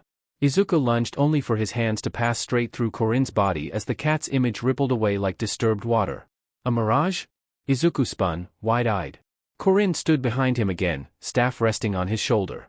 It takes more than sight to catch me. Izuku's jaw tightened. He darted forward, step sharp, grab precise, his fingers brushed fur. Korin smiled. Much better. And so it continued. Minutes bled into hours. Korin kept his movement small, almost lazy, but impossibly efficient. A pivot of the ankle. A sway of the tail. A casual step that somehow relocated him an entire meter out of reach. Every time Izuku thought he had him, Korin vanished from under his fingers like mist. Izuku moved faster. Sharper. His ki flared, not explosively, but precisely, Krillin's training techniques blossoming into instinct. He struck left, missed. He dropped low, missed. He faked a stumble and spun, missed by a hair. You're adapting, Korin said casually, hopping onto a pillar and balancing on one leg. But you're still thinking like a student trying to react. Not like a martial artist who anticipates. Izuku growled in frustration and pushed harder. Sweat poured down his face. His shirt clung to his skin. Every muscle screamed at him to stop. He felt his ki surge. Kai! A sharp crack landed on the top of his skull. Izuku yelped, clutching his head. Ow! Korin flicked his staff again, the air humming around it. Absolutely not. Izuku blinked. What? Why? This isn't a contest of power, Korin said, voice suddenly stern. It's a test of speed, intuition, and DSPLN. You think you can solve everything with stronger techniques? Foolish. Izuku froze. You rely too much on your output, Korin continued, hopping down to the floor. But speed isn't just movement. It's clarity. Awareness. Intent. He pointed his staff straight at Izuku's chest. It's the ability to choose the right motion before the wrong one even begins. Izuku slowly lowered his hands. From his head. I understand. Do you? Korin's whiskers twitched. Then show me. No Kaioken. No shortcuts. Catch me with your own skill. Izuku's breathing steadied. His stance shifted. Lower. Calmer. More intelligent. Not chasing. Reading. Korin's eyes narrowed. Now you're starting to look like one of my students. Izuku's world sharpened to a single point. Korin moved. And Izuku was already there. A hand brushed fur. Korin barely slid away in time, whiskers standing on end. Oh? You almost had me. Try again. Izuku exhaled. Smiled. Then once again they were moving. It was night as Izuku stumbled back into the main chamber, sweat-plastered hair stuck to his forehead, legs trembling with exhaustion, but his grin was feral and triumphant. In his hand was a single white-tail tip. I did it, he panted. Korin-sama, I finally caught you.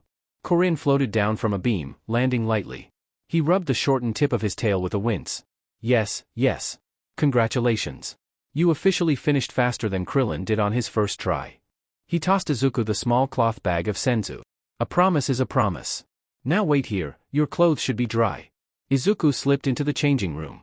By the time he emerged, adjusting his freshly cleaned GI, he found Korin standing at the very edge of the platform, staring intently toward the distant horizon. He wasn't smiling. Izuku's own joy dimmed. Korin-sama? Is something wrong? Korin didn't turn immediately. When he turned around, his face serious in a way Izuku had never seen. Hosu, he said quietly, is under attack. What? Izuku staggered back. I have to get down now. People are in danger. He sprinted toward the tower's edge, gripping the railing as he leaned forward to look over. Only to freeze. 3 days. It had taken him 3 days to climb up here. Izuku's breath hitched. I can't climb that fast. I'll never make it in time, he paced in frantic circles, muttering half-coherent strategies under his breath. Jumping? No, I'd die. Key flight? I can't do that yet. Maybe if think. Korin gave a long-suffering sigh. Relax, the cat said, tapping his staff. I'll lend you something. He cupped his paws around his mouth and shouted, Flying Nimbus. A rush of wind circled the platform. Then like a silver streak of moonlight a cloud swooped in, shimmering like polished steel. Izuku blinked. It's a cloud? Korin walks to the cloud and puts his paw on it. It's not just any cloud, the Nimbus allows the pure of heart to ride it. This one is special. He pauses. Korin's whiskers lowered. Not sad, just knowing. You're a good kid, he said softly. One of the best I've met in centuries. But the heart, he tapped Izuku's chest with his staff. The heart remembers its wounds. Izuku stiffened. Korin continued, voice gentle but unwavering. Dreams denied. Trust broken. Betrayal. Doubt. You carry them with you. Not as weaknesses but as scars. He gestured to the silver cloud. This Nimbus accepts you because, despite everything, you still reach upward. But once you reach the bottom of the tower, it will return to me. Izuku stepped onto the Nimbus. It felt solid, warm in a way he didn't expect. Oh, and one more thing. Korin's tone turned dry and deadly serious. Those senzu beans take a long time to grow. A very long time. Those 5 I gave you. He gestured toward the second pouch that found its way on the belt of Izuku's GI. That's all I had. Use them wisely. Izuku felt the weight of the little cloth bag at his hip. He swallowed hard. I will. Then go. Nimbus shot downward. Izuku becoming a streak of silver in the night sky as Korin watched him vanish into the distant haze, tail flicking once with worry. As Izuku descended on the Nimbus, the wind roared past his ears, cold and sharp. But even the rushing air couldn't drown out the sight coming into view. Hosu was burning. Smoke billowed upward in twisting black towers. Orange light flickered violently across the skyline, like the city itself was breathing fire. Izuku's stomach dropped. It's worse than I feared, he whispered. His fingers curled into fists so tight his knuckles turned bone white. Who in the world would be crazy enough to attack a city when it has more heroes than usual? A face surfaced immediately in his mind. White hair. Childish. Hands that crumbled anything they touched. Shigaraki. Of course it was the League. Izuku's jaw clenched. Nimbus, can you go faster? The silver cloud vibrated beneath him, as if answering the urgency in his voice. Then it streaked forward in a burst of acceleration, a silver comet diving straight toward the base of the tower. As they neared the ground, Izuku leapt from the Nimbus, landing in a crouch. Thanks for the ride, he called back. I'll take it from here. The silver cloud drifted upward, already preparing to return to Korin. Izuku barely had time to straighten before Gramps rushed toward him. The old man looked shaken, older than Izuku had ever seen him. Almost fragile. Here, Gramps. Izuku tossed the little pouch of dirt back to him. I don't think I'll be needing it anymore. What's happening? Gramps caught the pouch with trembling hands. He exhaled slowly, gathering himself before speaking. Approximately 10 minutes ago, monsters began attacking the city. He paused. The silence between them was heavy, like he was shouldering something immense. Native and Mockingbird responded first. They were helping with rescue and evacuation, but they got separated. About 5 minutes ago, Mockingbird lost radio contact with Native. Izuku, who had been stretching, loosening his shoulders, tightening his wristbands, every movement sharp and automatic, somehow gaining an even more determined look. Do we know how many enemies? The last confirmed count was 3. Gramps' voice dropped into a grim tone. But they are proving to be tough BSTRDS to take down. His next words were even heavier. The number of civilian casualties is unknown. As for our own, 9 sidekicks and 3 heroes are dead. Twice that many are injured.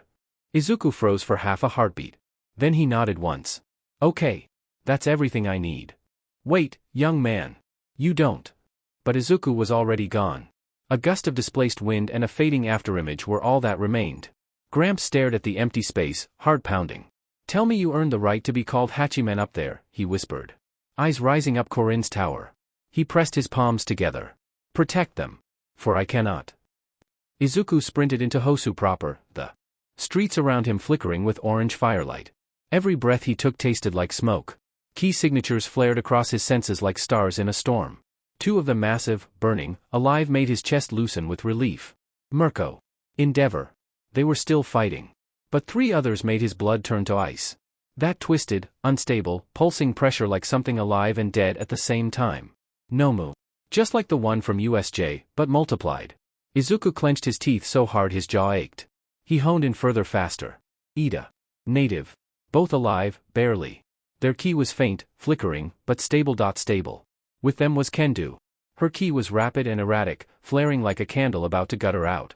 Whoever she was facing was pushing her to absolute limits. Izuku took a sharp turn into a narrow alley, feet barely making a sound. By his count, if he kept this pace 3 minutes. Maybe 2 if he pushed harder. But he knew better than anyone, in a real fight, 2 minutes was eternity. He pushed faster, ki tightening in his legs so focused he never sensed the presence until something small crashed into his shin. Tiny arms wrapped around his leg.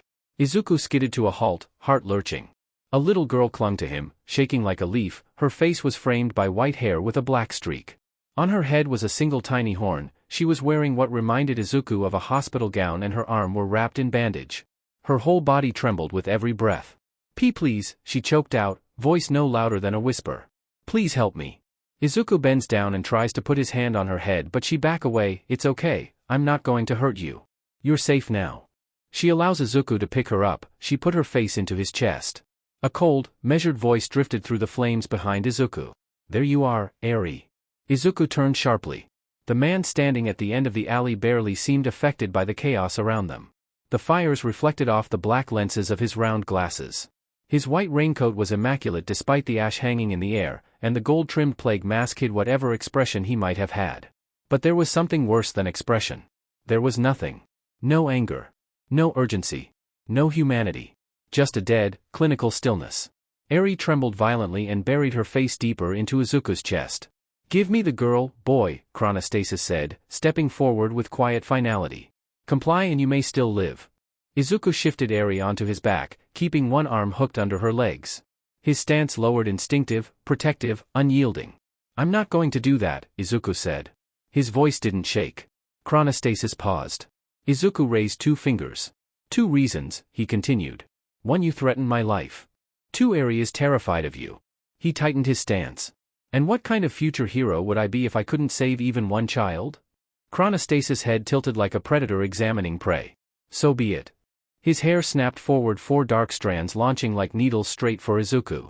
Izuku vanished. Not teleported, just moved. A single burst of footwork, instinct honed by climbing a sacred tower for 3 days straight. The hair struck the pavement behind him, instantly slowing the concrete mid-crumble, a perfect demonstration of the quirk. Izuku landed 10 meters away, now facing Chronostasis from the side. He can't move while he uses the quirk, Izuku realized. So why attack head-on? He dashed again, testing angles. Chronostasis flicked another strand, Izuku juked under it, the wind splitting past his cheek. Fast, Chronostasis muttered. But speed doesn't matter if I control time. He fired 3 more strands in a fan shape. Izuku pivoted, slipped between 2 barely and felt the time-slowing field graze his sleeve. His arm numbed instantly. It's like swimming in glue, if that had hit my leg I'd already be done. Eri whimpered into his shoulder. That was enough. This isn't fight I have to win, we just have to escape. Eri, can you do a favor, wrap your arms around me and close your eyes? She did as instructed and Izuku brought his hands to his face, solar flare. A bright light illuminated the entire alley, finally getting a somewhat emotional response from Chronostasis, GA. Damn brat, what did you do? By time Chronostasis could see again, Izuku and Eri were gone. He picked up his cell phone as it started ringing. Sorry boss, a small hiccup. He pulls a small orange and pink pill with a stylized Z printed on it from his pocket. Don't worry, she's not getting far. Chronostasis slipped the pill past his mask, swallowing it dry. For a heartbeat, nothing happened. Then, Izuku, already several blocks away and running full speed with Eri on his back, froze mid-step. His breath hitched. That key. That key. It spiked like a gunshot across the city. Cold. Sharp. Wrong. Chronostasis had always been dangerous, but now? Now he felt like a blade being sharpened in real time. Like something doubling in pressure, mass, presence. Izuku swallowed hard. His skin crawled. He kept running. On the outside, he controlled his breath, kept his expression set in a confident, protective mask. Eri, you're doing great. Hold on tight, okay? His voice was steady, calm. Inside, he was screaming. He could sense it, faster, so much faster. I can't outrun him now. I can't match that speed unless. His heart thudded painfully. He knew what came next. He hated what came next. Kaioken. I'll have to use it. But I can't let Eri get hurt if my body breaks again. Ahead of him, an explosion lit the street. Something hit the pavement behind him with a thunderous crack. Izuku didn't need to look to know chronostasis was already closing the gap. Eri jerked, clinging to him tighter. And mister, he's coming? I know. Still calm. Still steady. Inside? I need a plan. Now. He cut into another alley only for the world behind him to distort. Chronostasis stepped into view. His coat fluttered as he stepped silently onto the cracked asphalt, hair rising like dozens of poised blades. He spoke without emotion. You evaded me longer than expected, he said. But the situation has changed. You are no longer capable of escape. Izuku's hands trembled just a little. He hid them in a fist. For a moment, the alley was silent. Too silent. Izuku shifted his weight, lowering his center of gravity, one foot sliding back subtly on instinct. He made sure Eri was secure on his back. Outwardly, he looked calm. Steady. Inside? Every alarm bell in his body was screaming. That key, it's still rising. How is it still rising? This isn't the same chronostasis I ran from. If he tags any part of me with that time slow, it's over. Chronostasis took one quiet, measured step forward. His hair rose behind him like a fan of blades, each strand vibrating with lethal precision. Izuku didn't blink. Maybe not. He cracked his knuckles once, forcing a smirk. But you're not laying a single finger on Eri. Eri gripped the front of his GI tighter. She was shaking violently now, but Izuku just angled his head slightly, whispering. Hey, trust me. I'm not letting him hurt you. Chronostasis watched the interaction with clinical detachment. Your confidence is misplaced. His hair snapped forward. Izuku moved. The first strike sliced the air where his head had just been. Izuku twisted, his footwork tighter and faster than before, weaving between strands as they blurred past. But chronostasis wasn't swinging casually. This wasn't the chronostasis Izuku escaped from earlier. This chronostasis was faster. Sharper. Stronger. A Might Z enhanced executioner. Izuku dodged 3 more strands, barely skidding along the wall. He's already predicting my steps. Your speed is commendable, chronostasis said mildly. But speed without overwhelming power is meaningless. Izuku gritted his teeth. If you think power's everything, then you've never been hit by a martial artist. Chronostasis didn't react, just snapped 2 more strands. Izuku bent under one, vaulted over the second, but a flicker of pain shot through his calf. Just a graze. But the world around his leg turned to sludge. Crap. His left leg slowed, dragged, became impossibly heavy. Chronostasis didn't even wait. He was already there. In front of Izuku. Point blank. Izuku's eyes widened. And chronostasis' hand, stiff as a blade, shot for his throat. He couldn't dodge. His leg was too slow. No! Eri screamed behind him. And then.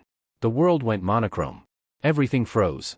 Even the drifting embers stopped in midair. Izuku blinked, confused, then realized.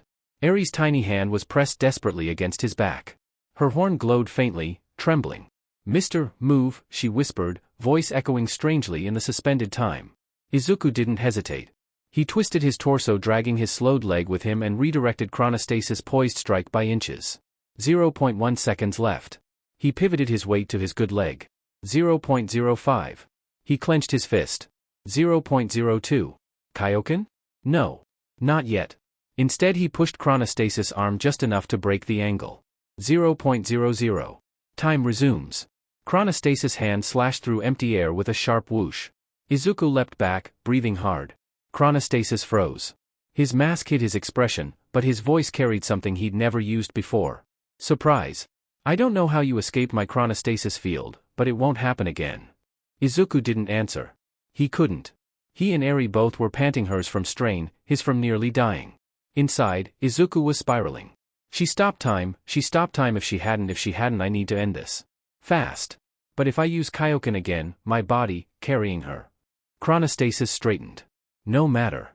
You won't avoid the next one. His hair rose again. This time? There were twice as many strands. Izuku swallowed. If I don't use it, we both die. He whispered so softly Eri could barely hear it. Eri, whatever happens, don't let go. She nodded into his back. Izuku exhaled. Slow. Deep. Focused.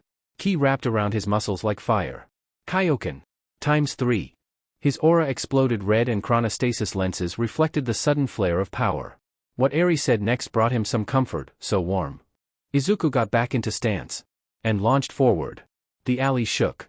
Chronostasis shot his hair in a lethal cross pattern. Izuku flipped sideways, skidded across the wall, twisted behind him.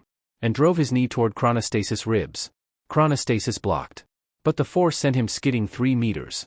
For the first time. Izuku saw him adjust his stance. You're pushing your body too hard, Chronostasis said calmly. You won't last. Izuku coughed once blood flecking his lip. Yeah, probably. He tightened his fists. But I only need to last long enough to end you. Chronostasis raised a hand. No. You only need to last long enough for your body to fail. He fired every strand of hair at once.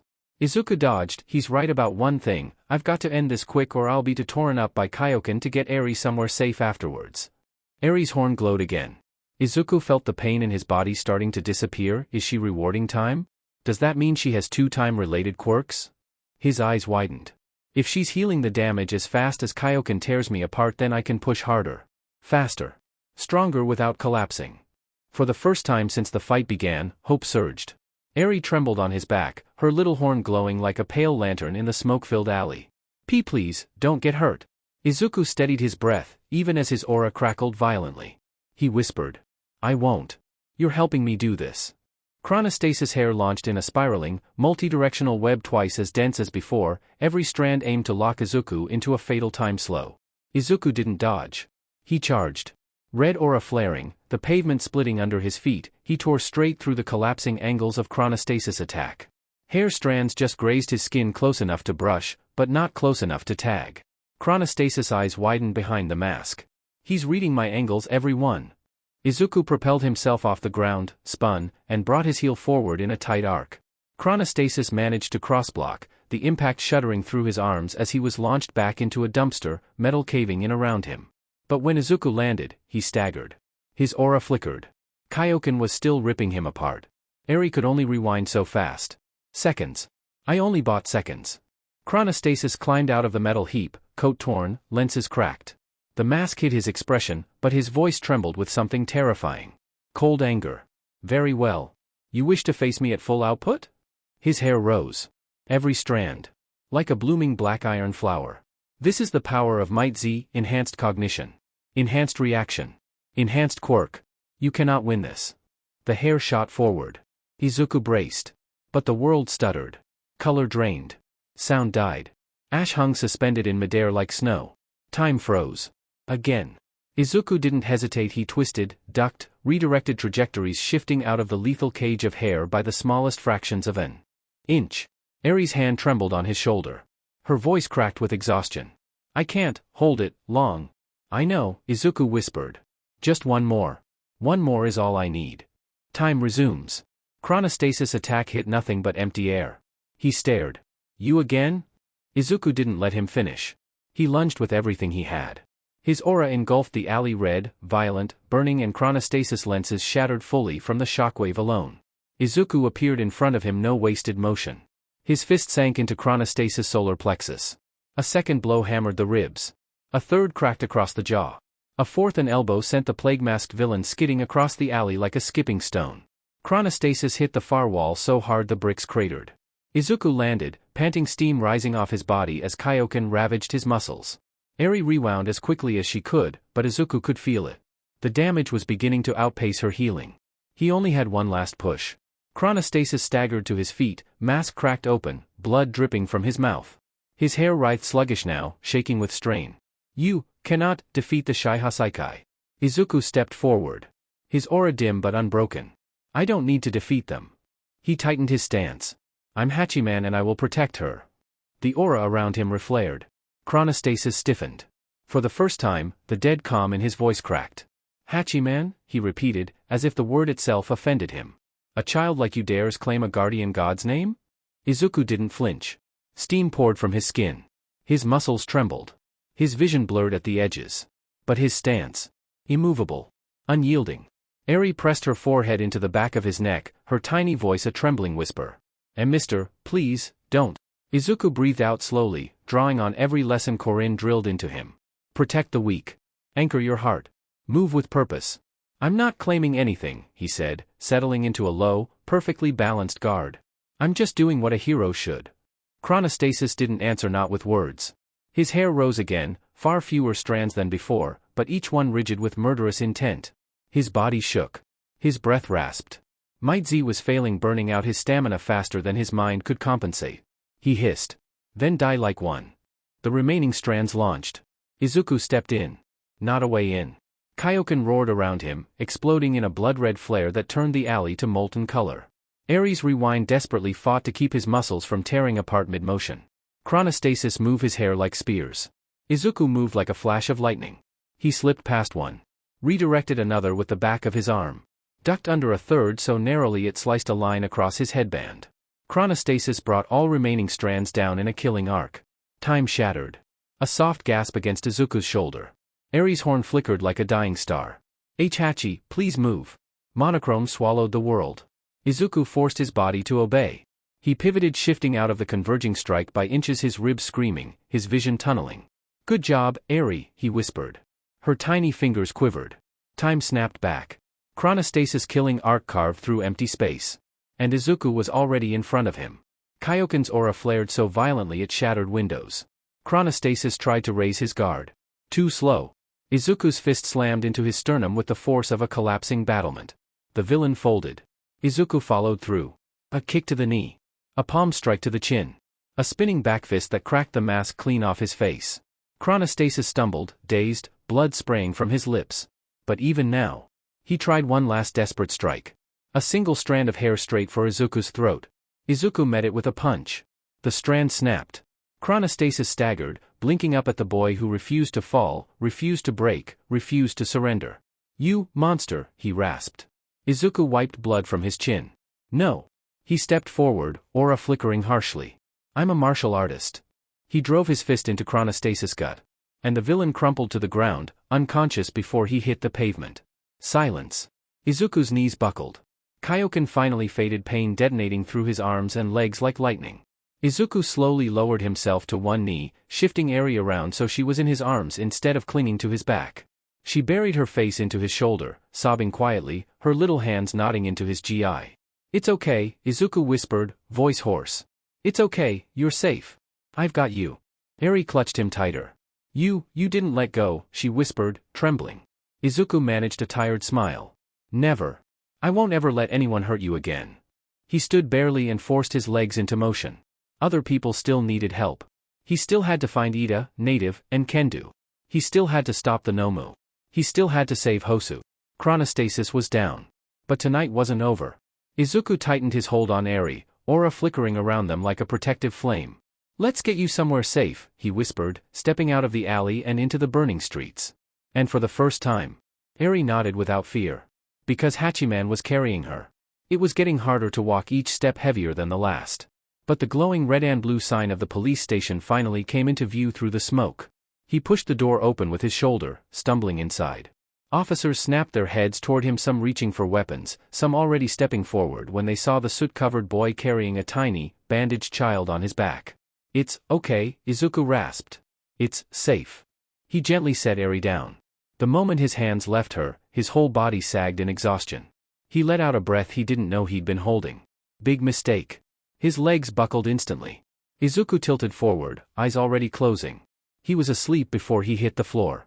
Eri gasped, scrambling to shake his shoulder, but an officer knelt beside her, placing a gentle hand on her back. It's all right, he said softly. He's just exhausted. Eri sniffled, still worried, clutching Izuku's sleeve. But he didn't stir. Not even a little. But on his face was a tired smile. Manual's agency noon.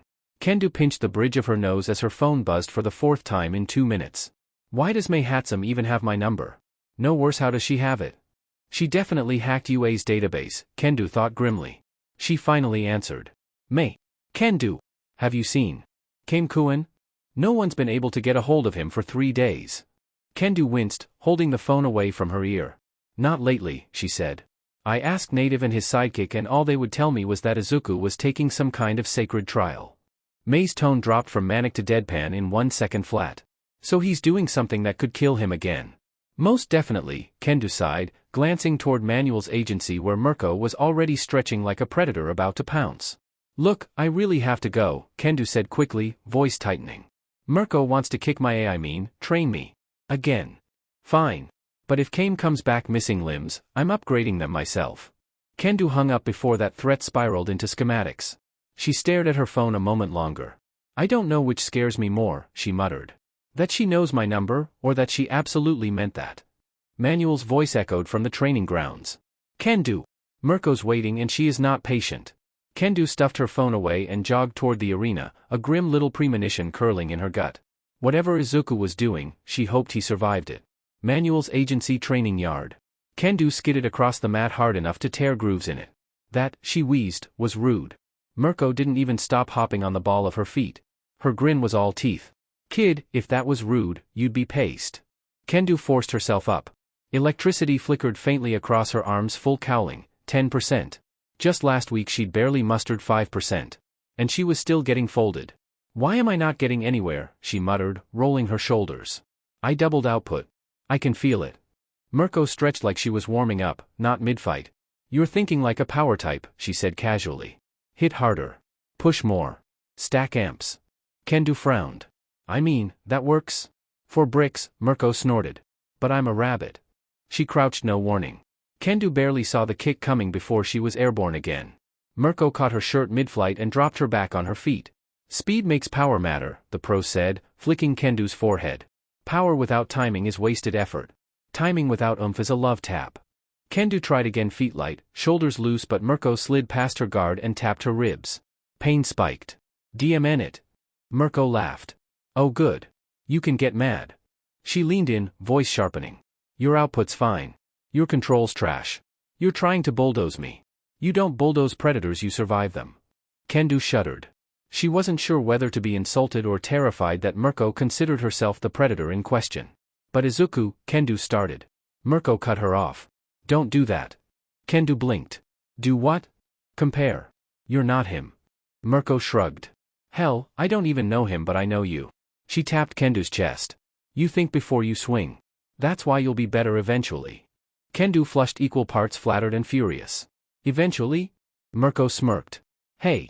If it helps, you're only getting your butt kicked half as badly as you did 2 days ago." Kendu groaned. "That's not comforting." "It's not supposed to be." Mirko rolled her shoulders. "Now again. Before I get bored." Kendu squared up, fists high, face set. She did have one thought, though. One day. "I'm going to make her pay for this." A feral grin crept over her face. "Maybe with a very nice rabbit fur coat." Mirko's ear twitched. "I just felt a disturbance," she muttered. "Did you think something rude?" Kendu didn't answer. She lunged. Hosu dusk, Manuel's agency rooftop. Empty water bottles clattered at their feet. Kendu slumped back against the railing, sweat-plastered hair sticking to her forehead, lungs burning like she'd swallowed a furnace. Across from her, Mirko stood loosely, rolling her shoulders, not fresh, but disturbingly unfazed for someone who'd spent all afternoon folding a teenager into pavement. "So?" Mirko tossed aside her bottle and grinned. "You're not dead." "Improvement." Kendu glared weakly. "I'm at 10% full cowling," Kendu muttered between breaths. "I should be doing something by now." Mirko tilted her head, ears twitching. "Sure. You are doing something, losing slower." Kendu groaned. Mirko crouched beside her, tapping her chest with 2 fingers right over Kendu's sternum. "You think strength is the problem. It isn't." Mirko leaned in, voice sharp and feral. "Your body is finally fast. Your mind? It's still lagging behind. Power without timing is dead weight." Kendu swallowed. Mirko stood and walked toward the rail, stretching again. "You're learning faster than most sidekicks I see. That's why I'm still here." Kendu blinked up at her. That was dangerously close to praise. Mirko smirked without looking back. "Don't get soft. If you get sentimental about it, I'll make tomorrow hell." Kendu almost laughed, but the ache in her ribs reminded her that tomorrow already was hell. The sky over Hosu dimmed, clouds stained orange by the falling sun. For a moment, everything was quiet. Then, boom! A shockwave rolled across rooftops, rattling windows. Sirens screamed alive in the distance. The horizon bloomed with fire. Mirko froze mid-stretch. Kendu's stomach dropped. That, Kendu whispered. That wasn't training. Mirko cracked her neck. Nope. She was already moving, crossing the roof in 3 strides. Come on, brat. Kendu pushed off the wall, her exhaustion evaporating under adrenaline. Manuel burst through the rooftop door, eyes wide. Hosu's under attack. We have multiple confirmed. Villain strikes. Native is already on the scene. There are multiple injured, possibly dead. Mirko was already leaping off the roof. I know. Kendu was right behind her feet, screaming, breath ragged, but moving. Mirko glanced back just long enough to flash Kendu a grin full of teeth. Time to see if all that training mattered. Kendu didn't have the air to answer, but her eyes did.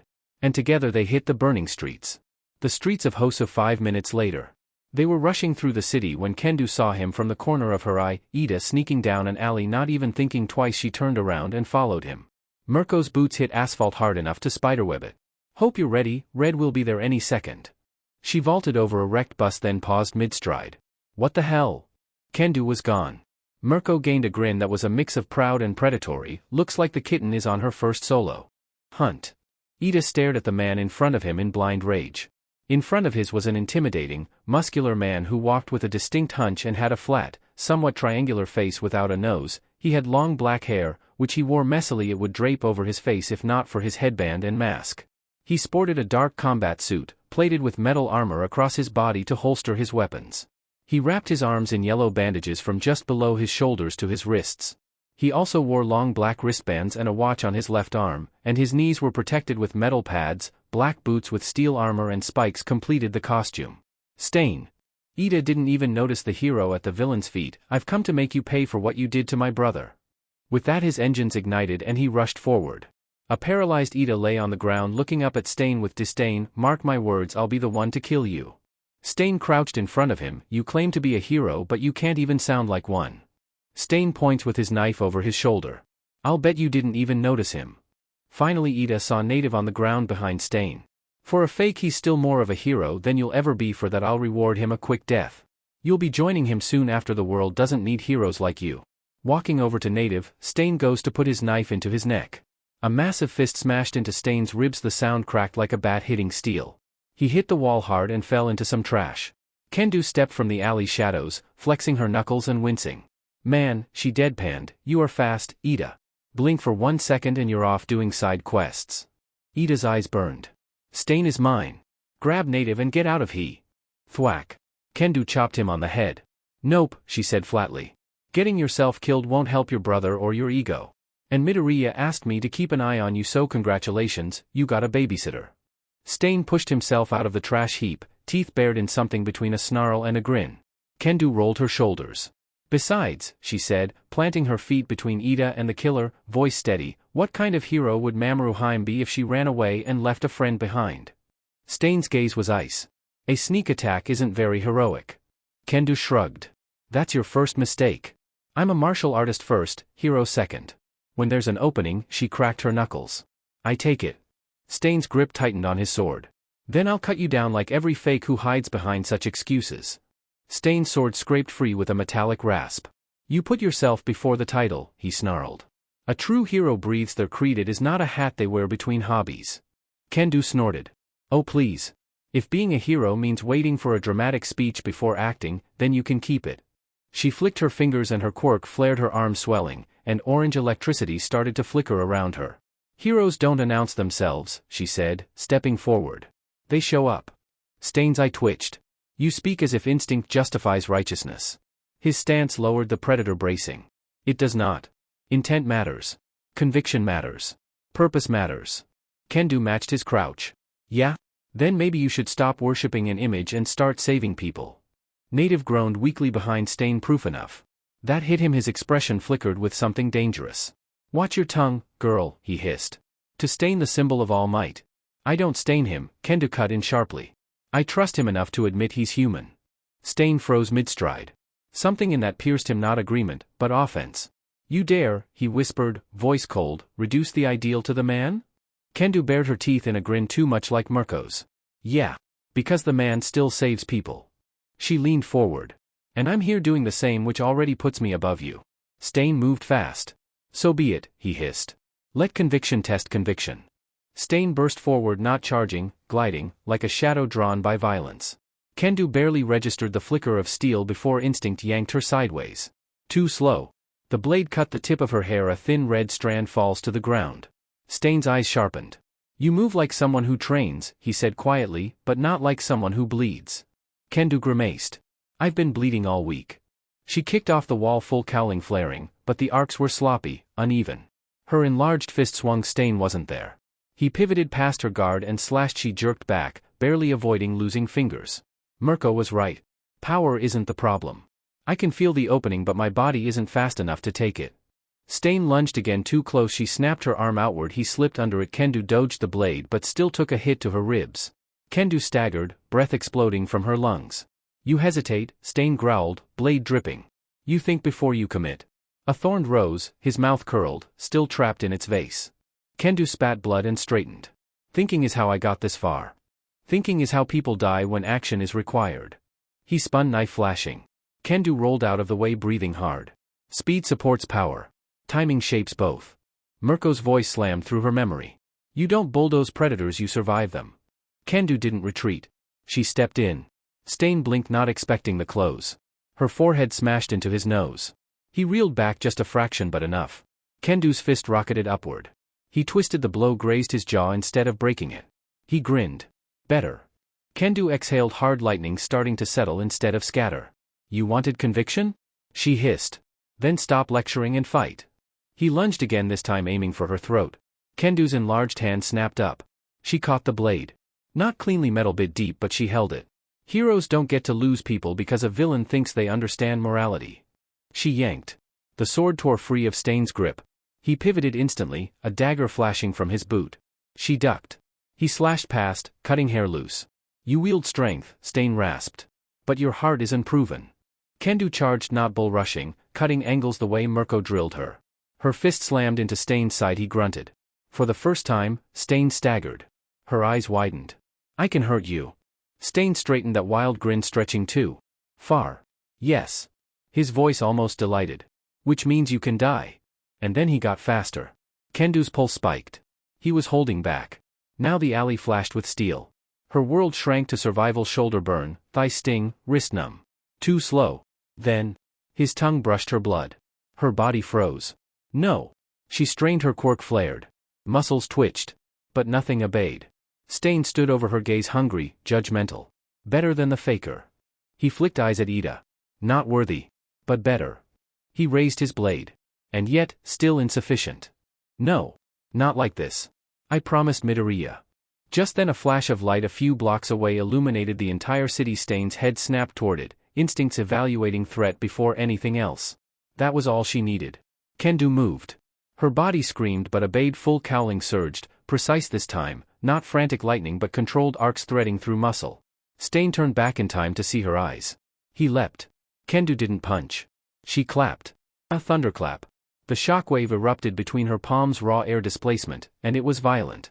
The alley detonated with sound, trash cans rattled, loose glass shattered, Ida flinched, and Stain's balance faltered just a fraction. Kendu lunged. Her fist hammered his jaw. The hit wasn't clean, but it drove him back, skidding. She panted, arm trembling, blood dripping down her captured blade cut. Stain shook his head once, blood trailing from his lip. HN. That sound was not dismissal. It was interest. You adapt, he rasped. Kendu spat iron-tasting spit on the concrete. Yeah, she growled, stance leveling, I don't need to be All Might or Midoriya, I just need to hit you again. Stain's eyes sharpened. For the first time, he raised his blade, voice shifting. You speak like someone fighting to save, not simply fighting. Kendu steadied her breath, electricity coiling into her limbs, not scattering, finally sinking speed and power. My intent isn't in question, she said. Just my stamina. Stain grinned, wild. Then show me which breaks first, your conviction or your body. He launched forward. Kendu met him head on. Kendu's fist slammed against Stain's guard. Steel shrieked, sparks hissed. He twisted, knife grazing her hip. You fight like someone who wants to win, he sneered, not someone who must. I don't must anything for your approval. She snapped a knee upward. He swayed aside, but her follow-up elbow clipped his cheek. Stain wiped the smear of blood with his thumb. Conviction. But unfocused. Kendo lunged again, more controlled, weight shifting lower like Mirko. Stain vaulted over her counter, landing behind her. Technique without creed is indulgence. Kendo spun, blocking his blade with her forearm. Sparks flew, pain flared. You think creed excuses murder? Stain's voice hardened. Justice without purity is rot. The filth posing as heroes. Oh, shut up. Kendo barked, electricity sharpening. If you cared about saving people, Native wouldn't be bleeding at your feet. That flicked something in him, fury or frustration, but it disrupted his rhythm. Kendo drove forward, punch landing square. Stain slid back a meter, boots scraping asphalt. Better, he rasped, laughing low. You stop thinking and start acting. Kendo lowered her stance, feel shifting faster, sharper. You want purity? Fine. Here's mine. People deserve saving even if they disappoint you. Stain's eye twitched, insulted. You dare speak mercy while wearing a mask of the righteous? His movement surged faster, the alley flashing cold.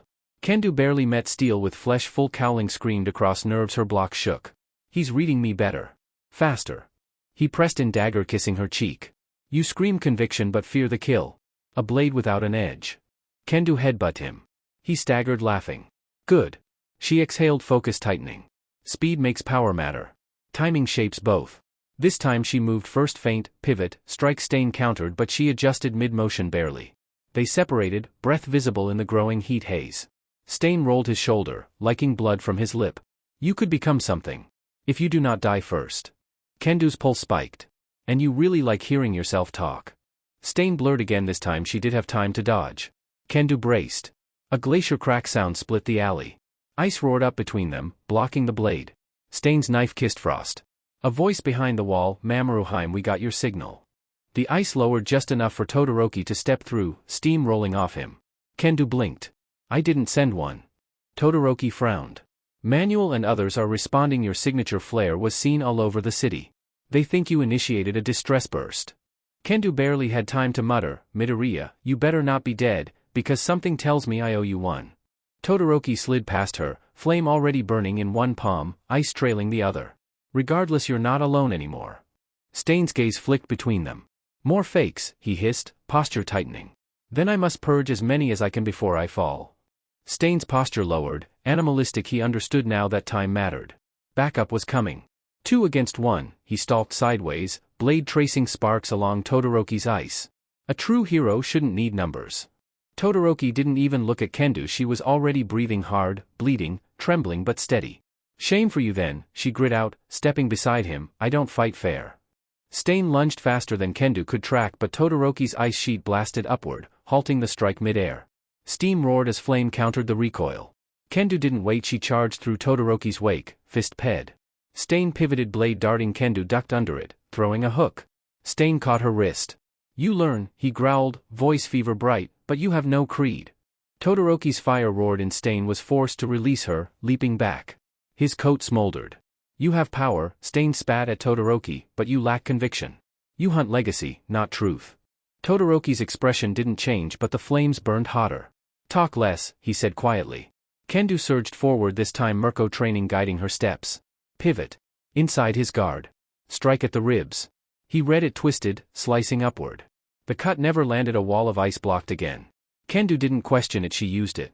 She vaulted the ice edge and dropped down with a hammer strike. Stain barely rolled aside. Kendo's fist cratered concrete. The shockwave sent trash swirling. Stain rose slower now.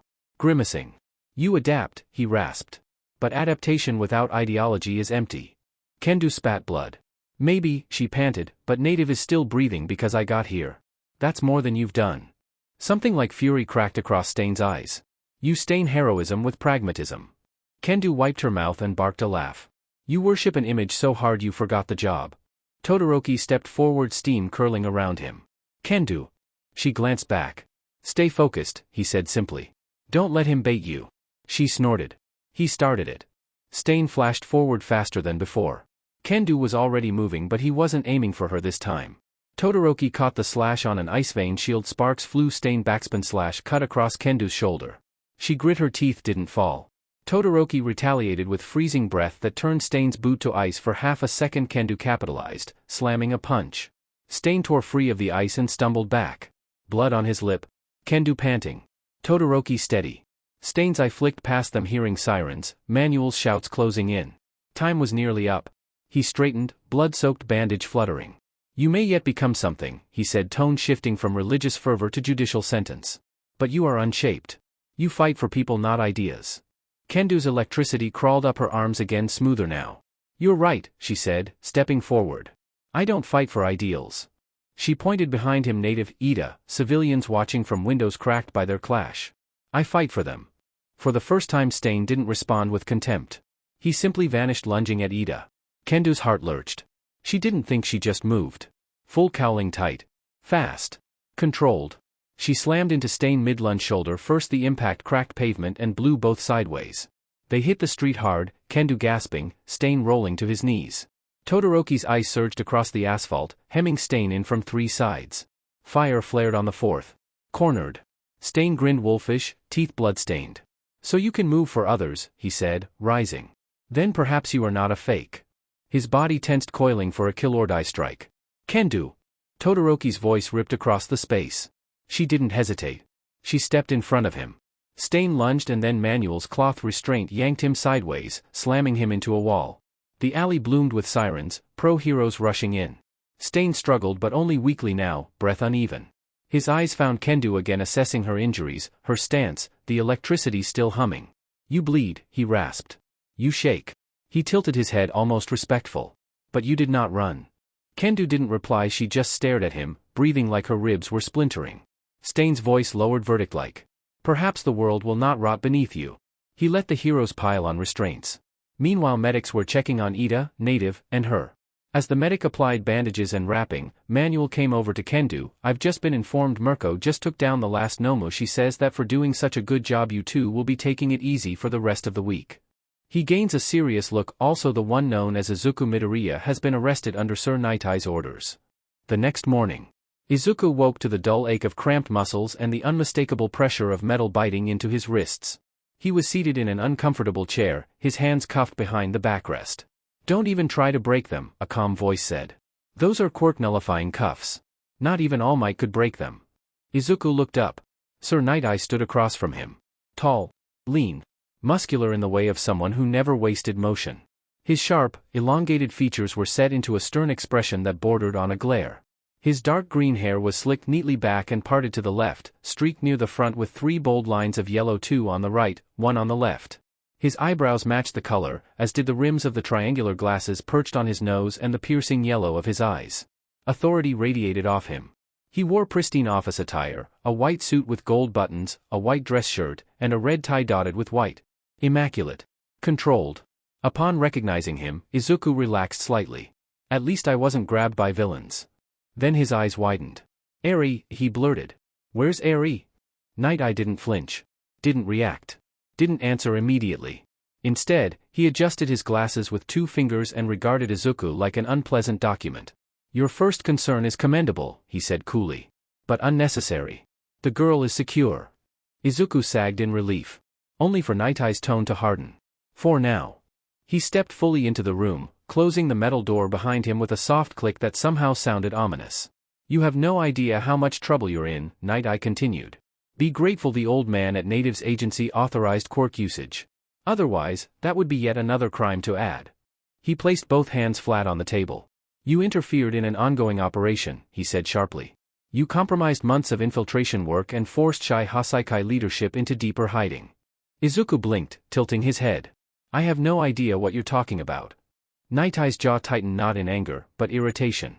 The kind reserved for answers that didn't fit a narrative already decided. Convenient, he said. Allow me to educate you. He pressed a button. A screen flickered to life. Grainy footage filled it, Izuku fighting chronostasis, shielding a terrified girl, the street erupting into chaos. You extracted the target, Night-Eye said. Illegally.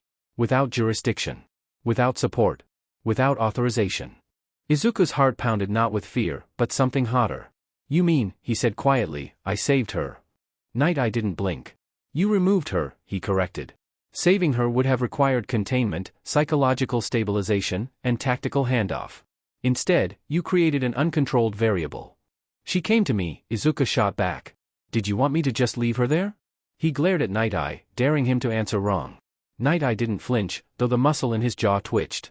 That, he said low and razor-sharp, is precisely the problem. Heroes cannot act on impulse simply because their conscience twitches. Izuku leaned forward as far as the cuffs allowed. She was terrified, he snapped. She begged me not to let him take her back. For the briefest moment, Night Eye's gaze flicked to the footage Eri clinging to Izuku's shirt like a lifeline. Then, like a drawer slamming shut, his expression sealed.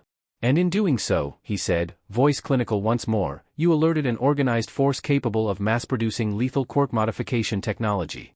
You escalated their defenses. The girl is safe for now, but thousands more will not be. Because now they know someone outside their control knows she exists. Izuku stared at him. That's your excuse? He demanded. Let her suffer because it was convenient to your plan? Night Eye straightened, hands folding behind his back. That is exactly why you should not be a hero. The words hit harder than any blow. You believe saving someone makes you righteous, Night Eye continued calmly. You think suffering grants insight. You think good intentions erase consequences.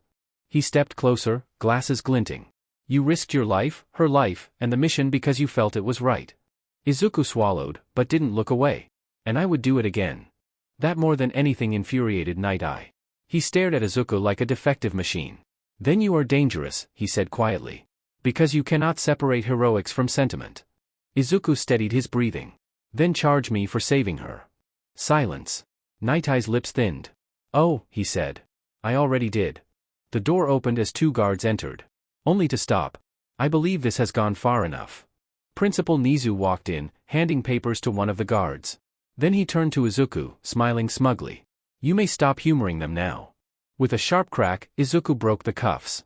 The guard stared. Nizu turned away, already leaving. Come along, Midoriya. We still need to pick up Eri. Night Eye snapped, wait. You can take the boy. The girl stays. Nizu paused. Slowly, he turned smiling.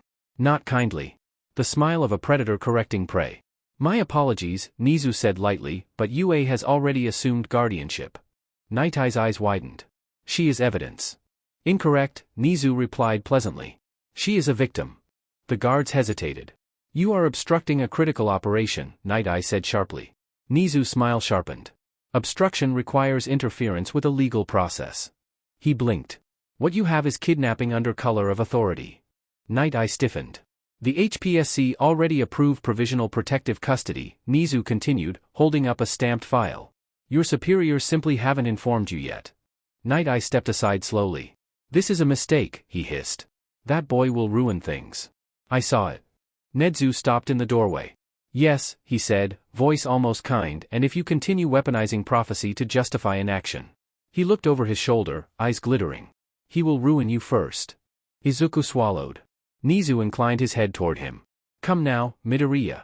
Eri is frightened. She'll need someone she trusts. Izuku stood, the broken cuffs clattering uselessly to the floor. Sir, he said, stopping at the doorway, if you truly believe a hero is someone who prioritizes hypothetical future victims over the ones bleeding in front of them. He looked back once, eyes sharp. Then I can see why All Might stopped using you as a sidekick. The door shut behind him. Eri sat curled on the hospital bed, knees drawn tight to her chest, blanket pulled up to her chin. The medical staff lingered at a cautious distance, unsure whether she was a frightened child or something fragile enough to shatter if handled wrong. The door hissed open. Her head snapped up. Izuku stepped inside, Nizu just behind him. Her pupils dilated, fear, recognition, and relief crashing together all at once. Hachi! She launched herself off the bed. Izuku barely had time to brace before she hit him like a missile, tiny arms locking around his middle. He dropped into a crouch to keep them both upright, one hand coming up instinctively to shield her back. It's okay, he murmured. I've got you. Her fingers twisted desperately into his shirt, as if letting go would make him disappear. Nizu observed quietly, his expression softer than most heroes would ever see. Eri peeked up, eyes still wet. You promised, she whispered, her voice so small the room itself seemed to lean closer. You didn't leave me behind like the others. The words hit harder than any villain ever had. Izuku's hand moved without thought, smoothing her hair. I won't, he said firmly. Not ever. She didn't really understand promises. But she understood him. Her grip tightened. Nizu cleared his throat gently. Come, young Midoriya, he said, warmth in his voice that would have terrified the interrogation room staff. Let us take Eri home. Izuku stiffened slightly. Home? Yes, Nizu replied, smiling. UA has dormitories. Medical wings. Counselors. Support instructors. Walls safer than any agency can offer. His eyes flickered, pointedly. And unlike certain organizations, we value children. Eri looked between them, confusion blooming. Hachi, where is home? Izuku swallowed. How did you explain home to someone who had never had one? He shifted her carefully in his arms and answered simply, where you're safe. She stared at him, breath hitching. Then, home is with Hachi? Izuku froze. Nizu beamed, tail flicking. I do believe, he said, she has chosen her guardian herself. Izuku carried her through the reception hall, Nizu walking beside him like an oddly smug guardian angel. Eri never loosened her grip. She pressed her ear to his chest, as if listening for proof he was real. Hachi? Yeah? If they try to take me away again, will you fight them? Izuku didn't hesitate. I already did. And you won. He nearly stumbled. Yeah. I won. She nodded small, decisive. Then they can't take me anymore. Nizu hummed thoughtfully. Children, he said, possess remarkable logic. Izuku exhaled slowly. He hadn't just rescued her. He had become her reference point for safety. Whether he wanted to or not, he was now her shield. At the exit, Midnight held a car door open, one hip ped casually. Come on, you two, she said. Long day ahead. Nizu climbed into the back and immediately buckled himself into a booster seat. Midnight was less motherly warmth and more glamorous chaos wrapped in leather, but even she softened, just a fraction, at the sight of Eri clinging to Izuku. Well, aren't you tiny, she purred. Come along, little star. Izuku slid into the back seat with Eri tucked against him. Once the door shut and the low hum of the engine filled the space, her fingers finally loosened. Tiny eyelids fluttered. Nizu watched her head droop against Izuku's chest. Adrenaline crash, he said quietly. Children endure terror with astonishing resilience. But the cost always comes due. Izuku adjusted her automatically so she could sleep, her small horn brushing his collar. She was out within moments. For the first time since waking, the silence wasn't hostile. Nizu folded his paws neatly. Now, he said grimly, we must discuss last night. Izuku looked away. How bad was it? Nizu was quiet for a moment. The media has named the incident Hosu burning. It took 30 minutes to neutralize all 3 Nomu, and most of the night to extinguish the fires. His eyes softened rare pity. Civilian casualties are still being tallied, but the number will likely reach into the hundreds. On our side 18 sidekicks and 10 licensed heroes are dead. Guilt flickered across Izuku's face. Nizu continued gently, I do have some good news, if you'd like it. Izuku nodded faintly. While much of the credit is going to Manuel, Kendo and Todoroki are being recognized for assisting in the arrest of the hero killer, Stain. He paused. And now the rest. While I was able to have the charges dropped, Ida was not acting as you were trying to do the right thing. Nizu sighed. I had no choice but to remove him from the hero course. The silence that followed was crushing. Izuku stared out the window, the city blurring past like a watercolor smear. Ida gone. Kendo and Todoroki praised. Hundreds dead. Hundreds he hadn't saved. Nizu's voice softened, dangerously close to compassion. You cannot save everyone, Midoriya. But, he tapped a paw lightly against Izuku's knee, you saved someone no one else even tried to see. Izuku looked down. Eri had drooled on his shirt. Somehow, it helped. He rested his hand gently over her hair. That doesn't feel like enough. It never will, Nizu replied quietly. And that is why you will grow. Midnight practically dragged them into the shopping district. You cannot bring a traumatized child into UA without clothes, she declared, scandalized. Do you want the PDA calling me? Nizu hummed thoughtfully. There is no PDA. There will be if Hisashi hears we dressed a child in hospital linens. Izuku didn't argue. He just awkwardly carried a still groggy Eri while Midnight marched them into a children's store like a conquering queen. Eri blinked at the racks of brightly colored fabric, eyes wide. I can choose. Midnight crouched, her voice unexpectedly gentle. Everything here is yours to pick, sweetheart. Eri hesitated, overwhelmed until she saw it. A tiny orange hoodie with blue trim. She reached for it with something close to reverence. Hachi colors. Midnight and Nizu shared a look that was equal parts oh no she's imprinting and this is unbearably cute. Izuku turned a shade redder than the hoodie. Later back on UA campus. They stopped in front of one of UA's apartment buildings. Midnight handed Izuku a folder. His name was printed neatly on the front. Family housing registration. Izuku choked. I am not married. I only started officially dating May a few weeks ago. Midnight smirked. UA is a university first. We have housing wings for partnered students, especially those with dependents. Nizu leaned forward, voice far too innocent. Your assigned unit has 3 rooms. Izuku stared. 3? 1 for you, Nizu counted. One for Eri. Then Nizu's smile sharpened into something triumphant. And of course, the last is for Mei. Izuku paled. Mei will kill me. Eri tugged his sleeve. She was now dressed in her hoodie, tiny sneakers on her feet, and a blue ribbon Midnight had insisted matched her horn. Hachi? Yeah? Do I have a room? Izuku looked helplessly at Nizu. Nizu smiled like a king whose gambit had paid off. Come, Eri. Let us show you your room. The elevator hummed as they rose toward the family wing. Eri remained fascinated by holding Izuku's hand, swinging his arm absently with sleepy contentment. Nizu walked ahead, keys already in hand. Midnight? Midnight was smirking. So, she purred, leaning over Izuku's shoulder, before you move in, remember family units come with something very convenient. Izuku blinked. A washer? Kitchen? Study space? Midnight's grin turned predatory. Soundproofing. Izuku froze, a slow blush creeping up his cheeks. Eri tilted her head. What's soundproofing? Izuku died internally. Midnight absolutely did not help. It means, she said brightly, that when two people really love each other and make a lot of noise. Nizu cut in smoothly, the timing of a veteran crisis manager. They can play loud music or train at night without disturbing other students. Midnight pouted. Spoilsport. Izuku looked faint.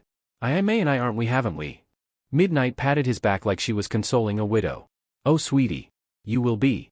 Eri blinked innocently between them. Hachi is red again. Nizu coughed into his paw, clearly delighted. Yes, he said pleasantly. He does that. You'll get used to it. When they reached the apartment, Midnight swung the door open with a flourish. Inside was a cozy living room connected to a modest kitchen, clean, warm, and unmistakably lived in despite being new. Well, Midnight declared. Welcome home. 3 bedrooms down the hall, a nice big bathroom across from them. Laundry rooms at the end tiny, but there's a bigger one downstairs next to the gym if you need it. Her eyes gleamed. They even have a free daycare for those days you can't take her to class, or for when you and Mei need your. Nizu cleared his throat sharply. Eri, he said smoothly, why don't you choose a room? Eri perked up instantly and grabbed Izuku's sleeve, tugging him down the hall with surprising strength. The room she stopped at was small but bright soft yellow walls, a wide window overlooking the training fields, a tiny desk, and a bed stacked high with pillows still wrapped in plastic. She froze in the doorway. This is mine. Izuku crouched beside her. Yeah, he said gently. Your space. Your bed. Your toys will go here too, once we get some. Eri stepped inside slowly, as if the floor might vanish beneath her feet. Her fingers brushed the blanket. Can I sleep here? Izuku smiled. That's what it's for. She turned suddenly and launched herself at him, tiny arms wrapping around his neck. Thank you. Izuku inhaled sharply as he hugged her back, holding on just as tight. You're welcome. As Eri excitedly inspected every corner of her room, opening drawers, patting the blankets, squealing softly over the stuffed rabbit, Nizu turned to Midnight. Why don't you retrieve the items we purchased, he said pleasantly. Midoriya and I need to speak. Midnight gave Izuku a slow, knowing wink before sauntering off. Izuku wasn't sure whether to feel relieved or deeply concerned. Nizu padded into the kitchen and hopped neatly onto one of the bar stools. The cabinets and refrigerator are stocked, he said lightly. Would you be a dear and put on some tea? Izuku scrambled to comply. From down the hall, he could hear Eri humming soft, tuneless, happy, the faint patter of her bare feet as she discovered more things that were hers. His chest tightened in a way he didn't yet have words for. Nizu lifted the teacup, took a sip, and nodded once.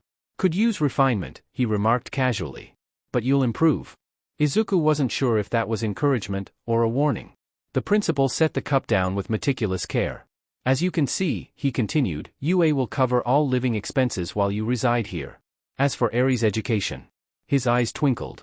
We already have a primary certified instructor. Izuku blinked. You? Nizu beamed. And I'm quite good at it. Then abruptly the warmth vanished. What replaced it wasn't the whimsical mastermind. It was the apex predator. Midoriya, Nizu said quietly, you have stepped into a world you were not equipped for. Izuku stiffened. What do you mean? Nizu steepled his paws. Sir Night Eye is not the type to accept defeat. He has political backing. Hero backing. Institutional backing. His gaze sharpened. He will do everything in his power to prevent you from becoming a hero. Izuku swallowed, not from fear, but from anger. This is not a fight you win with brute force, Nizu continued. That is why, during your free time, I will be personally educating you. The smile that followed sent a chill down Izuku's spine. Tactics. Law. Psychology. Negotiation. Bureaucratic warfare. He lifted his cup again. You are not allowed to lose. A soft thump echoed from down the hall, followed by the creak of springs. Eri had apparently discovered jumping on the bed. Nizu slid a paper across the counter. Izuku looked down. His name. Already signed. On adoption paperwork. You forged my signature? Oh no, Nizu said cheerfully. You signed it earlier today. You simply don't remember doing so. Izuku stared at him. You're terrifying. Thank you. Nizu tapped the document with one claw. With this, you are no longer a student assisting a child. You are her legal guardian. His eyes gleamed. And guardians are permitted to use force in defense of their child. Izuku held the paper, hands trembling not from fear, but from the weight of it. He hadn't just saved Eri. He'd been drafted into something vast and dangerous. Eri padded out of her room and tugged on his sleeve. It was worth it. Nizu hopped down from the stool, a knowing smile on his face. That was when the door opened. Midnight entered first, arms full of shopping bags followed immediately by Mei. Izuku Midoriya, Mei said, her voice carrying a dangerous calm. Not only did you disappear for days without calling anyone, but I come back to my dorm to find my stuff gone and a note telling me to come here. She looked around. These are the family apartments, she continued slowly. And we are not married. Then she noticed Eri peeking out from behind Izuku's legs. Please tell me you didn't kidnap a child. One explanation later. Mei pinched the bridge of her nose. Let me get this straight, she said tiredly. You met an actual god, beat a villain, and somehow ended the night with a daughter. That's about right, Izuku said meekly, attempting unsuccessfully to hide behind Nizu. Only you, Kamekuin, Mei muttered. She crouched down and immediately began poking Eri like she was inspecting unfamiliar machinery. Eri giggled. Midnight watched the scene, purring softly under her breath. Oh, this is precious. You two barely started dating and you've already adopted. Talk about fast-tracking commitment. Izuku turned scarlet and hid even further behind Nizu, which only made the principal beam like a proud grandparent. Mei scooped Eri up, examining her like prototype schematics. Eri laughed harder and wrapped her arms around Mei's neck. Mei's smirk sharpened. We're taking a bath. The bathroom door slid halfway shut then popped open again. No peeking, Kamekuin. Izuku nearly died on the spot. Midnight cackled. Nedzu sipped his tea, unfazed. She will make an excellent mother figure someday, he mused. Chaotic, unpredictable but nurturing. Izuku's brain blue-screened. Mother? Nizu waved him off. Relax. You have time. Probably. Then his tone sharpened once more. Come, Midoriya. I'll show you how to cook. A pause. Consider it our first lesson. Izuku was woken in the middle of the night by two small hands gently shaking his arm. Hachi. I can't sleep, Eri whispered. He blinked blearily, then immediately pushed himself upright. Without a moment's hesitation, he scooped her into his arms. Did you have a nightmare? Eri nodded, pressing her face into his shoulder. Izuku hummed softly, thinking. I've got an idea. A few minutes later, Mei padded into the living room to find Izuku standing beside the microwave while Eri sat curled up on the couch, a blanket wrapped snugly around her shoulders. Mei squinted at the clock. Do you know what time it is? She asked flatly. This is no hour for Hyro. Izuku smiled sheepishly. Eri couldn't sleep. I figured I'd put on something that helped me when I was her age. He nodded toward the couch. Care to join us? Mei stepped closer, eyeing the popcorn bowl suspiciously then noticed Eri hugging it protectively, her eyes already glued to the streaming menu. She let out a long, dramatic sigh, and sat down anyway. Fine. Pass me the popcorn before she eats all the good pieces. Eri pulled the bowl closer to her chest, glaring. Mei narrowed her eyes right back. Izuku leaned in and whispered, Hachi shares. Eri hesitated then reluctantly held out a tiny handful. Mei accepted it like she'd just won the lottery. Izuku scrolled through Hyro until he found what he was looking for. The screen filled with a cartoon All Might in a Santa suit, winking confidently. Above him, blinking in colorful Christmas lights, were the words, Sparkles All Might saves Christmas. Sparkles. Izuku rested his hand gently on Eri's head. When I was your age, I watched this every year. Mei leaned forward, squinting at the dated artwork. Oh wow. I remember this. This was a Mighty Friends holiday special, right? Didn't the original voice actor pass away a few years ago? Izuku nodded. Yeah. He voiced All Might in cartoons and games for almost 20 years. People say he was All Might for an entire generation. His voice softened with nostalgia. Eri didn't fully understand the sadness in his tone but she felt that it mattered. Mei nudged Izuku lightly with her shoulder. You always get mushy about old hero stuff. Izuku smiled faintly. Yeah. I guess I do. He pressed play. The screen fades into the illustrated pages of a storybook, each turn accompanied by soft jingling bells. It stops on a page depicting a snowy city skyline as a familiar, enthusiastic old man voice rings out. "'Twas the night before Christmas, and the whole world was sleeping tighter than spandex on a sidekick." The page turns. All Might snoozes upright in a cozy armchair, a fireplace crackling nearby, his cape tucked around him like a blanket. But little did anyone know, not even the number one hero himself, that trouble was creeping up faster than a supervillain with a grudge. Another page flips. Shadows curl around chimneys as snow whips dramatically through the night air. "For you see, my merry true believers, on this holly jolly night, something wicked was stirring." The page turns again, revealing a looming silhouette, horns, chains, and glowing red eyes cutting through the darkness. And it was very much awake. Snow swirls across the screen, forming glittering letters, "Sparkles, All Might saves Christmas." Sparkles. The page turns once more, and the camera dives through a flurry of animated snowflakes into a cozy cottage nestled deep within a winter wonderland. Warm golden light spills from frost-covered windows as cheerful elves bustle about brushing reindeer, loading brightly wrapped presents onto a sleigh, and humming off-key Christmas jingles. Inside, Santa Claus sits behind an enormous wooden desk, checking his list with the gravity of a world leader reviewing classified documents. He chuckles, stroking his beard. Then the music stops. Santa gasps, clutching his chest as he drops to one knee. Every elf freezes mid-motion. Santa, a tiny elf, squeaks, rushing to his side. "What's wrong?" Santa's joyful eyes darken, the familiar twinkle fading like a dying star. "It's him," he breathes. "Krampus." A dramatic crack of thunder rolls across the page, despite the silent winter night. The elves gasp in perfect cartoon unison. "Be but Santa," cries the head elf, Noelle, her voice trembling. "Krampus was sealed away years ago. How can he be back?" Santa forces himself upright, leaning heavily on his candy cane staff. "I don't know how he escaped his icy prison," he says grimly, "but the fact is he did." He looks out toward the storm beyond the windows. All around the world, children's joy is already fading. His voice deepens, heavier than any Santa's should be. If this continues, Christmas magic itself will vanish. Outside, the wind howls as shadows begin to gather. Noelle clutches the hem of Santa's coat, hope still burning bright in her eyes. "But you beat him last time," she insists. "You beat Krampus and Naughty. Surely you can do it again." Santa's smile does not return. Instead, his expression grows heavier than any sack of gifts he's ever carried. "Things are different now, Noelle," he says quietly. "The truth is, more children believe in heroes than they believe in me." The words seem to weigh down the room. "I no longer have that kind of power." Noelle's ears droop, but Santa kneels, placing his massive, gloved hands gently on her shoulders. "But there is one hero who might." Noelle looks up, blinking. Santa straightens, resolve hardening beneath the sorrow. "I need you to take Blitzen," he says. "He's our fastest reindeer. Find All Might." Noelle recoils as if struck. "You want me to get a Morty?" Before Santa can respond, the doors burst open. An elf skids across the icy floor, panting. Santa. We've just received word." Santa turns sharply. "The staff of Melchior," the elf gasps. "It's been stolen." The color drains from Santa's face. He locks eyes with Noelle, urgency blazing. "Go," he commands. "Now."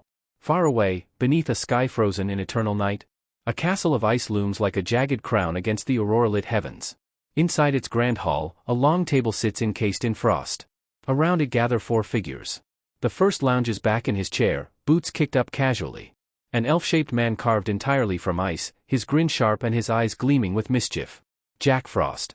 Next sits a towering figure wrapped in shadow, a grotesque fusion of Black Knight and Scarecrow.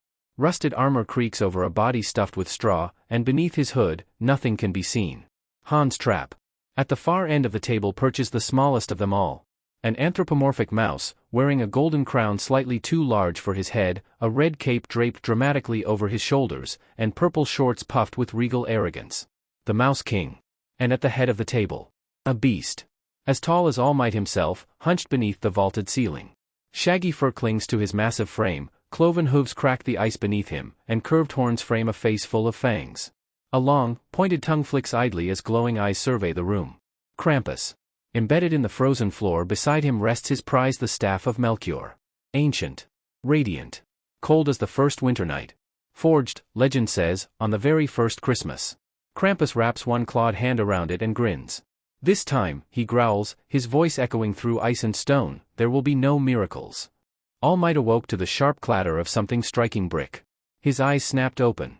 The fireplace moments ago a steady, comforting glow snuffed out in an instant, embers dying as if strangled.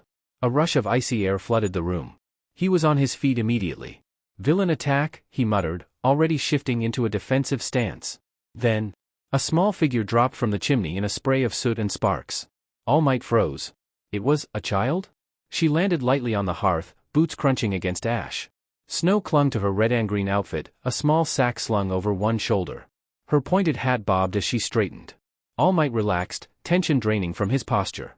"Ho ho now, little one," he said gently, bending down. "It's dangerous to be climbing through chimneys like that. How about we call your parents?" The elf looked up at him.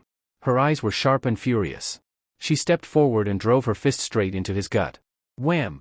All Might's breath exploded from his lungs as he was lifted clean off his heels and slammed backward into the wall.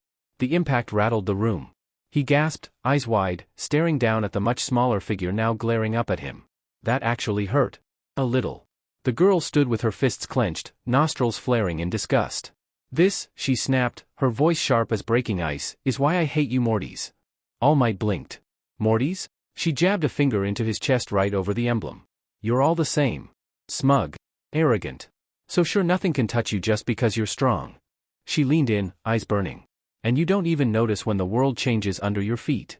All Might straightened slowly, his smile fading not into anger, but into alert, focused curiosity. "Young lady," he said carefully, "I think there's been a misunderstanding." She scoffed. "Oh, there always is." She turned sharply toward the fireplace, shadows curling unnaturally around her boots.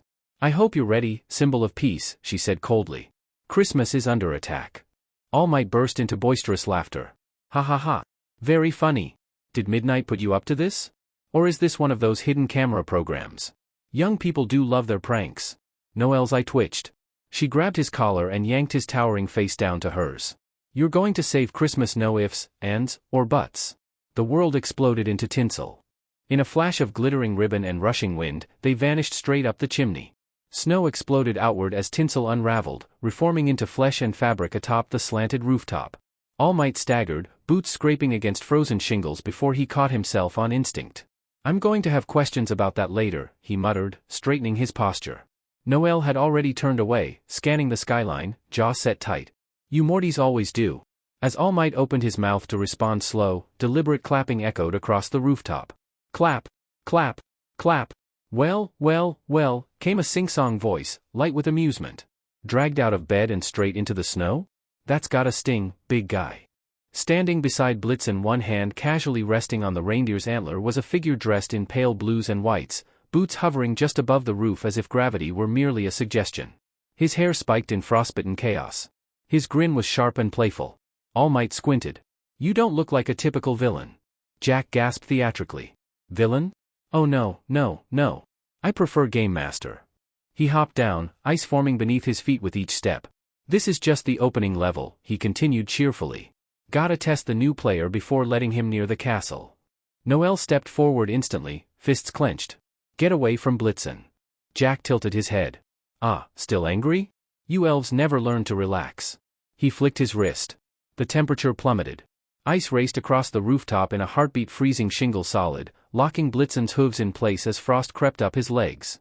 The reindeer snorted and strained, breath puffing in panicked clouds. All Might moved without thinking. He stepped forward, then vanished. The ice detonated against something solid with a thunderous crash, shards exploding harmlessly into the night.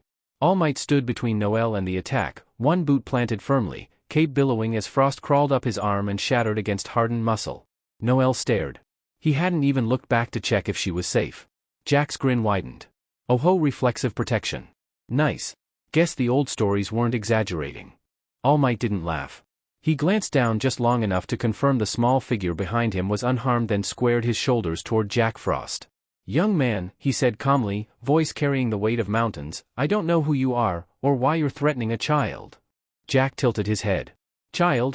But if you intend to hurt her," All Might continued, stance lowering as power coiled beneath his skin, "then you will have to go through me." Noelle blinked. For the briefest moment, something unfamiliar tugged at her chest. Jack clapped once, delighted. There it is. That posture. The symbol of peace in the wild. He spun lazily through the air, ice spiraling around him like ribbons. Tell me, big guy, do you always throw yourself in front of things you don't understand? All Might didn't rise to the bait. Instead, he took another step forward, placing himself fully between Jack and Noelle. I understand enough, he said firmly. She's scared. You're enjoying that. Jack's grin sharpened. Heh. Guilty. Noelle found her voice again, sharp with fury. He's lying. He's one of Krampus's. All Might raised a hand behind him, not looking, not doubting, just a silent, steady gesture. I've got this. The motion alone stunned her. Jack noticed. Oh, he crooned. You didn't even give him your name, did you? And he's already decided to fight for you. Noelle looked away, clearly miffed. All Might stepped forward. A hero doesn't have to know who they're fighting for, he said, voice steady. When there's a cry for help, they answer. Jack's grin widened as the wind howled harder, snow whipping sideways across the roof. Oh, he drawled, circling lazily, you heroes are all the same. Big speeches, bigger punches, zero imagination. He snapped his fingers. The world shattered. The rooftop dissolved into glittering ice shards, reforming into a vast frozen playground. Street lamps glowed with frosty blue light. Ice slides curved between rooftops. Enormous snowmen loomed like silent sentinels. A blizzard roared to life. Noelle staggered as the wind slammed into her. Stay back, she shouted. Hill. All Might planted his feet. The snow hit him like a freight train. Ice coated his boots, climbed his legs, crept up his arms, threatening to lock him in place like a frozen statue. Jack smirked. Let's see how long muscles last against winter. For a moment, it almost worked. All Might's grin tightened. His breath fogged. Then, crack. The ice shattered outward in a shockwave of glittering shards. All Might straightened to his full height, cape snapping as the storm bent around him instead of through him. Winter is harsh, he said calmly. He took another step forward. But it always ends. Suddenly dozens of Jacks burst. From the snowbanks, each identical, each grinning, each wielding an ice spear. Which one's real? Noelle hissed. All Might didn't move. Instead, he closed his eyes. Jack blinked. Oh, that's cheating. The Jacks lunged. All Might stomped once. The ground boomed. A shockwave rippled outward, cracking the ice in a perfect circle. Every fake Jack shattered mid-charge into harmless snowflakes, bursting like overfilled ornaments. The real Jack tumbled backward, landing on a lamppost with an exaggerated wobble. Okay, he admitted, brushing frost from his sleeve. Still got it. Noelle stared at the drifting snow, stunned. You didn't even look. All Might smiled faintly. A hero doesn't need to see a trick to know it's a trick. Jack scoffed. Yeah. Very zen. Let's spice it up. He snapped his fingers. The snowmen moved. Coal eyes glowed blue as they lumbered forward, arms snapping off and reshaping into clubs, sleds, and spinning ice wheels. They'll keep reforming. Noelle warned. You can't just. All Might was already moving. He sprinted forward, weaving between attacks with impossible grace for someone his size. Each punch sent a snowman flying apart in bursts of fluff and glitter, only for All Might to catch the reforming snow midair and pack it neatly into harmless mounds. Apologies, he boomed. I don't hit decorations normally. One snowman attempted a dropkick. All Might caught it. But exceptions apply. He gently tossed it onto an ice slide, where it spun away, waving cheerfully as it disappeared. Jack laughed, loud and genuine. Okay. You're fun. He raised both hands and the sky darkened. Giant icicles formed overhead, hanging like crystal chandeliers. Noelle's breath caught. All Might. They fell. All Might planted his feet and pulled back his fist. Detroit. He punched upward. The air detonated in a blinding flash, shattering the icicles into sparkling dust that rained down like snow globe glitter. Smash! All Might landed beside Noelle and crouched slightly, bringing himself closer to her height. You're carrying a lot on your shoulders, he said gently. Noelle stiffened. Don't. You don't trust mortals, he continued calmly, eyes never leaving Jack. But you still came to me. Jack blinked. Wait. Are you doing a speech right now? All Might smiled. I find they help. Jack snarled and moved both hands forward. Ice erupted from the ground, towering spires racing toward them like fangs. All Might moved instantly. He scooped Noelle up with one arm and leapt, soaring over the ice as it crashed together beneath them. He landed, set her down carefully behind him, and turned back to Jack. You don't need to believe in me, he said firmly. Just believe that I won't let anyone hurt you. Noelle froze. No hesitation. No demand for trust. No expectation of gratitude. Just certainty. Jack floated down, boots crunching softly against the ice. All right. I've had my fun, symbol of peace. Trial's over. He glanced at Noelle, his smirk softer now. You picked a good one. I didn't pick him, Noelle snapped. Jack shrugged. Sure looked like it. The frozen playground melted away, reforming into the quiet rooftops. Jack stepped backward, dissolving into snowflakes. We'll meet again, All Might, if you survive the rest of Naughty. He winked. Then he was gone. The cold eased. The night stilled. All Might exhaled slowly and relaxed his stance. Is everyone all right? Noelle stared at him. Really stared. Finally, she looked away, ears twitching. You're an idiot, she muttered. All Might smiled warmly. I hear that often. She hesitated. My name is Noelle. He nodded respectfully. It's nice to meet you, Noelle. Somewhere far away. A tiny crown tilted. And a mouse smiled. The old man's voice returned one last time. Tune in next week, dear believers, for the exciting part 2 of All Might Saves Christmas. The screen abruptly went black. With a soft clunk, a vent in the ceiling slid open, and a small figure dropped silently into the room. Nizu landed lightly on the floor, adjusting his footing as he took in the scene before him. On the couch, 2 young students were fast asleep along with their newest charge. He quietly pulled out his cell phone and snapped a picture. Mei's head rested comfortably on Izuku's shoulder. Izuku's arm was draped around her, his hand resting gently at her hip, instinctively pulling her closer even in sleep. Curled safely between them was Eri, wrapped in blankets and warmth, her small breath slow and steady. Nizu studied the photo for a moment longer than necessary. Then he smiled. Okay, sadly the chapter is over. And if you enjoyed the video, just leave a like and subscribe with post notification. So when the next chapter is ready, you will be notified. Okay, see you in the next video. Bye.